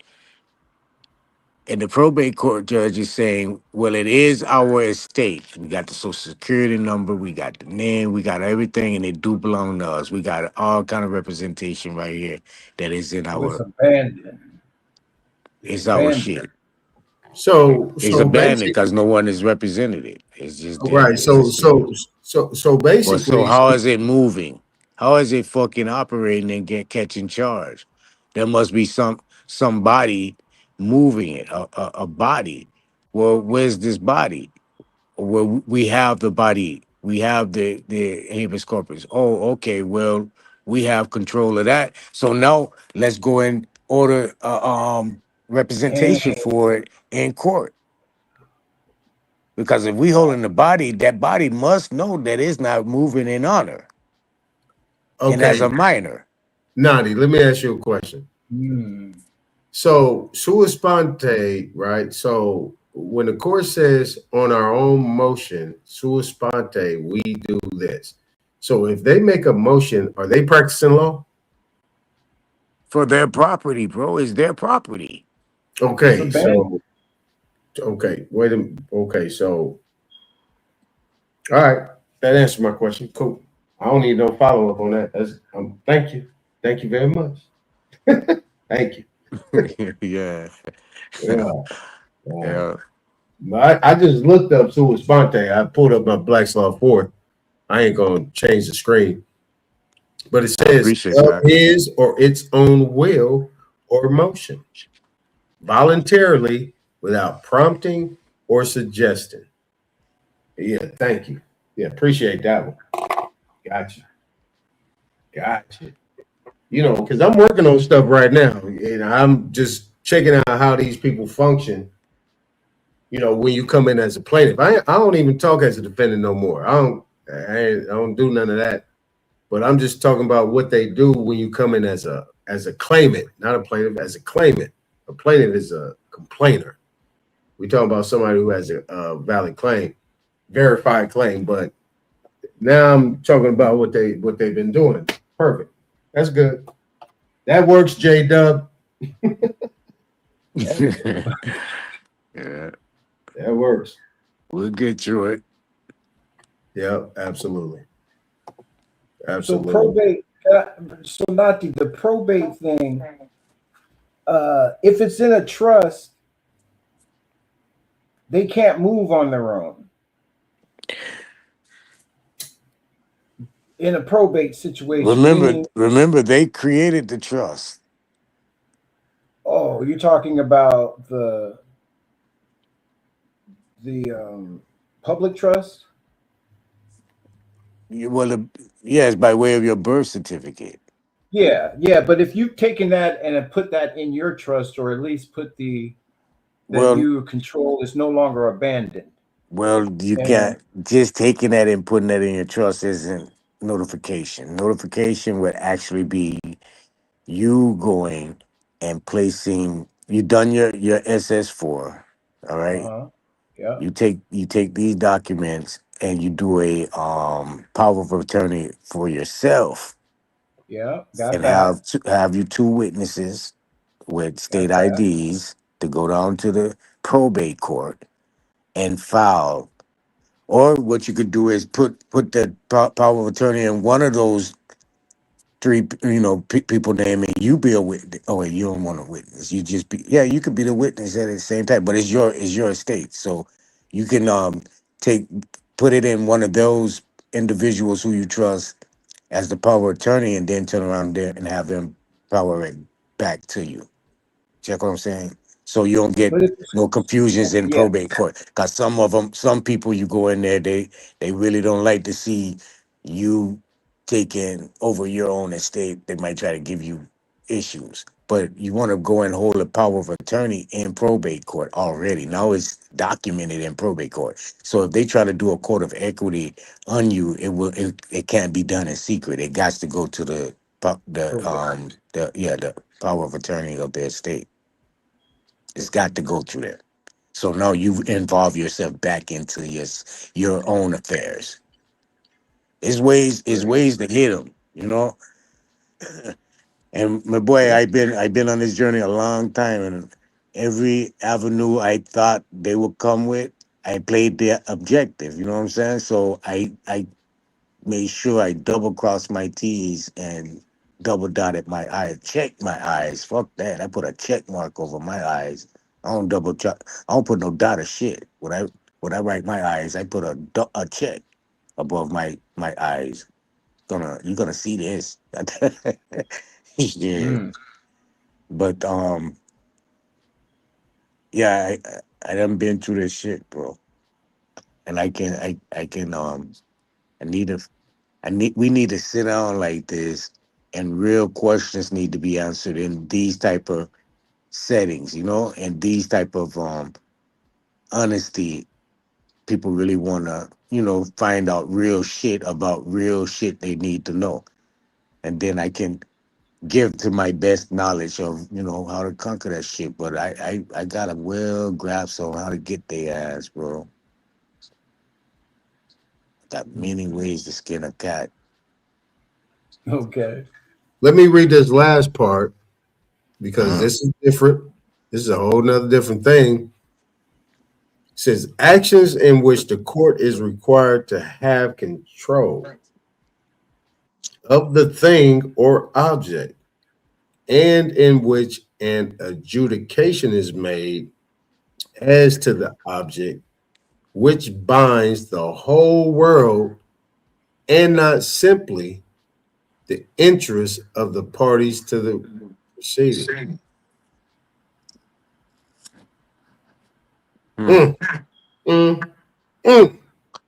Just put your ass in public. So What kind of action is that? Shit, this that's is that this is in in real. rim. This is an in rim. This is a case law dealing with in rim proceedings. That's what that's it. They do that all the time. Now you in public, people can go on the motherfucking thing and pull up your. You ain't notice you go to look for a person on a inmate search. As soon as them get locked up, it don't be in there. It don't catch you in until about 3 days, 2 days, 3 days later.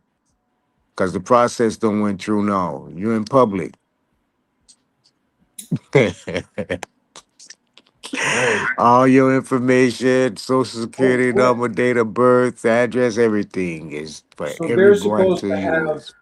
I want to know, when are they required to have control of the thing? When does that requirement? What is that? When you When the court is required. That once means you someone's giving some orders to the court to follow. once you identify that you're their property, they They're have required requirement. because of the custodial relationship. Current maintenance. Correct. To your best. See, this is a reason that a lot of people can't go in pro se or in their own standing or self And defense they're because minor. minors in the court will restrict you from harming yourself for career maintenance. So the judges say, we got a 730 you to see if you can even stand trial. You see what I'm saying? Because they So got to that's now interesting. You say mental harm. evaluate because Yeah, I'm going to go there. they don't want you to fuck up your own rights. But your mental well-being is not really of their concern, because you could be going crazy being locked up and they don't give a fuck. Excuse my Well, French, but it's the estate well being. It's the estate that you're representing. Remember, they can't represent it. Only you can represent it. Because you're the one yeah, who's representing it. yeah. So no, they need your consent of a sound mind to really carry out extreme measures But a minor or can to the never have fullness. someone until they're an adult. A minor has some sort of sanity. They're not Not insane. They enough to do have some act on sort their of, own. but they So still they're have under they have enough requirement. sanity to use this goddamn estate. right. But the estate is also the body. So that's the problem. That's the abandonment piece. No, That's how they get access to you. no, the estate is the title. That's paperwork. But The the body, though, the is body is the assurance. mm, Is being used as the assurance for the title. wow. It's all wow.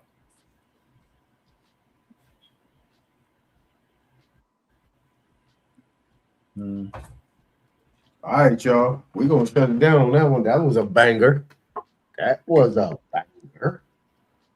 Yeah, there That was. was perfect timing. Yeah, that was I got to perfect. check out it this time anyway. Yeah. Well, hey, look, Yeah. that right there cleared up a couple things. That was, yeah, I ain't gonna even hold you on that one. That cleared up a couple things. I was glad I was able to assist. What we say, new drink. Got a new drink. I thank the universe for being able to put me through trials and tribulations to be able to see symbols. Yeah, that right there is. We all got to move that way. We all got to exercise ourselves to start thinking. And the more you hear this in this style and fashion, is the more you're going to start reprogramming your sight on your own. And shit, Yeah. in a couple of months, you'll be telling me shit. For real. It's just a reprogramming. That's all it is. You already know the information. You already know it. You just got to reprogram. That's it. Yep. All right, brothers. Later. All right, now in a minute. All right, J-Dub, I'll holler at you, brother. All right, appreciate it. Take care, bro. Indeed.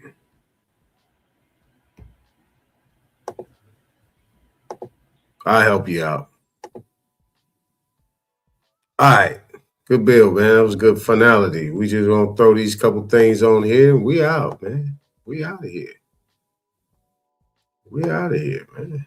We are out of jump. I gotta end it off with some things, Put that up here, and then we're gonna go ahead and do this right here, and then hey.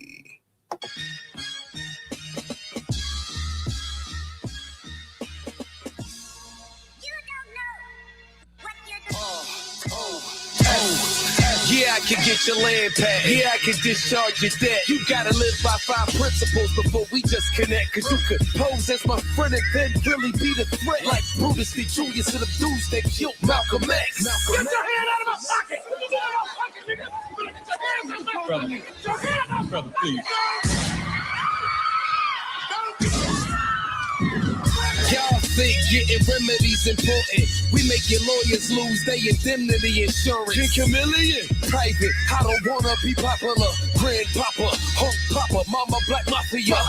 Yeah, we them big owners holding rank. You call Rocket Lawyer, I call the owner of the bank. He in the private at the temple, like Ginobili in the paint. And we got 3 militaries, we might be rolling in some tanks. While you balancing with a check gross, going to work for debt notes. Overtime all your life paying mortgages, then you left broke. Damn. Shout out to Mayweather, who's obviously woke. He settled $18 million with a promissory note. I'm not your corporation's chattel, this world gotta be a joke. Blind leading the blind, so we never gonna see.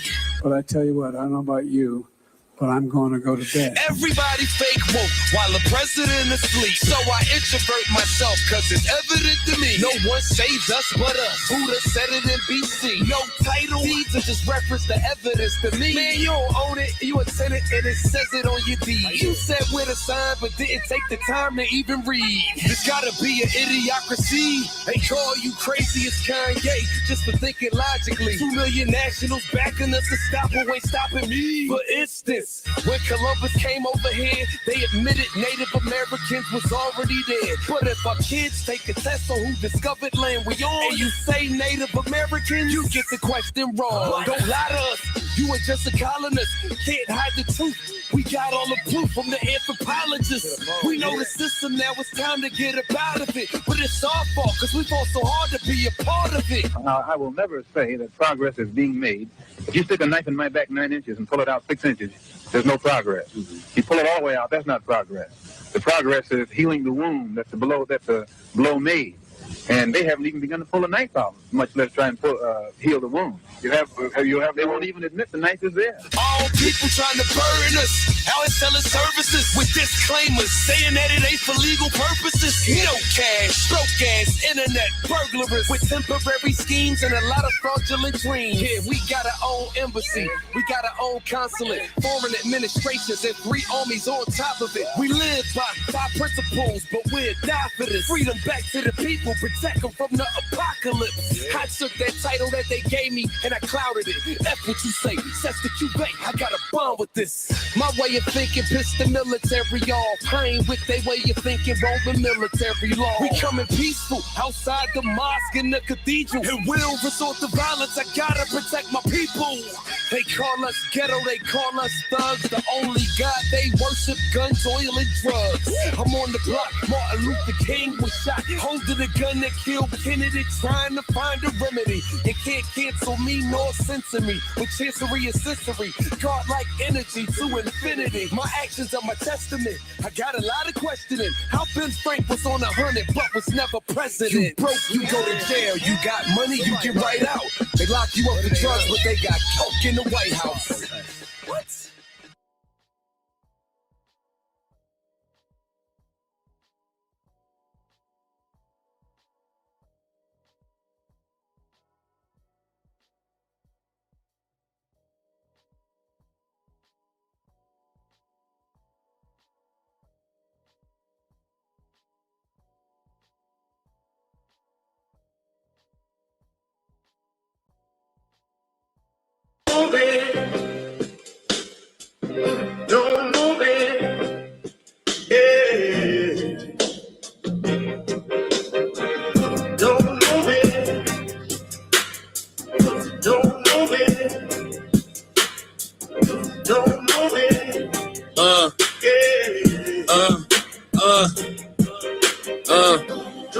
coach quotes coded in oak with a ghost loaded focus. Chrome in the coat, king with the cloak, smoking that hocus pocus. Infinite styles, pivot and pile up the mileage. I'm wild with the science. You see the line on my avatar, iron draw pride. I to devour the silence. Why you niggas steady lying? Got me laughing hard, satire and fraud. I fire the squad. Wise get crossed when I'm sparring with all the guards. Author of art, carving a mark in the bark of the market at large. Target the sharks, heart of a Spartan. I sharpen the margin with bars. You rather bargain and dodge. I'd rather you come get your taxes done.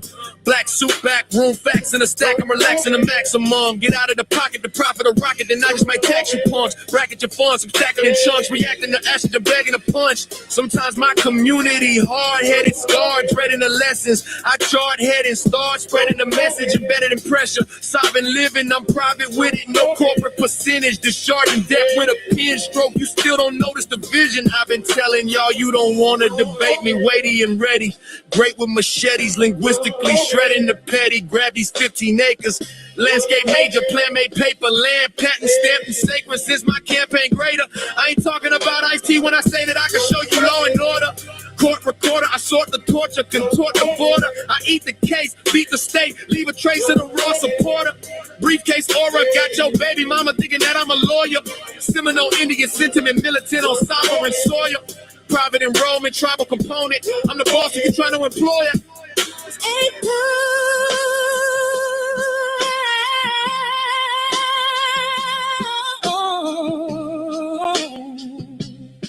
Clutch, baby. Infinite.